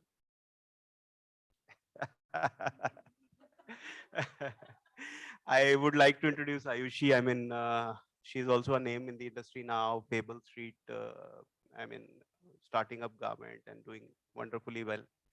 Meghna is here. So she's in again tough category of baby food, but she's wonderfully done well. Biryani, I went to Lucknow for 3 years in hotel management. So biryani सबको पता था, but ठीक है, मतलब खाई जाती थी.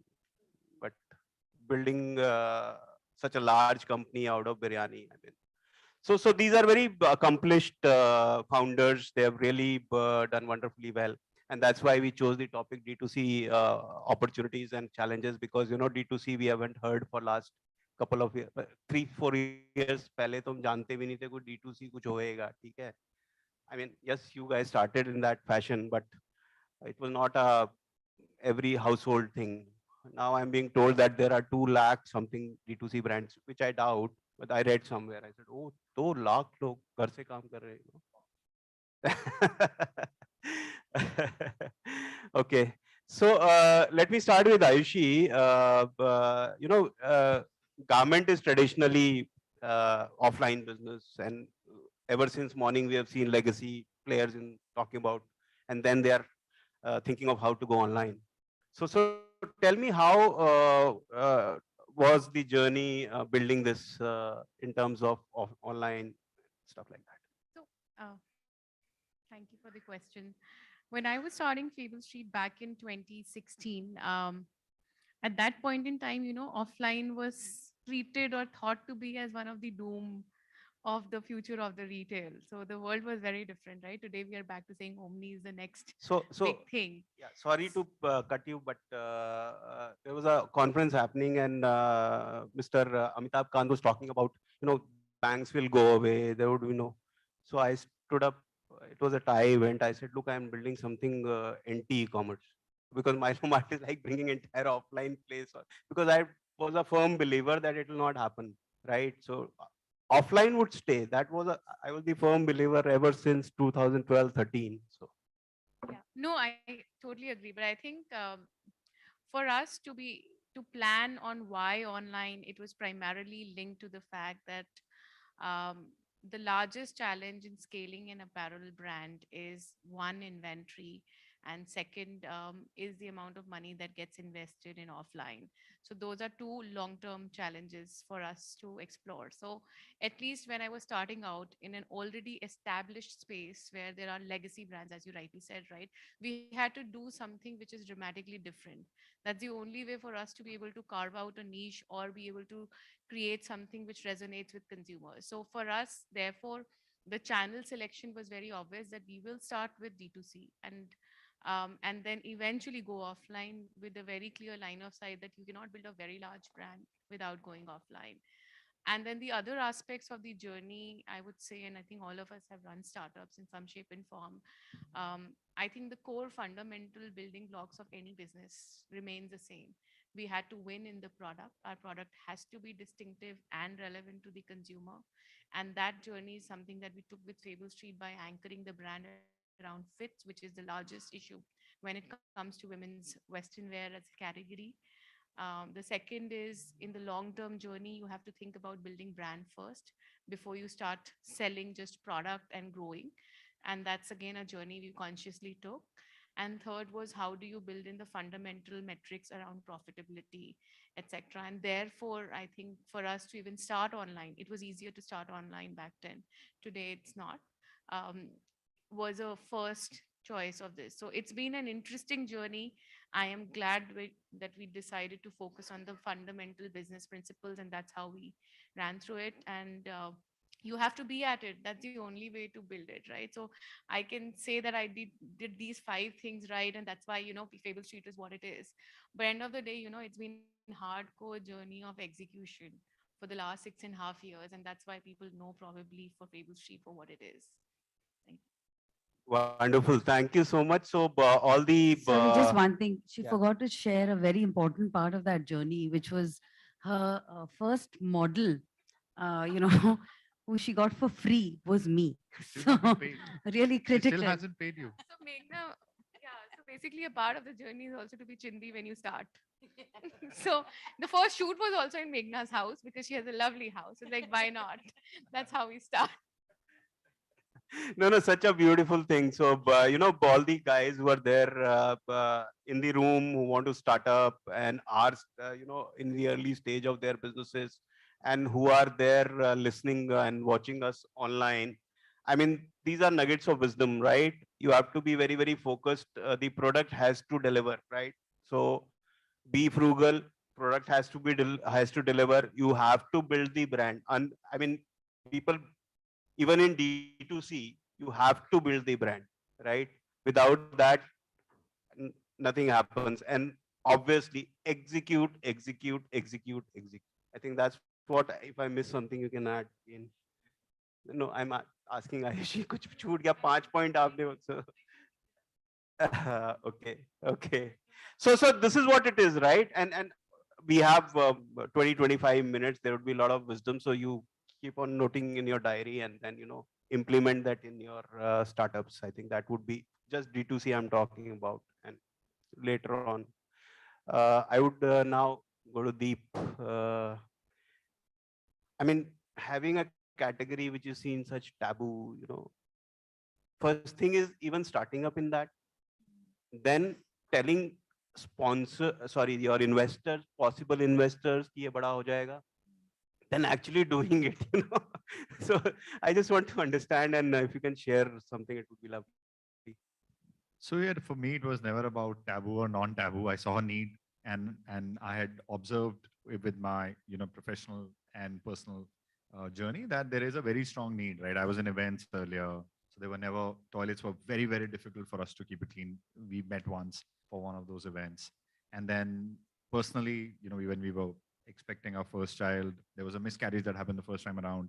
So this whole UTI playing out for women, despite your best efforts, to go to best of places and ensure the toilets are clean can't be, I mean, there's no foolproof around this, and women really have to suffer around this. So for me, it was more around a personal, I would say, experience which got me to get into the category. And that stage, I didn't look at whether there was taboo or no taboo. I just saw this is a problem that I've seen professionally and personally, and this needs a solution. So that's how the P Buddy, the first product, was born, that helps women stand in P. And I think once you get into the category and when you start having the first dialogue, you don't have so much bias. Like if I have to start the category all over again, now I can say a lot of things. Kya taboo hai, mat karo, stay away. But back then it was more around saying, let me just solve this for my family and others customers will follow. And that's what happened. Toilets said started, then got to periods. And similar, I started asking around, asked my wife the problems that she faces around her periods. And I'm a very selfish man. So I think the first day of her periods are very, very turbulent. So वो उठती थी तो मुझे उठना पड़ता था. So चलिए तो जिंदगी भर नहीं चलेगा. So how can we solve it? So that's how the period pain patch came about. And then eventually, this never started with the objective of creating a business around it. So it was never investors at the front. It was always customers to say it's solving for my wife, it's solving for my mother, it's solving for my friends. And then there are other customers also who started seeing merit. And then the entire genesis around creating a company around it came about. Rest we kept innovating. And how to deal with the taboo was by just talking about it. I think the biggest problem is any category that is yet to evolve in the country, the more we talk about these issues, the easier it gets. So the only job that we did, I would say, is we kept talking about the category, how you're supposed to talk. And it wasn't whether it was about packaging. So we did not really make the traditional mantra would be make it pink, make it soft, don't talk about it. Everybody was shouting from the rooftops that it gives women freedom to stand in pee. When it came to about the menstrual cups or all the other period innovations, the packaging was very, very jarring. And it's still something that haunts us in our VC pitches. But that's how the business has evolved, by just talking about it and doing what we believe our customers need. And yes, if I wish I could show the ads which they carried. I mean, game changer ads, very, very bold, very, very bold. And I'm so happy. I'm so happy. Meghna, I mean, I mentioned briefly that, you are again in a tough category. How does it sound? I mean, and how easy or how difficult it was for you to build it up from ground zero. Sure. I don't know about tough category. I think which any business has its own challenges.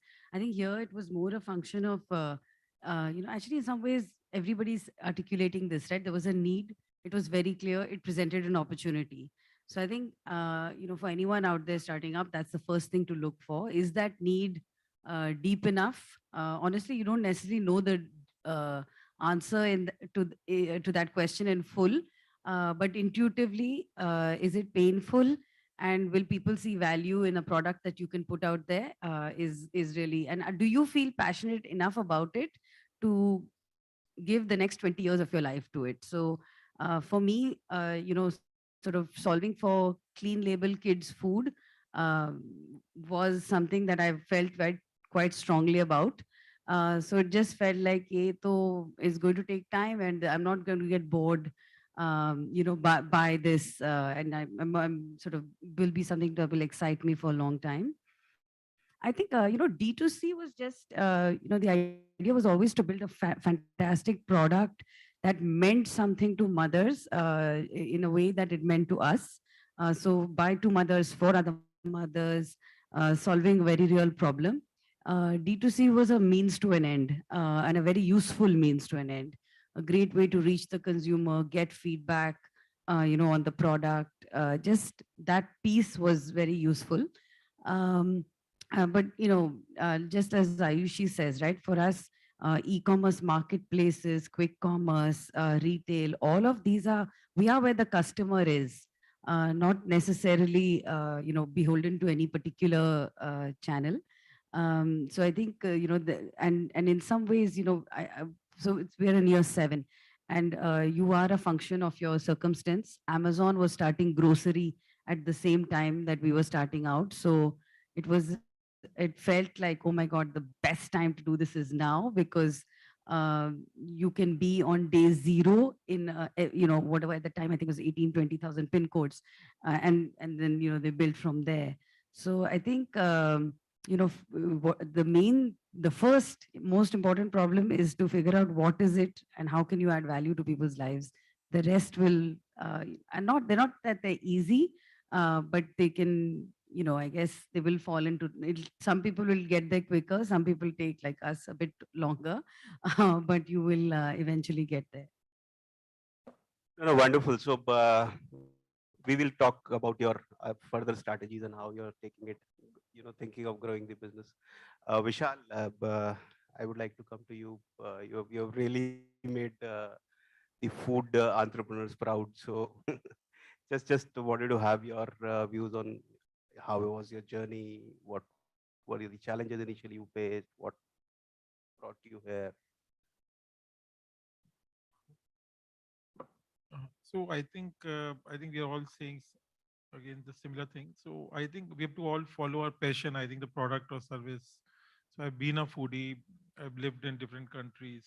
So I always used to wonder why in India we don't really have a big chain, multinational F&B chain like a McDonald's or a Burger King or a Domino's, despite having such a rich food, rich and deep, cultural and food heritage, different parts of India. But see, the challenges is we have to take one category like a pizza or a burger, which can really be, like a one meal and which can be scaled. So biryani, when we were doing our research, biryani is obviously that category. It fits for some obvious reasons. First of all, it's a very delivery friendly category. Unlike even pizza, which is the most delivery friendly. You can't eat a pizza after 1 or 2 hours; it becomes chewy, or even a thin crust pizza. And it's healthier than a pizza and burger biryani. It's gluten free, more aromatic flavors. And the category has been sold for hundreds of years. The only thing is, no one, and there's no incumbent leader like a Burger King or a Pizza Hut in this category. The leaders are more regional in nature. If there's a paradise, they're only mainly in Hyderabad. So the problem was no one has done the SOPs the way a multinational would do, or a big company would do, that you have to make the same biryani in Nagpur or Guwahati or Jamshedpur or Delhi or tomorrow London or US with the same processes and systems, yet quite delicious, authentic. So that is, I think, the big thing which we were able to do, the SOPs and the processes, systems, the automation, despite we're the only company to make fresh biryani on order in the handi, and we deliver it in the same handi with dum cook. But it is done by processes, systems, so all the input ingredients, the processes are standardized, and there and the ingredients are still quite high quality. The rice we use is a 2 years naturally aged premium basmati, similarly others. So I think in a nutshell, it's a deep category. It's a very delivery friendly category. If Jubilant is doing 5,000 crore from pizza, we can do, much more than that. And that's only in India. And the whole world is waiting. Biryani is like a known category. So the hypothesis is right. On the D2C part, of course, the product part being done. See, distribution, like in FMCG, earlier people used to go GTMT route, or in fashion through EBO, MBO. In our industry, food, it'll be restaurants, right? On high street and mall. So I think distribution is something which is one of the big challenges after product. So, of course, the entrepreneurs, startups don't have money for either the GTMT route or EBO, MBO or the restaurants, right? And it's higher capex, more sales force. So obviously, we all take the D2C route in some way initially, and coming from most of us coming from a tech background or marketing background. So, but having said that, like D2C or e-commerce would be 10 to 20% of the business, right? In most categories, right? So at like someone also said, at some point, so we have also, like we have more than 100 outlets, but we do one dine-in per city for Brand Connect. If you're going to, especially in tier 2 like Jamshedpur or Jaipur or Ludhiana or Nagpur. So it's a small dine-in, but you have to move. We have done a first food court. So we'll be moving to airports also. So I think the distribution side, everyone, I think in the new age startups do skip the traditional distribution channel. But I think, like I said, so after a certain part, I think you have to do all, and I think it's a natural route. So I think D2C, but it's not so easy. I think D2C, I think might be because you have to engage, acquire and engage the customer on an online channel, which is even more difficult than a physical store. So I think that's another topic. Yeah. So no, I'm so happy. The next session is on food, and we have Anant from MMG. So he would talk about probably McDonald's processes and systems. So do you have those kind of manuals, big manuals? That par with any multinational. So I think this business cannot be built. We are in more than 40 cities. So most of the times they're very good food entrepreneurs, but they fail going beyond one or two cities or one state more than that because of this obvious reasons. And of course, our ambitions are not on so much more than that. We've already in more than 40. So I think those manuals, SOPs, training, hiring, audits, I think that becomes the key. Of course, there's a brand building, there's a delicious food. But I think still the crux of this business is you have to have a consistent product and a process-oriented approach. Yeah. So they say processes don't fail, people fail. So wonderful. It's such nice to hear this. And we have about 10 minutes. So I'm a positive looking guy. So we will talk about challenges first, right? And we'll then look at opportunities. So one minute each on, D2C is everybody is there, and there are people who are leaving their job, jumping into it, starting out, which happens, so yeah, so which is a fact. I mean, but you have been there. I mean, we have all been there 7 years, 6 years. The journey is not that, cakewalk. So one minute each on the challenges you see, which you faced, if you want to share your learnings, and then quickly we'll go on to the opportunities and also what you are strategizing to capitalize on those opportunities. One minute each, starting Deep. Yeah. I think not challenge, but I think one thing that we are quite mindful of is try to stay away from mindless burning in and thinking this customer is going to come back to buy again. So for the first 4 years, first 2 years, I would say that we did invest, and after that we've been profitable 3 consecutive years. Now a little bit of burning has started again, because there was money. But the biggest challenge of this category is that if you think that you've raised money and you'll be able to crack the code, that's a straight no. So the minute the money is over, so will be the business. And unfortunately, in the current scenario, raising money, especially the first few checks, is very, very easy now. So people assume paisa uthayenge, we'll give it to Facebook, Google.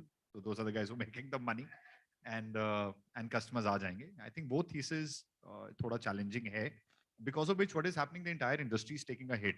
Earlier the bids that we were able to get cheaper by targeting right now, because everybody is going after the same audience, the cost of doing business is going higher. That's one challenge of D2C if you're only D2C.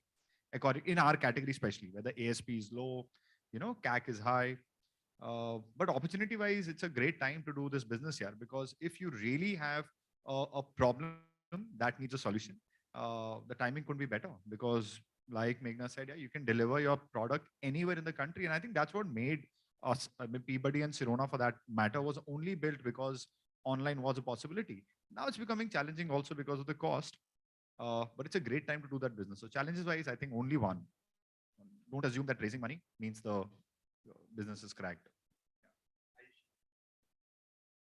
I think from a challenge perspective, there are a lot, right? So we can't start identifying one and then start saying, I think I'm sure Deep was also struggling ki kya bataएं, ek bataएं, do bataएं, कौन सा वाला बताएं? Do you scare people away or do you make them excited, right? But I think it's a hard journey. That's the crux of it. And at least me, I can't say it for everyone, but all of us did not know what we are stepping into. Sometimes we step back. At least I tell the world that I will not relive 2016 to 2019 for myself.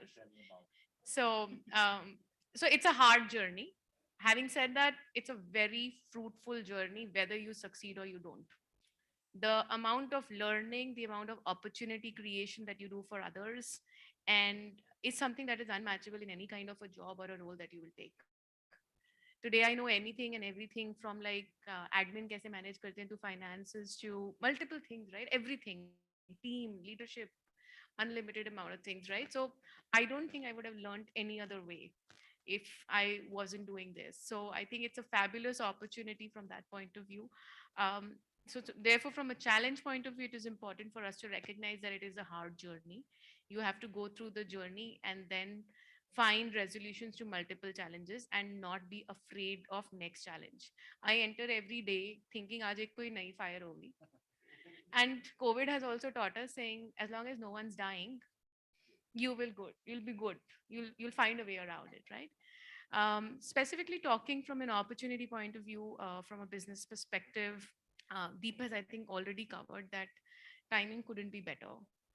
The opportunity still exists. There are still so many unmet needs in so many areas which are barely touched. And it may scare us away with challenges, or you can see it as an opportunity and go and crack it.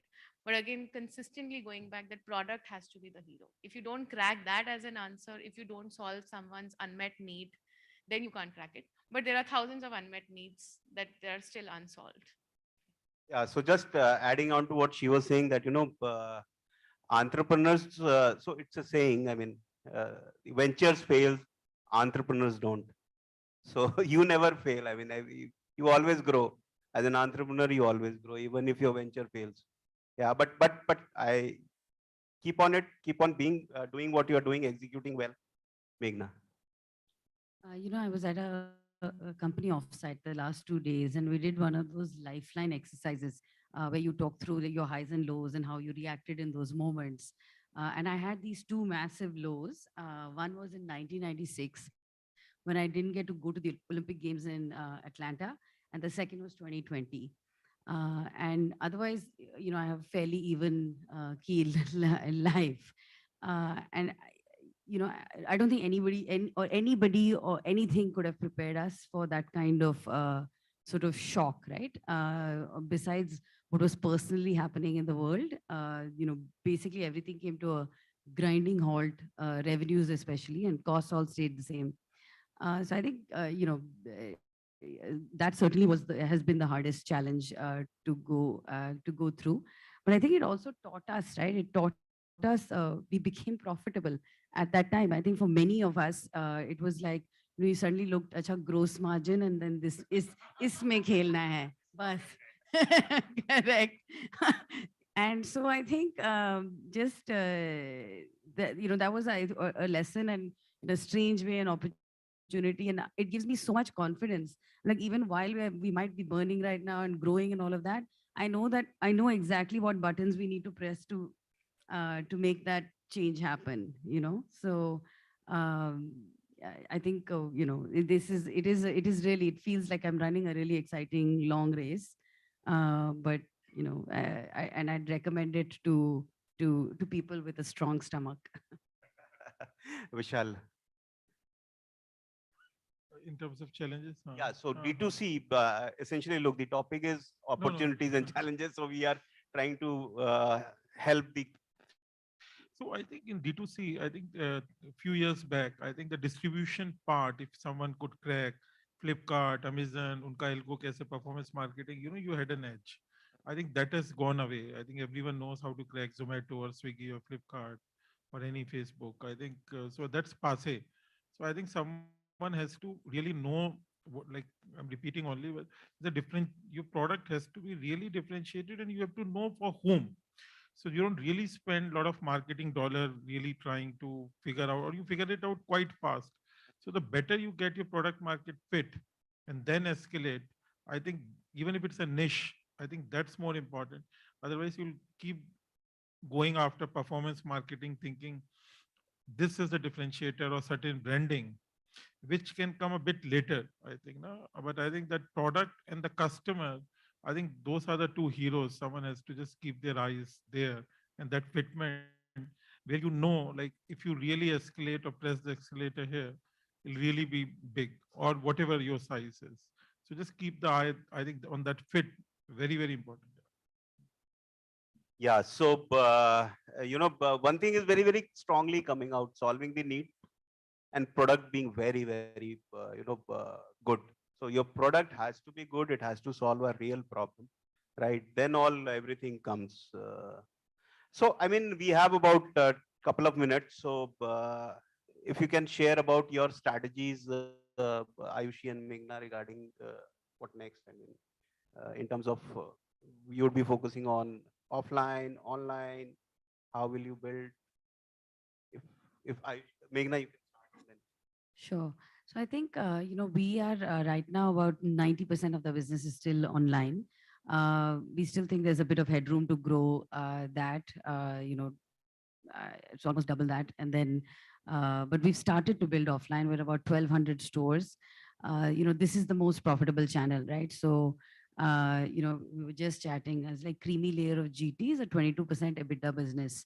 So broadly, that's where the party is going to be at. And we need to figure out a way to get there quicker. But not too quick, because if the demand is not created neighborhood by neighborhood, it will not, the product betega and then it'll come back or be hidden behind something else. So I think, which is why we have taken our time to sort of scale that channel. So yeah, I think that is what it is.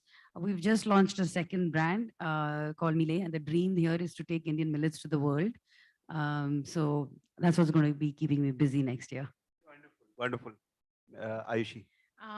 So at the back end, while we are Fable Street to the consumers, on the front end, at the back end, we are actually a supply chain tech company. We have solved the issue of inventory buildup and supply.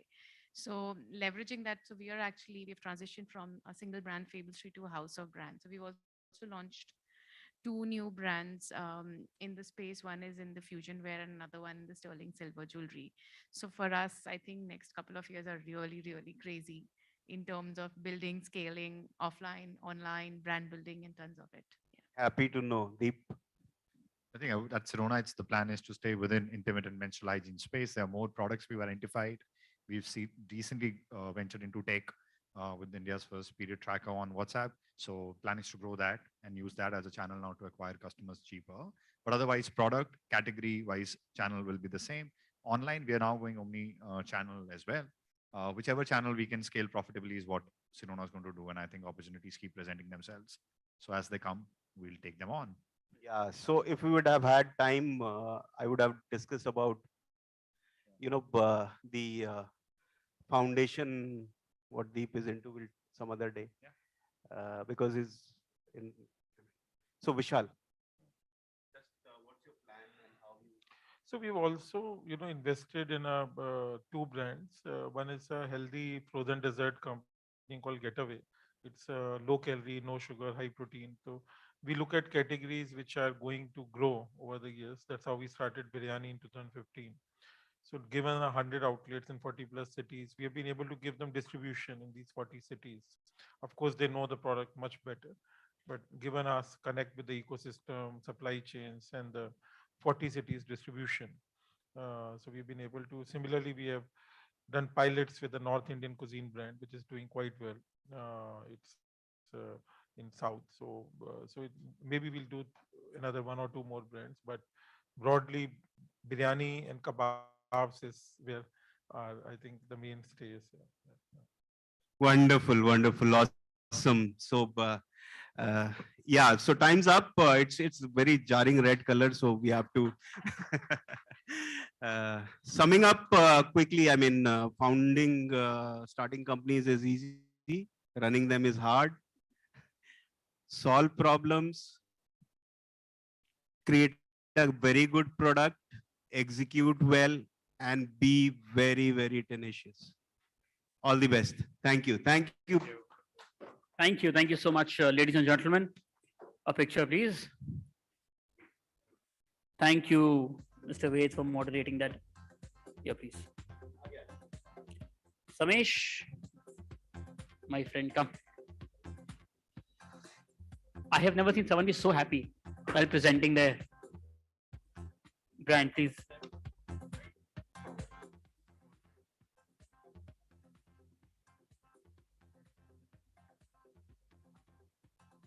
Just a token of love and appreciation from Beanley.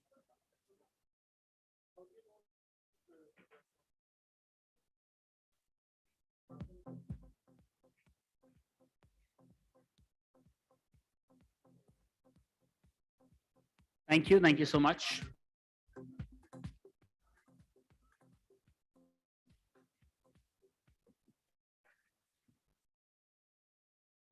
And with that, it's now time for our last panel discussion on innovation in food retail. Please join me in welcoming our panelists for the same.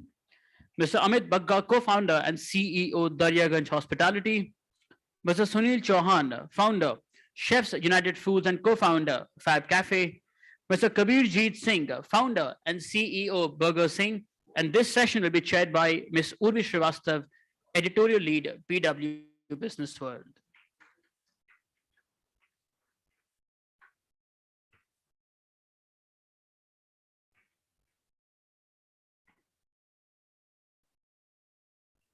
I also request all our audience members to please take their seats as you're about to begin with the next panel discussion. Thank you.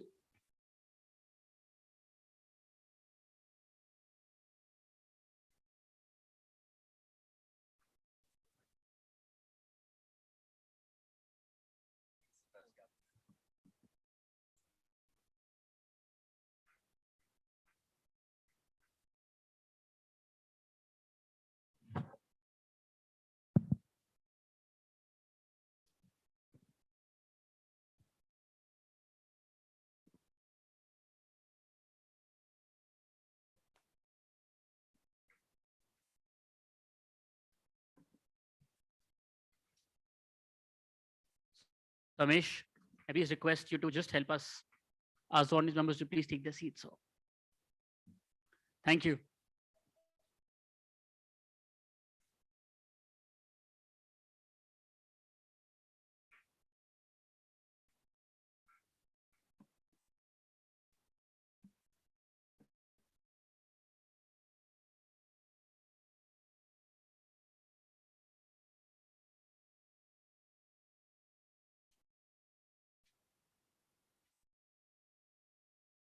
So innovation has permeated all our lives, especially during COVID, where we've learned new hacks, so to say. We might not categorize it as innovation, but guess what? It actually is.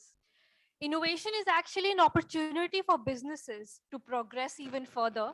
In fact, even our Indian government devotes a significant aspect of our budget towards R&D, as well as private companies. So today we are discussing innovation in food retail. As interesting and as relatable as this topic is, we also have a very dense panel here of experts, not by virtue of numbers, but by virtue of the knowledge they carry firsthand. So with that, let's welcome all our panelists with a round of applause, please.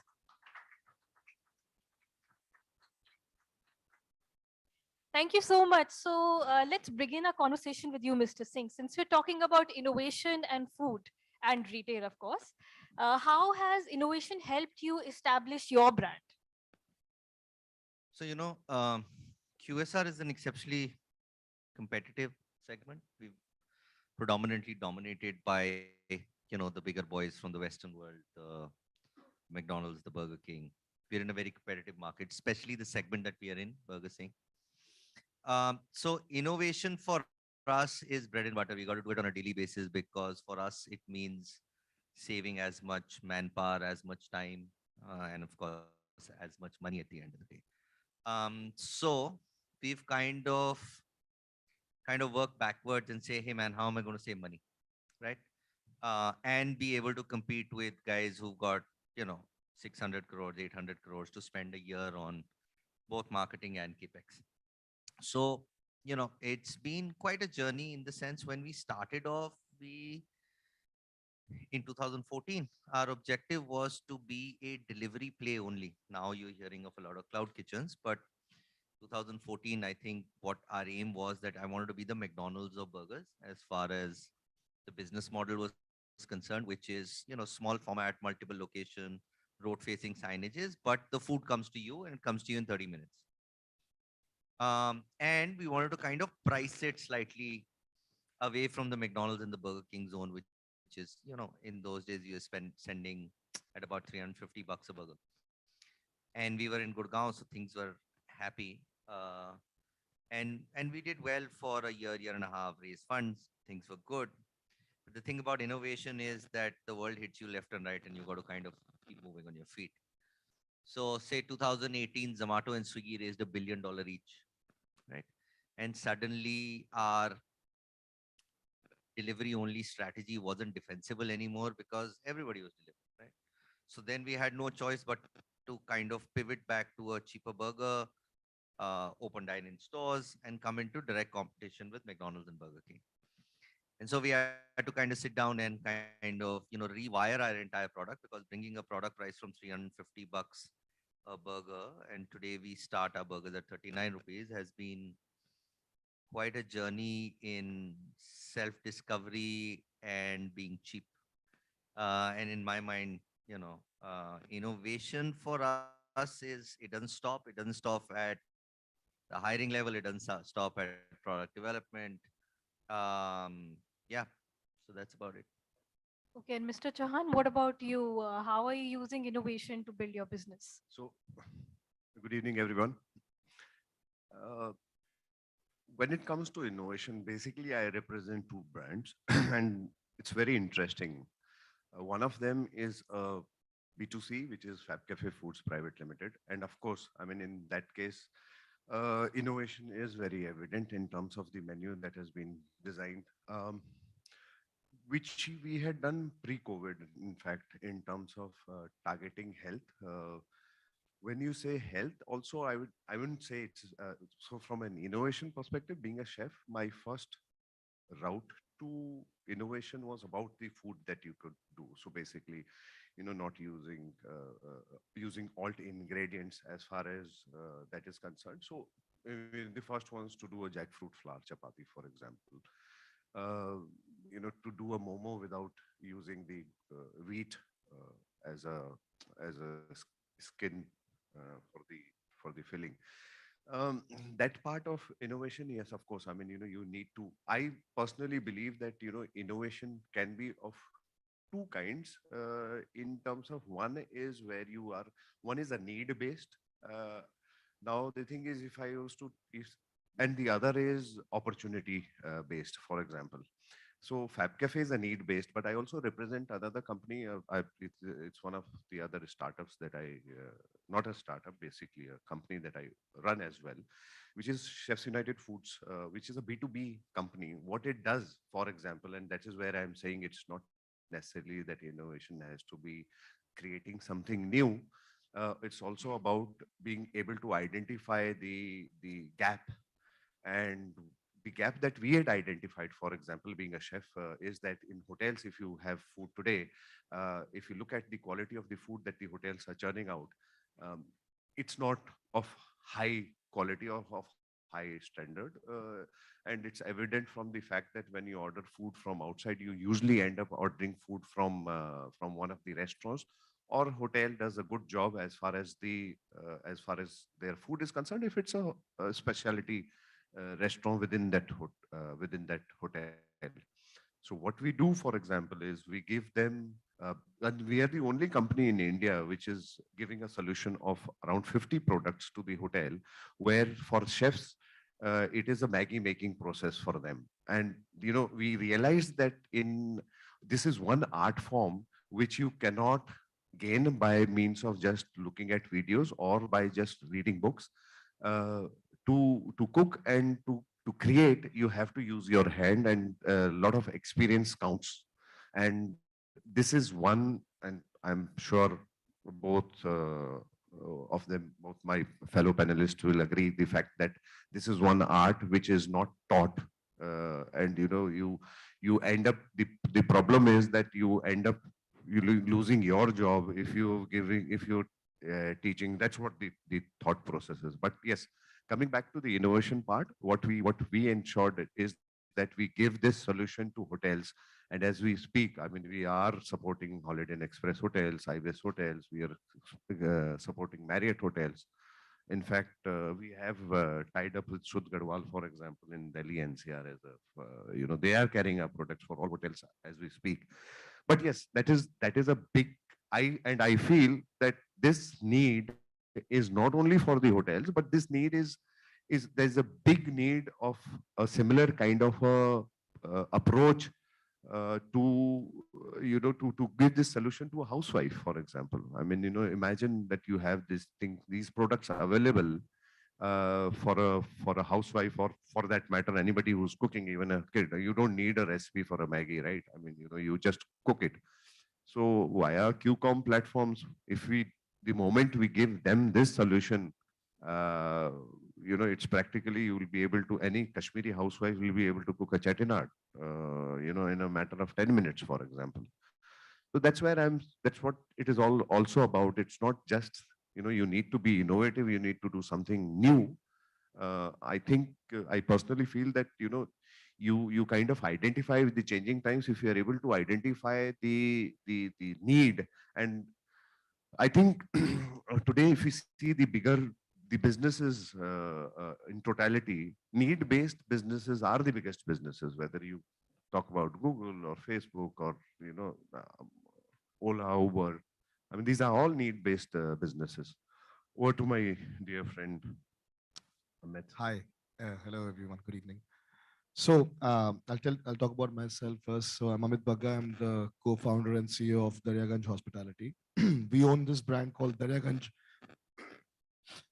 by the inventors of butter chicken and dal makhani. So, I'll tell you a bit about my story as well. So, I came from a different background. From my family was into business of automobiles, but I was always passionate about getting into restaurants. So I started about 13, 14 years back. I started with my journey with opening a few bars. Then over a period of time, I realized that that bars are not a very stable business, and it's not something which lasts for too long. The trends keep changing. So I decided, 5 years back, when I was just, thinking what to do different. So I realized that if I have to be doing something in the F&B industry and I want a bigger, because our big vision was to create something big, it has to be something which is food based, which is based on food. Maybe a few learnings I had, which I applied. One was that you do a family restaurant, which is has a more loyalty. Do a restaurant which is not too big, maybe about 1,800, 2,000 square feet compared for a CDR model. Then a few other learnings that, okay, go for the North Indian segment, and all these ideas were, coming in my mind.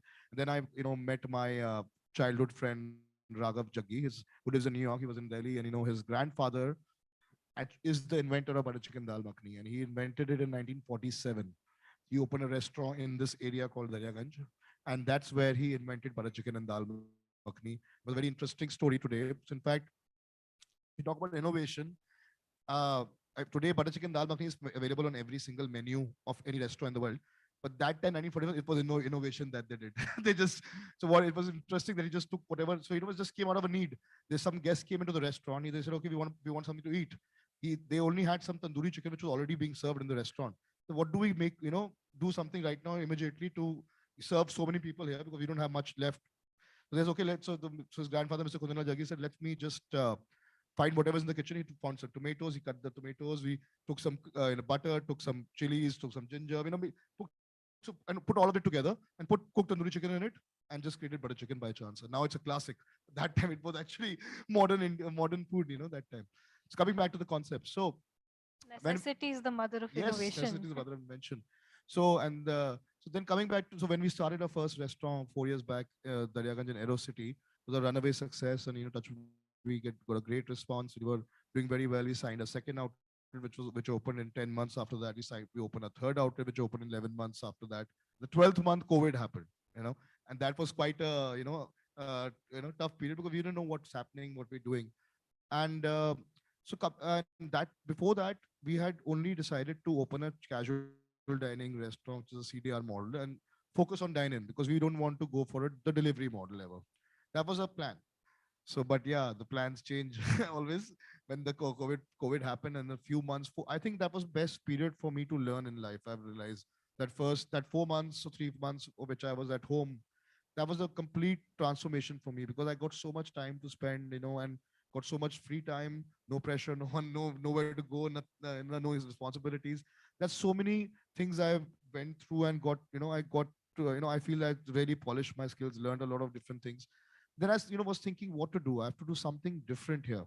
And so I went back to the time, when I was opening this restaurant, Daryaganj. I thought, so when you in a restaurant, whenever you go, you always say there is a, when you either you feel good about it or bad about it, you say it's a good vibe or bad vibe. There's nothing.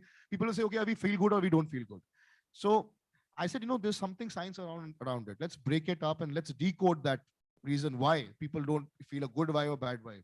It's about, it's about the 5 human senses. What that experience goes in those five senses, it subconsciously makes up the whole experience, and it's either good or bad. It just comes out of the feeling comes out. And I think restaurant industry is the only industry where you can touch all five senses.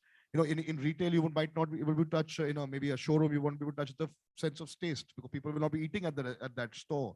But in this, all five senses are covered. So I said, okay, now so when we enter our restaurant, the moment you enter, there's a certain whiff of a fragrance which we developed. It took me 2 months to develop that fragrance. It was a mix of an Indian Nargisi flower and a contemporary note, and it took 1 month to develop that fragrance, after a lot of elimination. So that, and it does a signature fragrance in all our restaurants. The moment you enter any restaurant of ours, it very nicely matches up with the smell of the food, and the whole thing is a very positive smell which comes out of that. Then the sense of touch. When you sit down on our tables, I carefully looked at what kind of material we are using, what people sit down and feel on the sofa, on the table, the kind of the crockery, what they're going to touch, what they're going to feel out of it. You see a old style crockery, touch it, you feel a little old style, and maybe you see a contemporary plate also around it.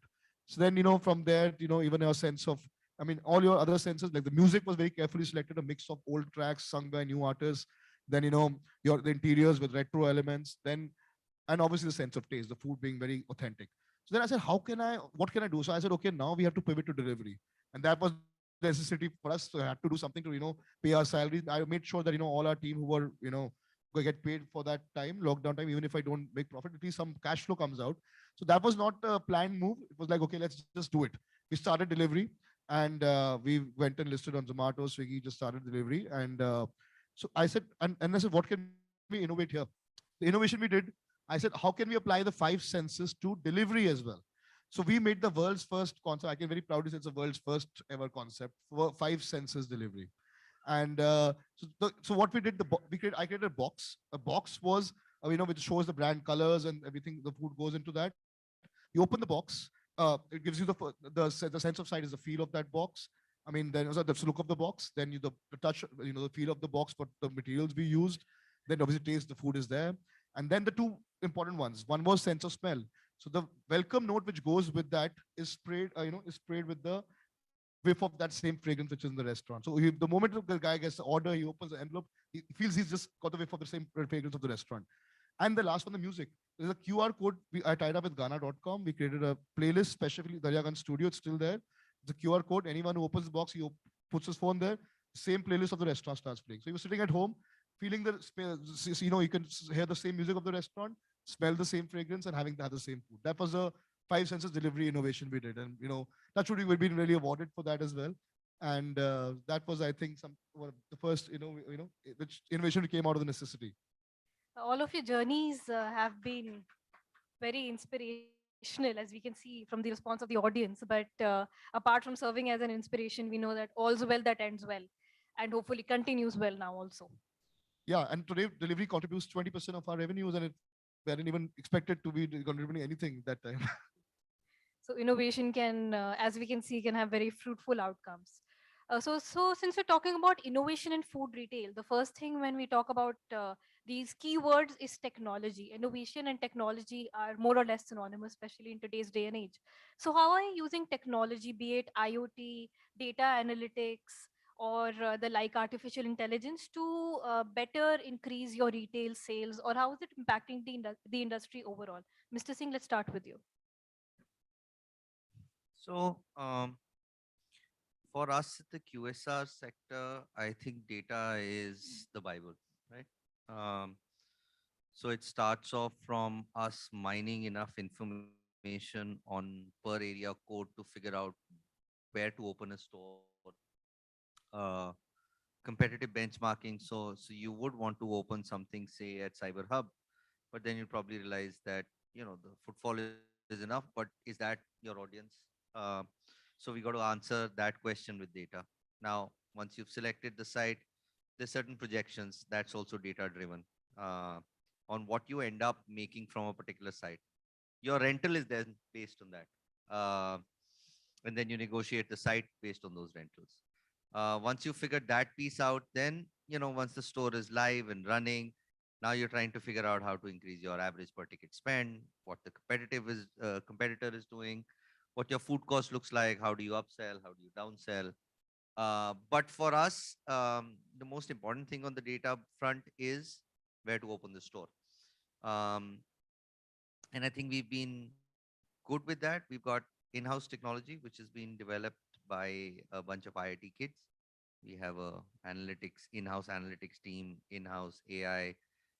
We've got in-house monitoring of the stores as well, which is through, AI and CCTV cameras, to see if now we're at 100 store, right? So at 100 store, monitoring becomes more important than anything else because the product is pretty much standardized.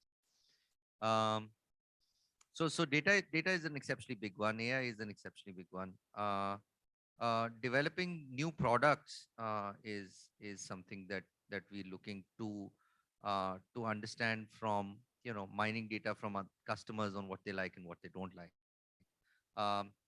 And lastly, we're trying to automate some of the cooking process as well. There is a interesting made in India company called Mukundan Foods that is developing a lot of products. Like they've got a wok that can do Chinese stuff on its own, not really needed. A human being is not required to kind of do that. They've got automated fryers, they've got automated pizza stuff. So we're trying to bring that also in because, as you scale, manpower also becomes a bit of a challenge. Good trained manpower, whether they stick, whether they don't stick, all of those issues. India is inefficient, for lack of a better word. So technology is kind of bridging the gap that the country's culture or the governance hasn't been able to do now, which is a big move. Mr. Chauhan, I have a similar question for you. It is regarding innovation and technology, of course, but I would like to ask you, what are the challenges that you have encountered while growing your business, and how have you used technology to overcome it? So, in continuation to what Kabir was mentioning, being a chef and being more of a scientist in the kitchen, my approach towards technology is totally different from what we're talking about, data mining and consumer behavior and so on and so forth. I think today, when you're talking about technology, so technology has also improved in such a manner that it is able to make food convenient. I mean, you would have never thought in your life 100 years back that you'll be able to have potato on the go, right? And something which has been fried 3 months back or 4 months back.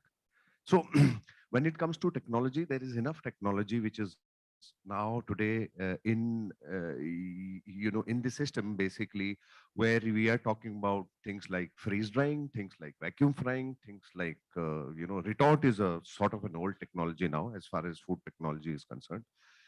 But yes, I feel that technology has to go hand in hand with with whatever you're doing, whether you're doing food. For example, it is the help of the technology that is able to help us prevent adding preservatives in your food today. You're able to cook food in a manner and pack in a manner where there is no additives or preservatives, artificial thickeners, artificial flavors, any kind of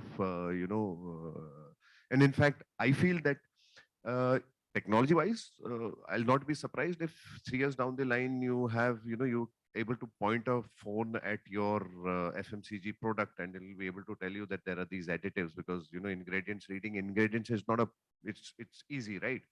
And it'll be, you'll be able to inform yourself, or the artificial intelligence also coming into play there will be able to tell you what is the problem with the packet that, is lying in front of you. And you will be able to take a conscious decision whether to have it or not. So for me, technology is more than both my dear panelists think. I feel that as a technician, as a food technician, as a food scientist, I mean as a chef, I take that route of technology, and that's what we have done in our own both ventures where we have used technology. And you'll be very happy to know that our kitchens are actually primarily chefless. So being a chef, I had kind of also ensured that I eliminate chefs from the cooking processes. And while I do that, I ensured that the IP is also protected. That is another very, very big thing that you have to be careful about. And Coke wouldn't have been Coke had it not taken that route of protecting the IP and taken that approach. Over to you. Mr. Bagga, I wanted to ask this question to you since we're talking about innovation. We have spoken about innovation in technology, but it is not just limited to that. Innovation also goes up to leadership, governance innovations, or innovation with respect to employee engagement and the like. So, what are the trends in this regard with respect to the food industry or the retail sector? And how are you dealing with it, especially that we have come out from a lockdown right now? What are the key takeaways in the leadership innovation category?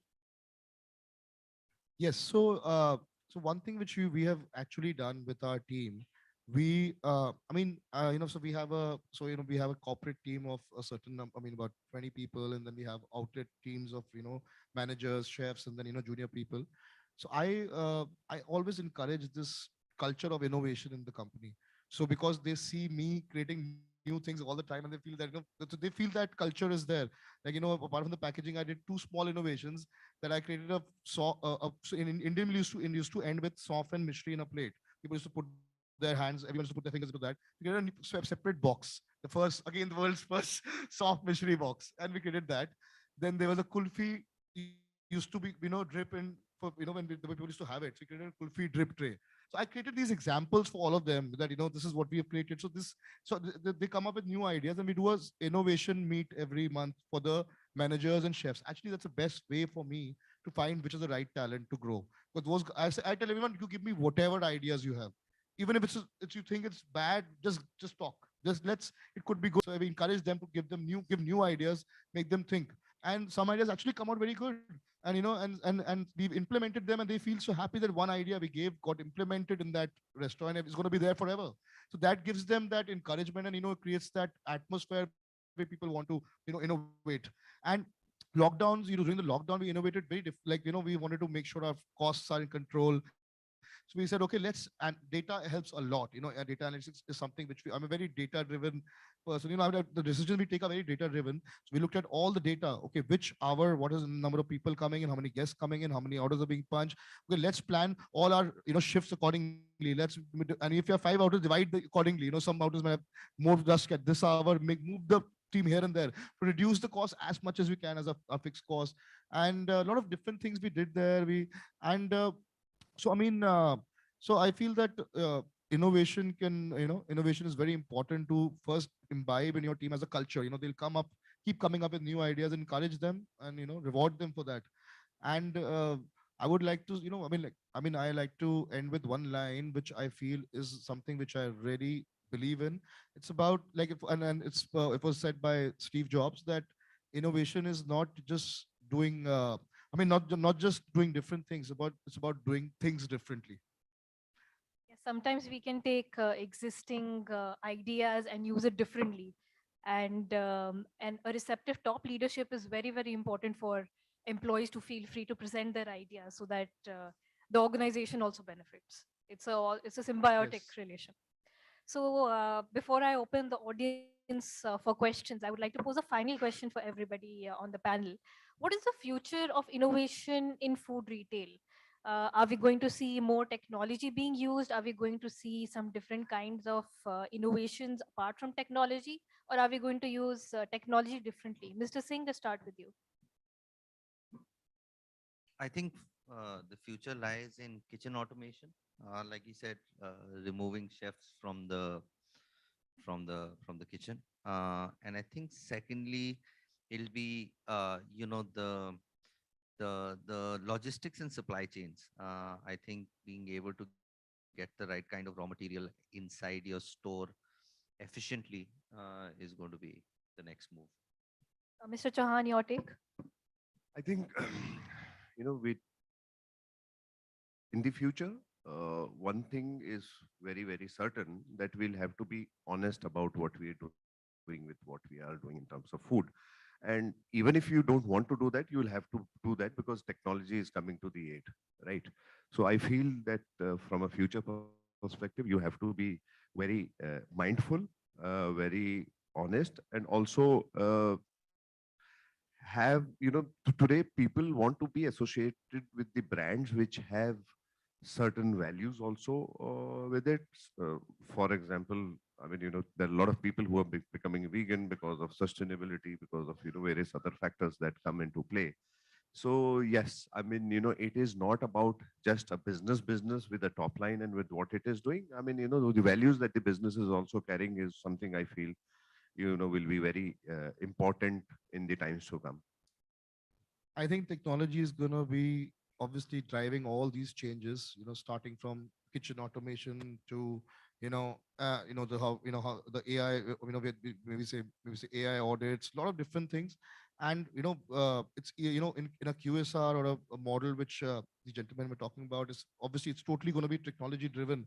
In a model like ours, which is a that casual dining model, even in that, we are working towards how to, make sure we become more more scalable, and trying to find a balance. A lot of people tell me that, okay, if you want to do process food from a back end, either taste will be, the consistency will be there, but the taste will be, compromised. We are trying to find that balance where both are very well taken care of, and that's where, we are trying to innovate and, doing our R&D on that. And one thing is also there are a lot of different changes happening, like a future I could, I've been reading about how cultured meat is coming up in the future. I mean, people, plant-based meat has not picked up that well, but I really feel that the cultured meat, which is made in the lab, could be, very good future for the food and food tech industry. Yes, technology and innovation are the backbone of not just food, but all the industries. Even for us in the media, we rely heavily on technology. So with that, I would like to invite the audience, if they have any questions for our panelists. Can we have the mic, please?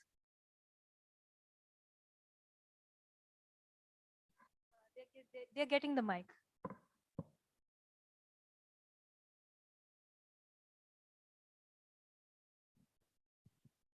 So thank you so much. Very insightful, knowledge that you guys gave us. So one thing I want to ask, what are we doing in terms of food wastage? So a lot of food is wasted, in restaurants and, so many other places, in cafes.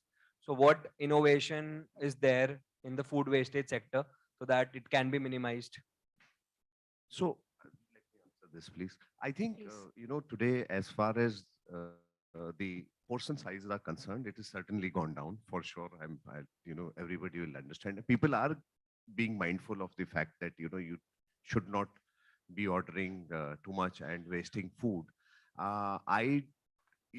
Yes, it's for a chef, it is very, very important to be mindful of the fact that what is going out is also what is coming in the kitchen back in terms of the food. Either it's not good food, or either it's you serve too much, or rarely people order too much. So there are enough.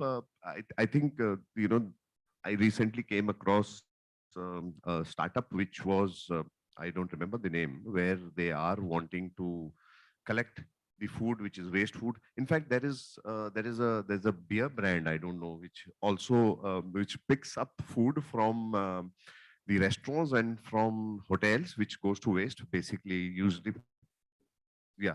So there are innovations on this aspect as well. People are very opportunistic, and I mean, if there is something like this, yes, there are the way the technology also comes to help, right? I mean, if there is a wastage happening with every second, third plate which is going coming in, then you reduce your portion, you reduce the prices as well. Probably, if you'd like. I'd like to add on, yes, this is what we did in our restaurant also. We didn't want to keep the big portions. We kept smaller portions. So people can order as much as they feel they want to eat. They don't just get two people come and they order a big portion, it gets wasted. So we have portions for two. So, it can be multiples of two. They can order portions accordingly. Do we have any more? Can we have the mic?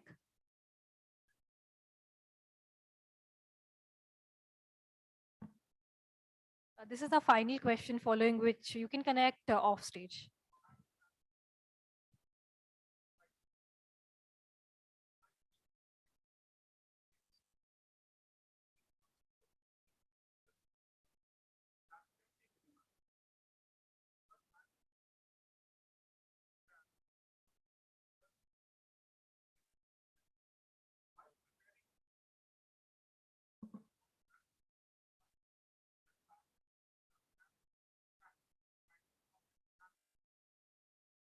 So, I don't know whether you are aware of the fact that today governments may have made it mandatory for all the hotels and big restaurant chains to ensure that your food, whatever your wastage is utilized. There are NGOs which also collect food from hotels. Also, it is very important for hotel to have a proper waste disposal system, whereas in the food, and in terms of a food, it can be, of course, converted into a biogas as well as the manure for plants as well. But at the end of the day, you might feel that there is a lot of food being wasted. It used to happen earlier, but these days it is not happening as much as it used to happen earlier. For example, the solution that we are giving, for example, I mean, our product is a gravy which is in a frozen format. So regardless whether it's a 1,000 people party, all you have to do is take out small portions and prepare it and make it ready. So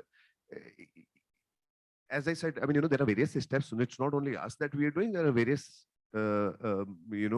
things happening all around where people are being mindful of the fact that wastages should not happen. Okay, with that, we have to conclude our panel discussion for the day. And I would like to thank everybody for taking out time and providing insights on their journey and the food industry at large. Thank you so much. Okay, please.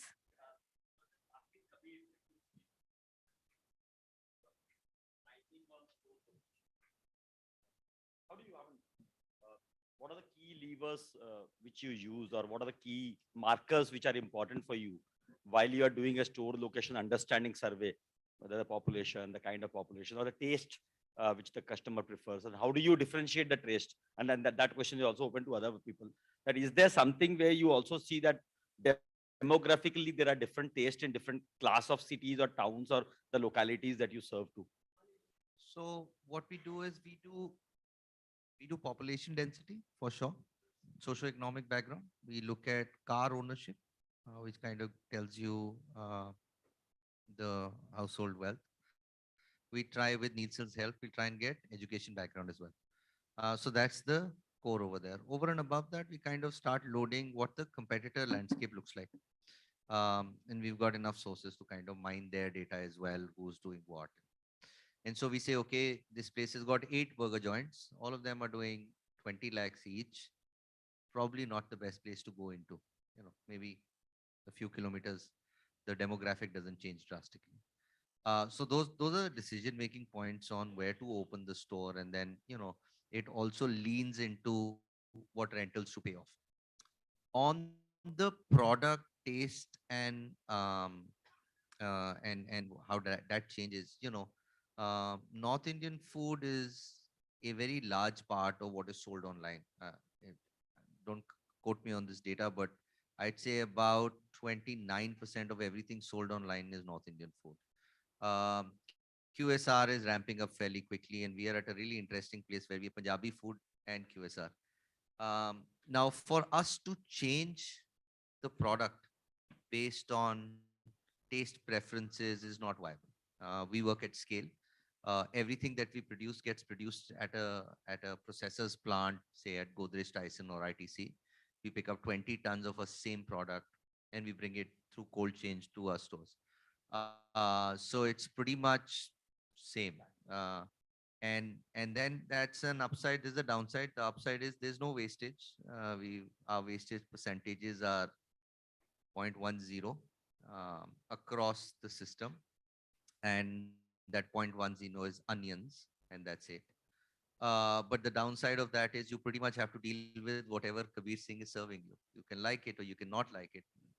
Up to you. Don't eat.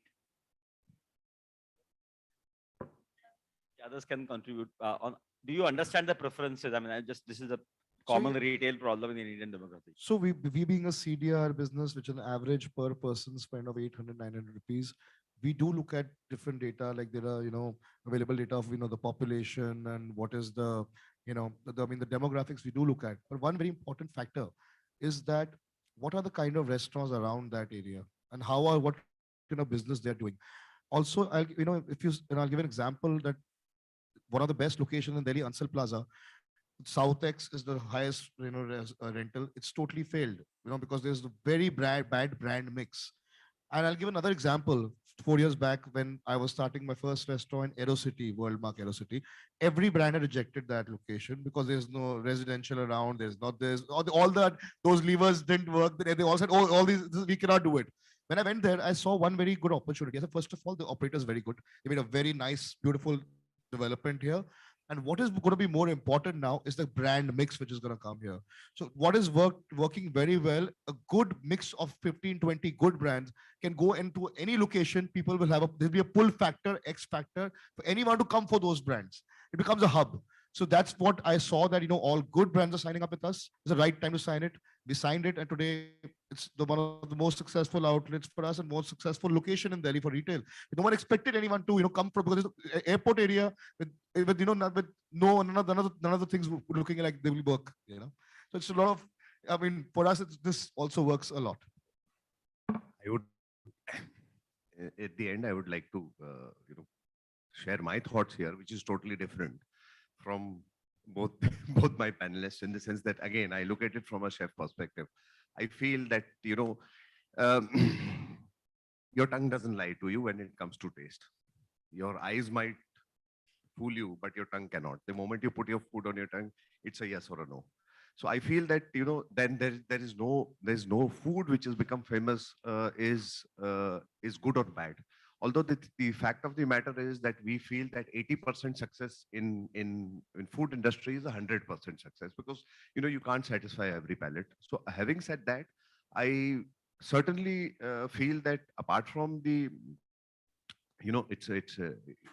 it's not a bad dish. It's a dish which is not cooked in the right way. Let me put it that way, and that's what I personally feel. You do good food, people will come to you. Thank you. With that, I would like to thank everybody again for joining us, and please step to the center stage for a photograph. Thank you. Thank you so much. Samesh, my friend.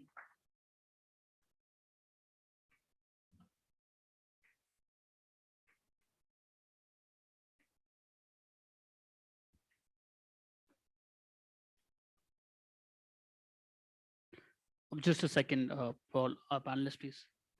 Samesh is a co-founder of Beanly, and that's a token of love and appreciation from BW Business World and Beanly.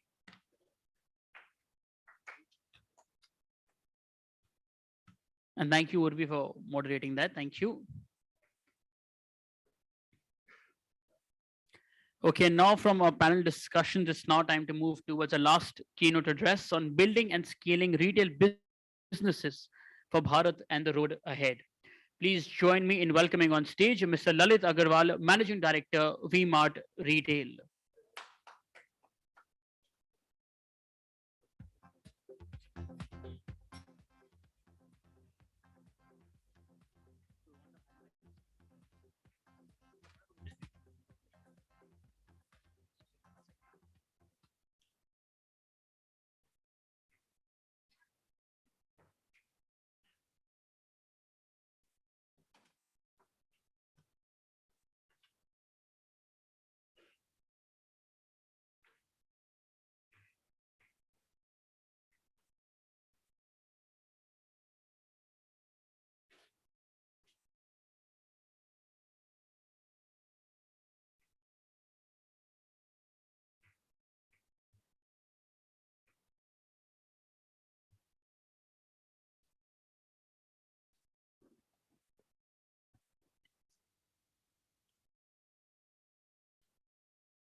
Good evening, ladies and gentlemen. Hi, good afternoon, good evening. Yeah, thank you. Thank you. I know this is not a great time to come in, almost last session or the last but one session. But yeah, still the day was long, I believe, and then it was a wonderful event. I have heard that, and I know there's a lot of stuff happening at business world, and a lot of stuff happening in the retail industry and the retail world. So definitely the topic itself saying that, how do you create yourself, or how do you change yourself for being future ready, or have transformation in yourself or your business, or how's retail transforming. uh, Anyway, first of all, let me give you an introduction. I'm Lalit Agarwal, Managing Director of V-Mart Retail. We operate a chain of retail stores for V-Mart Unlimited in South India and West India, and we also run a marketplace called LimeRoad. So that's our history. We started almost 20 years back with the first store in Ahmedabad. We were the pioneer in doing the value format retail stores. Since 20 years, our journey has been very tough, steep, but yeah, very, very delighted to be here on a successful path with 410 stores today in more than 66 towns across 25 states, with more than 10,000 people working and 30 million people being served, customers being served. So that's where we are. But largely our presence is more in the hinterland, in the real Bharat, and that's what we are known for. That's where we are specialized on. That has been doing good for us. That is what our strengths are. And I think understanding that business, or understanding what opportunities lies there, understanding what potentiality the demography or the population of India has. So just to take the head, because how is the whole world looking at India? Why is the whole world looking at India? What is unique with India? If we look at what is unique with India, India has the uniqueness is the large population that India has, the large demography, which is the young or the youth and the young family demography that India has. What does that bring to? It brings more consumption. It brings a more unit consumed per person, and that is what is driving the entire globe towards India, whether it is an investor fraternity, or it is a consumption fraternity, or it is any kind of infra fertility which is trying to come in and which wants to establish themselves in India. And I think that's what is unique to India. And what does it bring for us, and where is that? And what we believe, we have been seeing the last 2-3 decades have been very, very, very, very successful for people who have been operating or doing businesses in large cities, which is metro and tier ones. And what we discovered in our last 2 decades of operation is, there's a parallel or bigger India which lies in Bharat, and that opportunity is big enough and is becoming bigger and bigger, because this population which is in these towns and these locations, they are all kind of youth. They haven't seen the real India. They haven't seen the real growth. They have definitely visualizing it from the similar minds or similar channels or similar resources or similar information medias, which is a television or a movie or an internet space. And they all are watching the same space which we are doing in the bigger cities or metros. So the potential is also similar, because their heroes or their role models or the stories that they see are similar, and they want to aspire and look like them, or be like them, or have the lifestyle like them. So all of this definitely tells us that the aspiration levels are very high. People want to consume similar things which are being consumed internationally or being consumed at a top markets level in India, and they are ready for those consumption. The only fact that it is today they don't have the potentiality to spend, which is the pocket size or the kind of market, or which the kind of budget that they have, the kind of per capita income that they have is relatively lower, which we believe and we understand the way India is growing, the way our government is working and talking about it, the way we are seeing those 2030 ka plan and the new wave which is coming in, where we are seeing smart cities coming in. We are seeing a lot of industrial development happening at every state. We are seeing a lot of rural focus has come into from the government side. A lot of agri-related technology, agri-related work is happening from the government side. So to double the agri income, to double the income of small town people or the rural people. So I think there's a large opportunity which is lying there in those markets, and that is what is the potential for Bharat, and that is what the potential for India. And we believe definitely these towns and these cities, which we may not heard of, because we operate out of 266 cities. There are more than 3,000 towns where, a store like ours can operate, because more than 2,000 towns are there where a population of 100,000 exists. 100,000 is 1 lakh आदमी, 1 lakh आदमी city में, town में, और उसके surrounding villages में. So that's what is unique to India. And there are so many number of those towns where you or businesses can survive, businesses can get developed, and there is a future which is going to come in. And how do we as a retailer, as any form of retail, whether it's online, it is offline, it is omni, it is a restaurant business or any form of retail business, I think there is an opportunity in these markets that we should focus on. And we keep hearing about, the larger, even the online space marketplaces have always kept coming out with news that there is an opportunity in the tier 2, tier 3 towns, and they are seeing a maximum growth coming in from those towns. It is all about the infra. It is all about reaching to those space. It is all about talking to those customers. It is all about how do you differentiate yourself with those customer audience, because we understand that in India behaves very differently every 100 kilometers. My question to the last panelist was also towards that how do you differentiate those tastes? How do you differentiate the customer demography? And that's the real crux of understanding Bharat, that this is that Bharat, that where the customer demography is not standardized. People behave differently, people talk differently, people speak in different languages, people eat differently, people wear different products, and people also celebrate multiple different kind of festivals in different kind of occasions with multiple seasonality and the culture. So all of those differentiation and brings in so much of diversity. And how do we prepare ourselves to understand those diversity and create a solution along with what we are speaking about: technology, digitalization, analytics, data mining, understanding routes right from the grassroots level of what is their need. And once we are able to understand that need, we would be able to successfully deliver it through the processes, through the resources, through the people, process, and technology, and the product, which is the core. That will really bring in a large potential for growth and large potential for road which we can see ahead. And that is what a road to India is. That is what road for India is. And that's where I think retailers needs to focus and bring their solution. We may find examples where people have failed in those areas. We may find examples where people have not been able to derive such kind of outcome. But I am telling you, it is all about us. It is all about retail themselves, that how do we focus on internal understanding of what is needed for them, because we might not have understood. They are consuming, and there is a retailer who is providing them.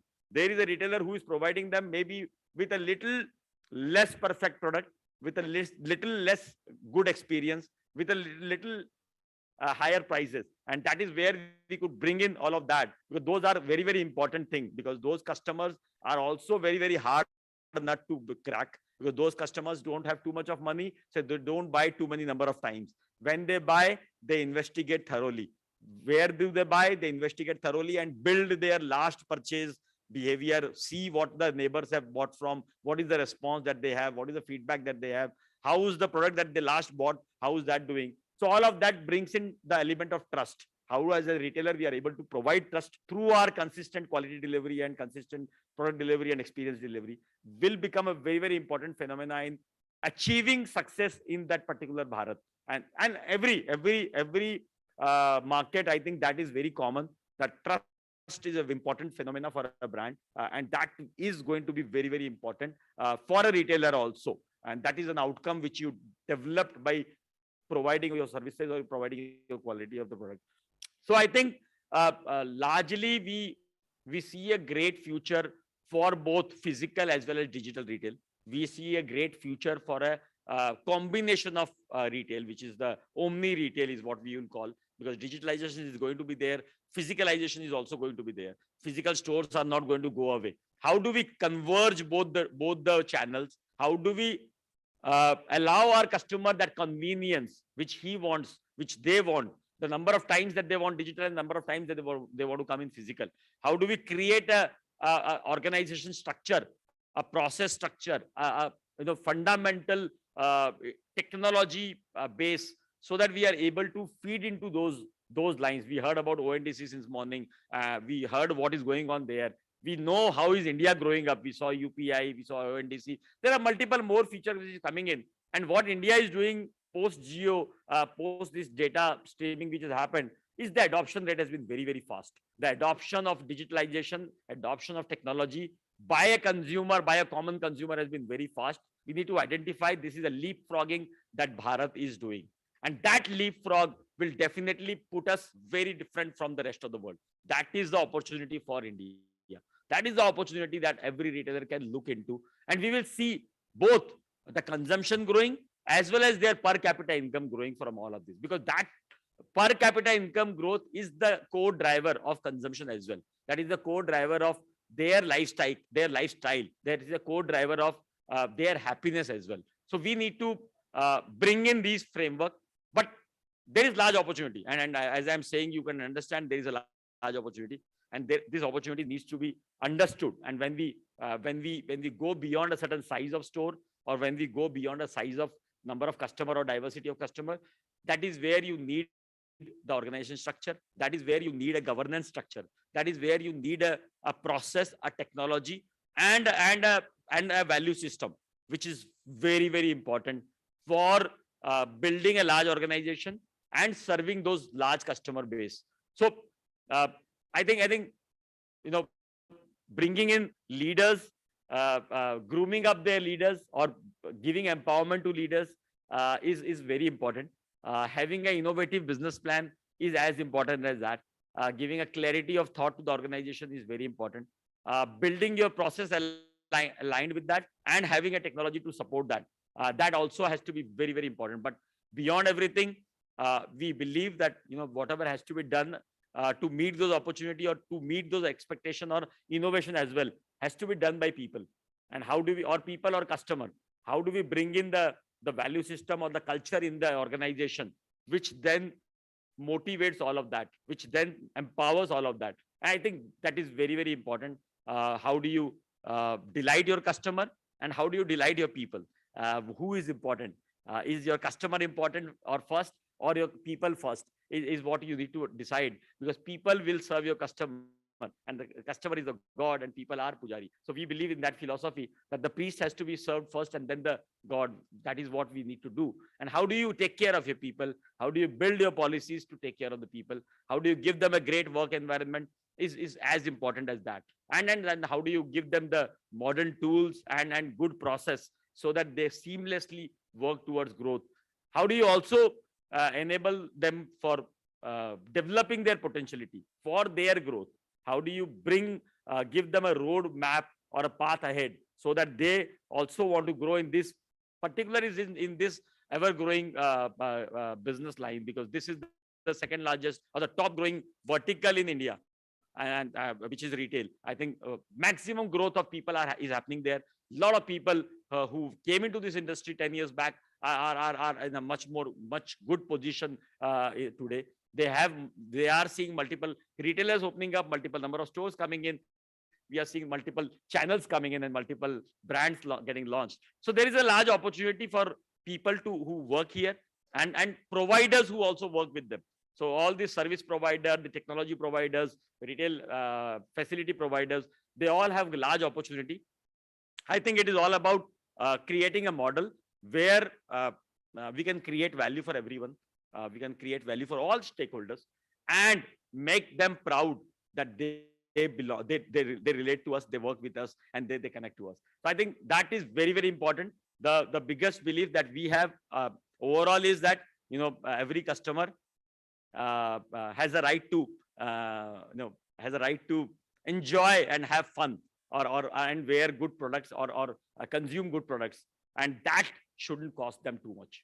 That's our common belief, and we believe that is what the belief of India is and Bharat is. And that, with that belief, with that excitement, and with those governance structure and model, we definitely can take ourselves for a golden opportunity. We can lead towards the golden opportunity which India gives us, and that is where we all need to get prepared. We just can't feel that it is jab hoga tab kar lenge. It is today. If our preparations are right, if we are ready for that path tomorrow, which the government is working towards, And that is that preparation for retailer, that understanding of retailer will only lead them to success 5 years from here, 7 years from here, and 10 years from here. That is what a road ahead that I am able to visualize. That is a road ahead that we as retailers are able to visualize. And we need to only focus on what are the mistakes that we will do not to reach there, or create obstacles for us to reaching there. So largely the market is going to go there.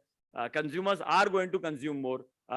People are getting aspirational better. So it is all about us and how do we do it with those key value systems, because ultimately value systems also will be very, very important.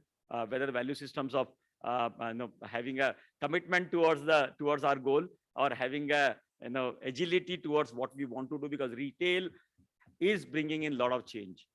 Retailers are bringing in a lot of change, and we have seen the highest number of change happening in retail. So that change adoption, that change internal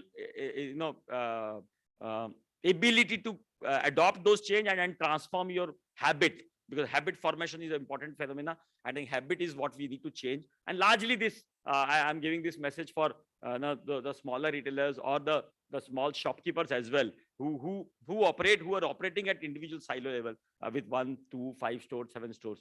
And they can really, there's a huge potentiality for everyone to grow in this Bahti Ganga. And this is what we all need to focus, that how do we change our habits to try and get those opportunity and see things differently. So those are some of the things for us. Values of prudence is also very important, and values of sustainability. The thought of sustainability is also very important. So how do we create a model wherein every day, whatever we do, we don't just create wastages. We don't just create inefficiencies. So bottling down on the inefficiencies or wastages is also something which leads to prudence and leads to cost benefit analysis and leads to profitability. Because for retailer, whether online or offline in India, there has been an issue of profitability, which is a very, very important issue that to be solved. So that is also something that Indian retailer has to focus on and needs to bring a differentiated approach, which is what our culture has given us in the past. If you look at our culture from our village levels or our Sanskriti, that is what we have always seen, that sustainability is a part of our culture. And how do we adopt that sustainability culture, work with less, give better effect with less? It is all about care, process, and the kind of track of the goal focus that we develop, which will bring in all of this. Thank you so much. It is a great session. I would definitely open up. Yeah, I'm seeing some hands. I'll open up for the questions. Let's just have some questions on the panel. Thank you.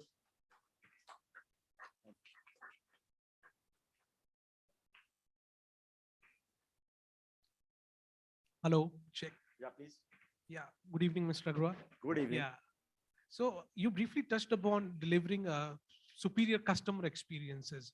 I want to understand from you the role of personalization as the next big opportunity when it comes to delivering customer experiences, at every single point of the journey. Yeah, can I have your name? Arjun. Arjun. So Arjun, I was talking about diversity. I was talking about every 100 kilometers India is different. I think for us as a retailer, the first and foremost is the customization of that particular geography, customization of that particular audience which comes in there. That is the number one problem that we are trying to solve. And that is where I think a lot of work has to happen. And a lot of work is happening. Then is the customer customization. At a customer customization level, definitely it is a human touch, because in an offline world, human touch is very important, and human has to get prepared so that human is able to give that customization to that customer, because customer expects something which he looks forward to, whether in terms of fashion styling or in terms of the service standards or in terms of the way that you communicate or not communicate. So I think that is very important.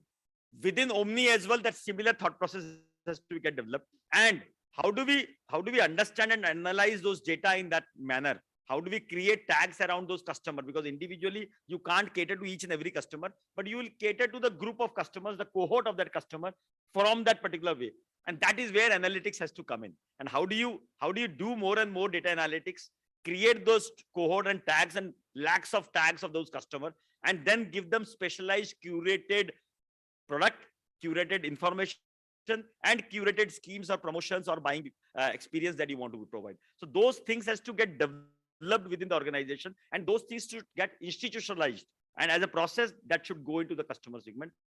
Because at a smaller level, it is easier, but at a larger level, it becomes so difficult in horizon.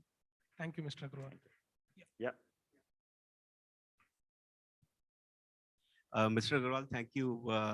And as the theme of the summit, embracing changes for future transformations. So you talked about those embracing changes and transformations. And so I want to quickly ask, in last 2-3 years, what is the change which your organization has embraced? And in next 2-3 years, what is the 1 or 2 changes you are expecting that this is what our priority is?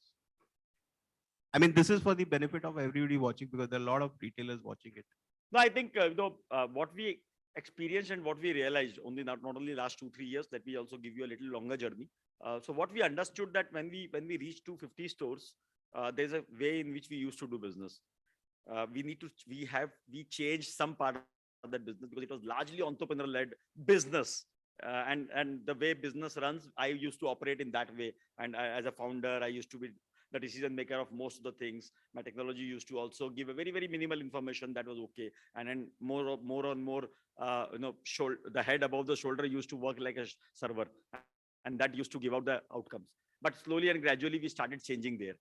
Slowly and gradually, we started building team. Slowly and gradually, we started creating good leadership's pipeline. Slowly and gradually, we started adopting more data-led decision making.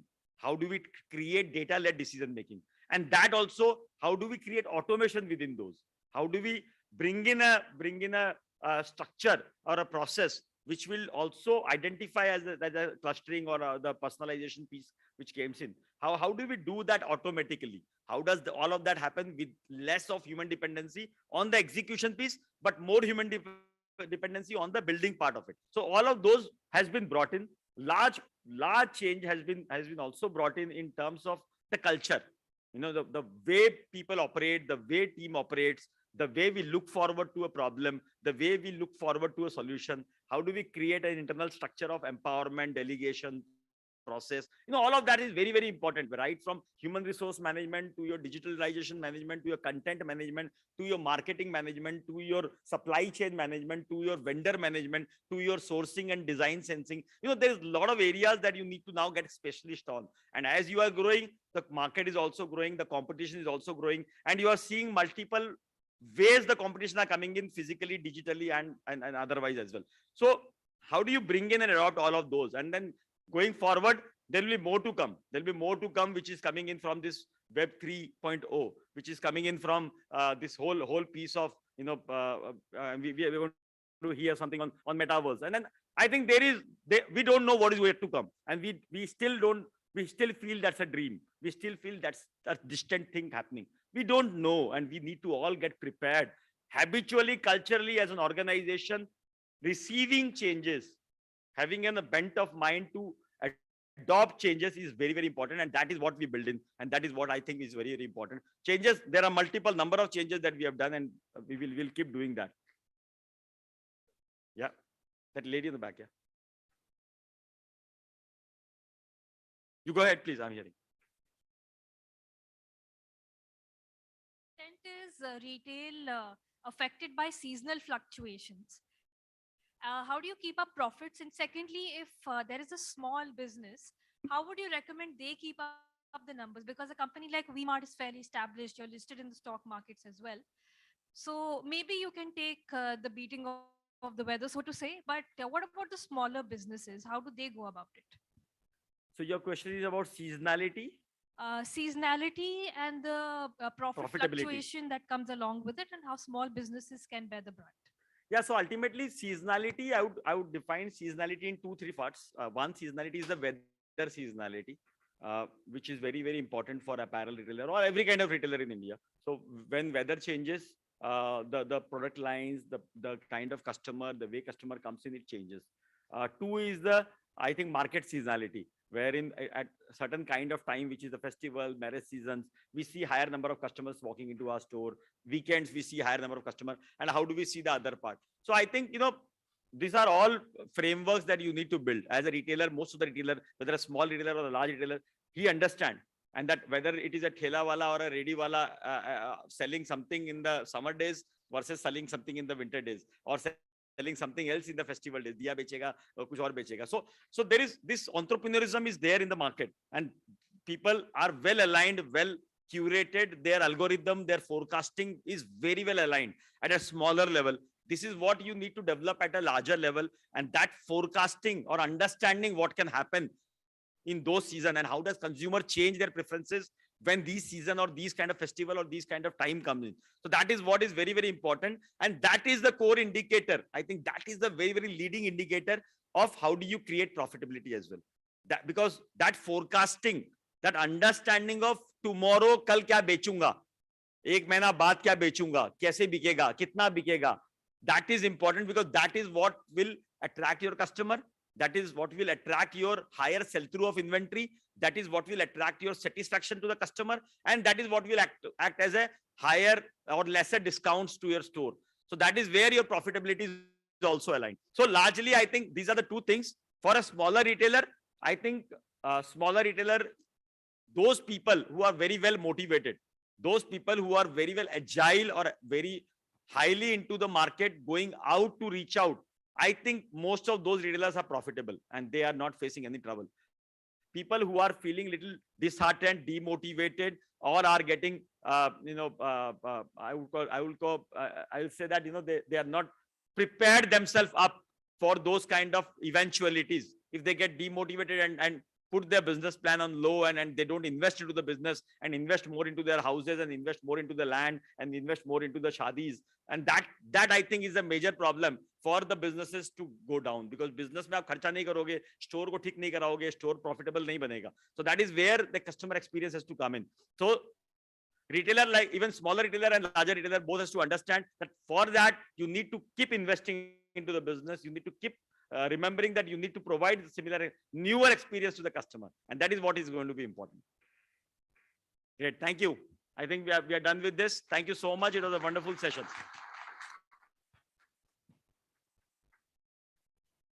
Thank you so much, sir. Samesh, are you here?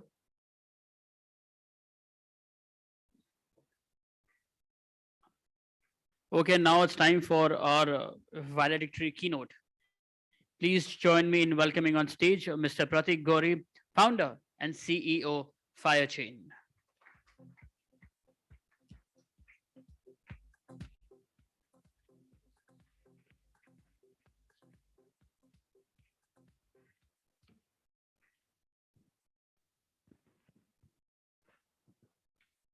Okay, hi everybody. I just made on time. We were in Bombay. I think I loved what you spoke in the end when somebody asked you about embracing change and what next is in for you for VMart, and I'm sure other retail outlets also feel the same, that Web3 is the next big thing that's going to happen in retail. I'm going to keep my speech pretty contextual to Web 3.0 and also how retail can embrace Web 3.0. So I'll tell you a little bit about our journey real quick, and then I'll get very, very specific to retail. So we are a layer 1 blockchain company called Firechain. It stands for the 5th industrial revolution, trying to promote a concept that you can actually make more money if you do more good to the world. We started in August 2021 as a layer 1 blockchain, one of a kind layer 1 blockchains in India, which is focused on sustainability. We raised about $121 million in less than a year, became a unicorn in 11 months, and then build the technology. And after that, our journey has mostly been to get more and more adoption, get more and more people to build on us, get more and more businesses to believe in the power of Web3, and transition from Web 2 to Web 3. So that's been the journey we are on, and I think the next 3 years for us are going to be very, very exciting as we try to lend our infrastructure to businesses which can actually end up building on top of us. if I were to, of course, blockchain, as you know, right? The biggest genius in blockchain is its trustless system that records, retains, and secures every transaction. So that's the biggest piece. Decentralization is the biggest piece. There is no centralized server, and that makes the whole process of blockchain accountable, secure, transparent, and lends you a lot of trust. So those are the four big facets due to which blockchain is becoming the next big thing, and Web3 is going to change the way any business works. um, it is a distributed ledger technology. I think you all know a little bit about blockchain, so I'm not going to get specific or deeper into blockchain, but I'm going to focus more on how retail can embrace blockchain, and what can actually happen if retail embraces blockchain. So first and foremost, I think if you talk about retail as an industry, the initial buying experience that can completely be transformed if blockchain is to be embraced. Um, I think the customer modeling capabilities can kick in if you use blockchain, because there is a whole list, or is the way data is getting stored on blockchain. If you can use that data, then you can actually do a one-to-one interaction, meaning a seamless interaction with your end consumer, which I think currently isn't the case. It's going to become even better, even if there is interaction with the end consumer, because you have a whole list of information that gets provided to you, because any data that enters a blockchain, the beauty of it is it can't be changed. It becomes immutable. So that basically gives you a beautiful record keeping if you were to store all the data on Web3 versus current data being stored on Web2. So that's, I think, the first one. The second one, I think, a lot of retails use reward programs. So I think currently there are a lot of different kinds of reward programs that are being used. And for the end consumer, it sometimes becomes confusing which one to use, which one not to use, and there is no integration between those particular loyalty programs.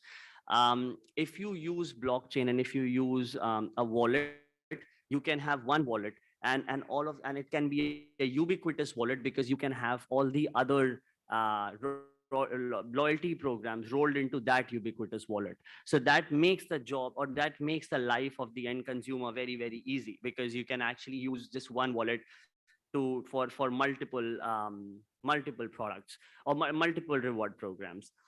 um, I think one big one, if you look at it, the third big advantage, for our third biggest thing that's going to happen with retail, I think, is about counterfeits. So there are a lot of counterfeits, and it's very hard to track counterfeits. Blockchain makes your life easy when you talk about traceability. The whole supply chain can be actually traced, which makes it very easy for you to track if there is a counterfeit in the market, or not. There were a lot of luxury retail outlets which are already starting to embrace blockchain for this particular purpose, but I think it's going to permeate the whole retail industry, and everybody is going to seemingly come on the blockchain, because you can easily prevent counterfeit. The way the whole process will happen is, all the data actually gets end up stored on the chain. So imagine this way. So there's a lot of servers which are decentralized, so they don't stay in one location, unlike a Web2 server, which is centralized. And when the data is to be entered into any block in a blockchain, you need 51% consensus for the data to be entered. So that makes the whole process very decentralized, and the whole process becomes, in a way, and the next thing that we are actually doing as a company is we are so when you enter a data into a blockchain, you need a consensus mechanism. So that's the 51% I'm talking about, to enter any data or to process any financial transaction. What we have done as a company is we have come up with an innovative consensus mechanism. So we don't use what Ethereum or other consensus mechanism being used. We've come up with something called sustainable proof of stake. That's the USP. So when I say sustainable proof of stake, it basically means, if any data is being entered into the blockchain through Fire, which is our company, then if two people are fighting for a validator spot, one of them, or say, let's talk about, say, Unilever and Procter and Gamble. If one of them is more sustainable, when I say they align with the 17 UN SDGs, we've given 20% weightage to it. And that doesn't mean we have not taken into account stake. So we still take into account if you have money, you still have more stake in the system, but we have also incorporated 20% weightage to sustainability. That's why we are called the world's only sustainable blockchain. And this way we want to make the whole world go from a for-profit economy, which exists currently, to a for-benefit economy, which is going to happen through Web3, which I think is going to be a fifth industrial revolution. That's what the name FIRE stands for. I think so. Spoke about counterfeits. A lot of luxury outlets have already started to work on it. Another one is if a product becomes defective, a lot of retail outlets have a big problem in recalling, right, or tracking where the problem went. If all the data is stored on the blockchain, it becomes very easy to track where the fault actually occurred and to fix that fault. So if you're a car manufacturer, right, if you're rolling out a car and you figure out that you have to recall those cars because the car ended up becoming faulty. So it's if all the parts, if all the supply chains on the blockchain, then it's very easy for the car manufacturer to track which part was faulty, which store was it, or which manufacturer was it, or which part, where exactly was it, which location was it, and how to fix it. So it becomes an easy way to track everything on the supply chain and actually end up fixing it. I think another one, fifth piece here, which I think is being already used again, is RIFT tags and taking it to a next level. So if you today, go to buy, say, if you go to a Tiffany's to buy a watch, and if you have an RIFD tag, so if all of that is stored on the blockchain, right? And if today I go to buy a Tiffany watch, and if I just look at the RIFD tag, if the data is on the blockchain, I can just scan it and I would know if the watch is real or not, which basically means that the RIFD tag would tell you which outlet was that watch supposed to be in. If the watch is not on that outlet, that means it's a counterfeit. It's fake. I think the last piece here is also protection of customer data. I think that's very important. And the reason I say it, because currently Web2 data has been compromised. And the reason it's been compromised because it stays in a centralized server. When it stays in a centralized server, there is higher chances of data being compromised. But in the case of blockchain, there is a private cryptographic key that you need to access all the data. So the private cryptographic key makes the whole process more secure and hacking proof, and it doesn't stay in a centralized server.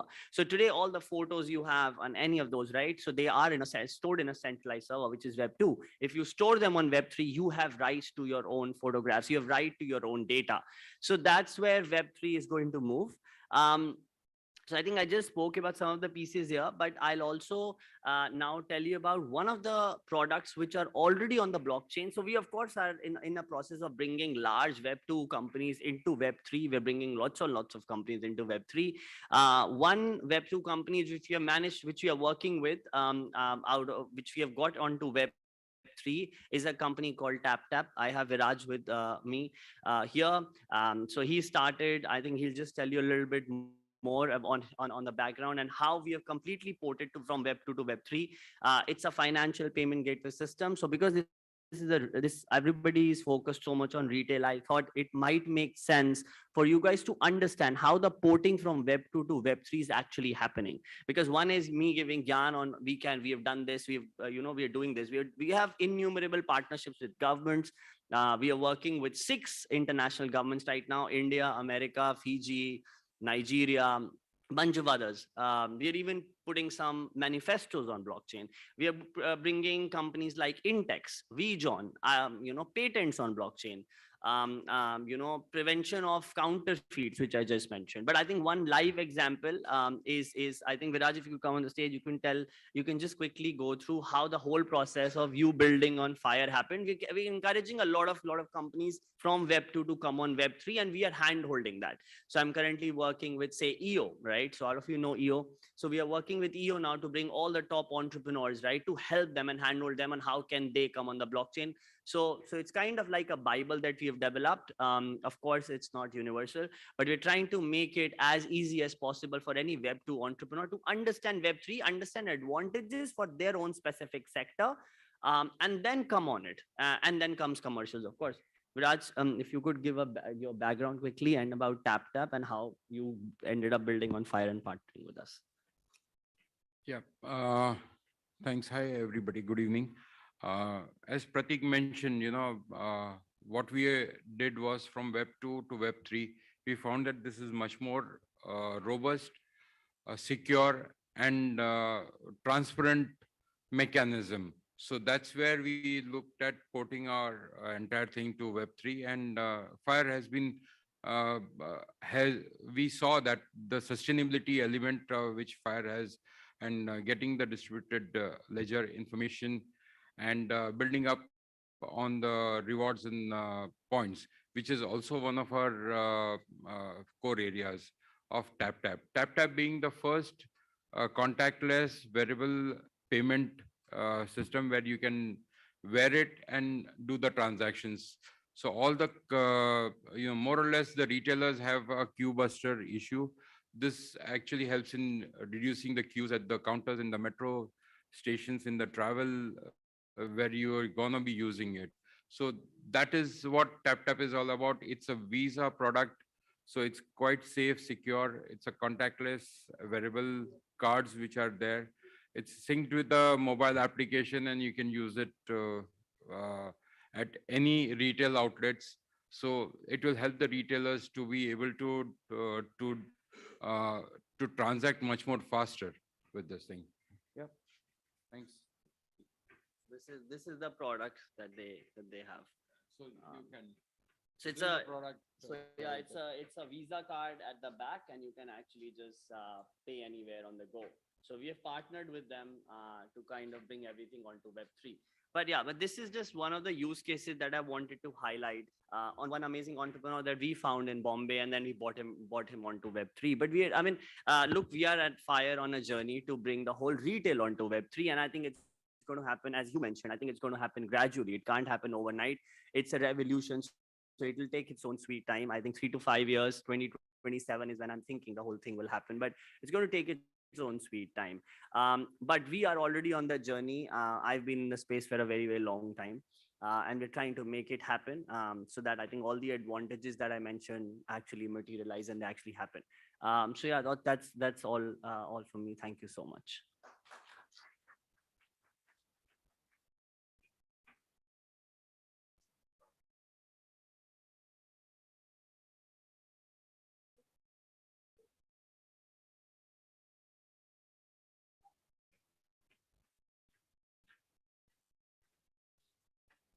Thank you so much, Pratik, for that, for taking us into detail.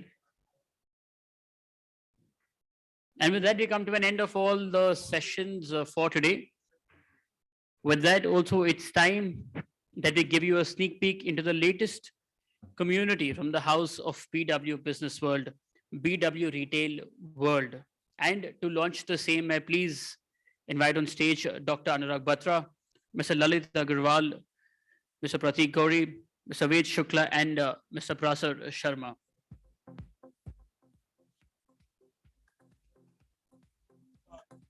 Prasar sir is so here.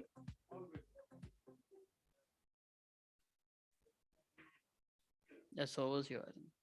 Just checking. वो आएंगे, मैं फिर से करता हूँ एक बार.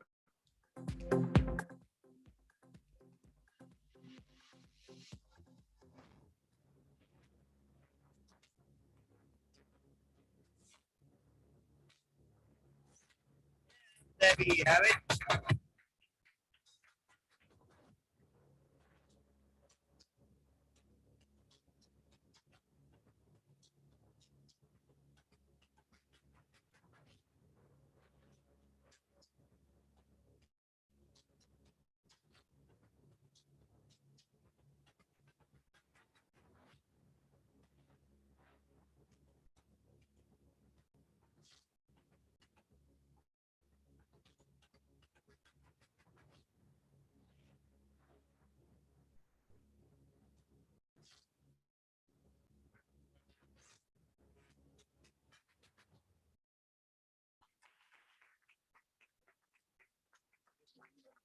We'll also give a glimpse of the website.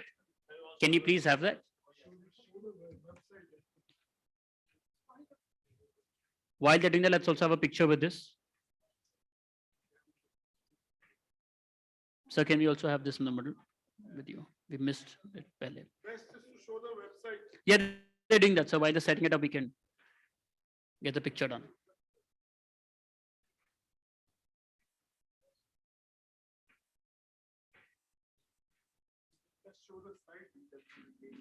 Retail world.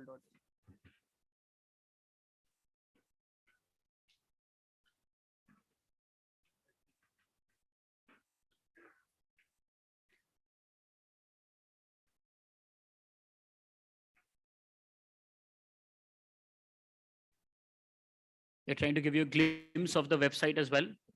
Just allow me. I mean, yeah, अगर आप लोग करना चाहें अपने phone पे भी देख सकते हैं. Let's all do that. So it's, we have it.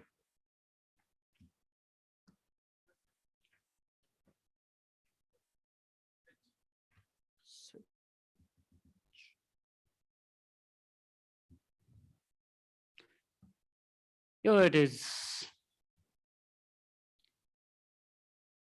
www.bwretailworld.in. So you have news, opinions, interviews, features, communities, events, BW and BW Connect. You can also visit all the social media handles of the same from there.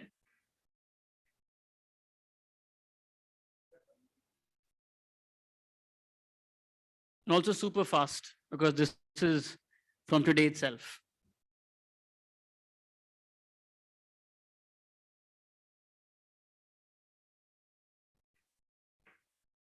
Taking this opportunity to quickly share about what BW retail community is all about. So, Business World runs on communities, and we have various communities already existing where we have the legal community, there's a hospitality community, there's healthcare, there's wellness, there's so many of these. So essentially this website becomes the homepage of everyone who matters in retail, slowly and gradually it will be, because we talk about the trends, we talk about the organizations, how they are moving, their, new launches and stuff like that. So everything to do about retail. And then, through the website, we have then events like these where we get you all together, everybody is, meeting in person, also interacting and, creating value, sharing ideas, strategizing, and all that. So through the website, through our events, through our, there's a newsletter which will be coming now from tomorrow onwards. So you get to know about the latest trends happenings in the retail world, and everything will come together and become as a community. So that's how what retail world community is all about. Thank you.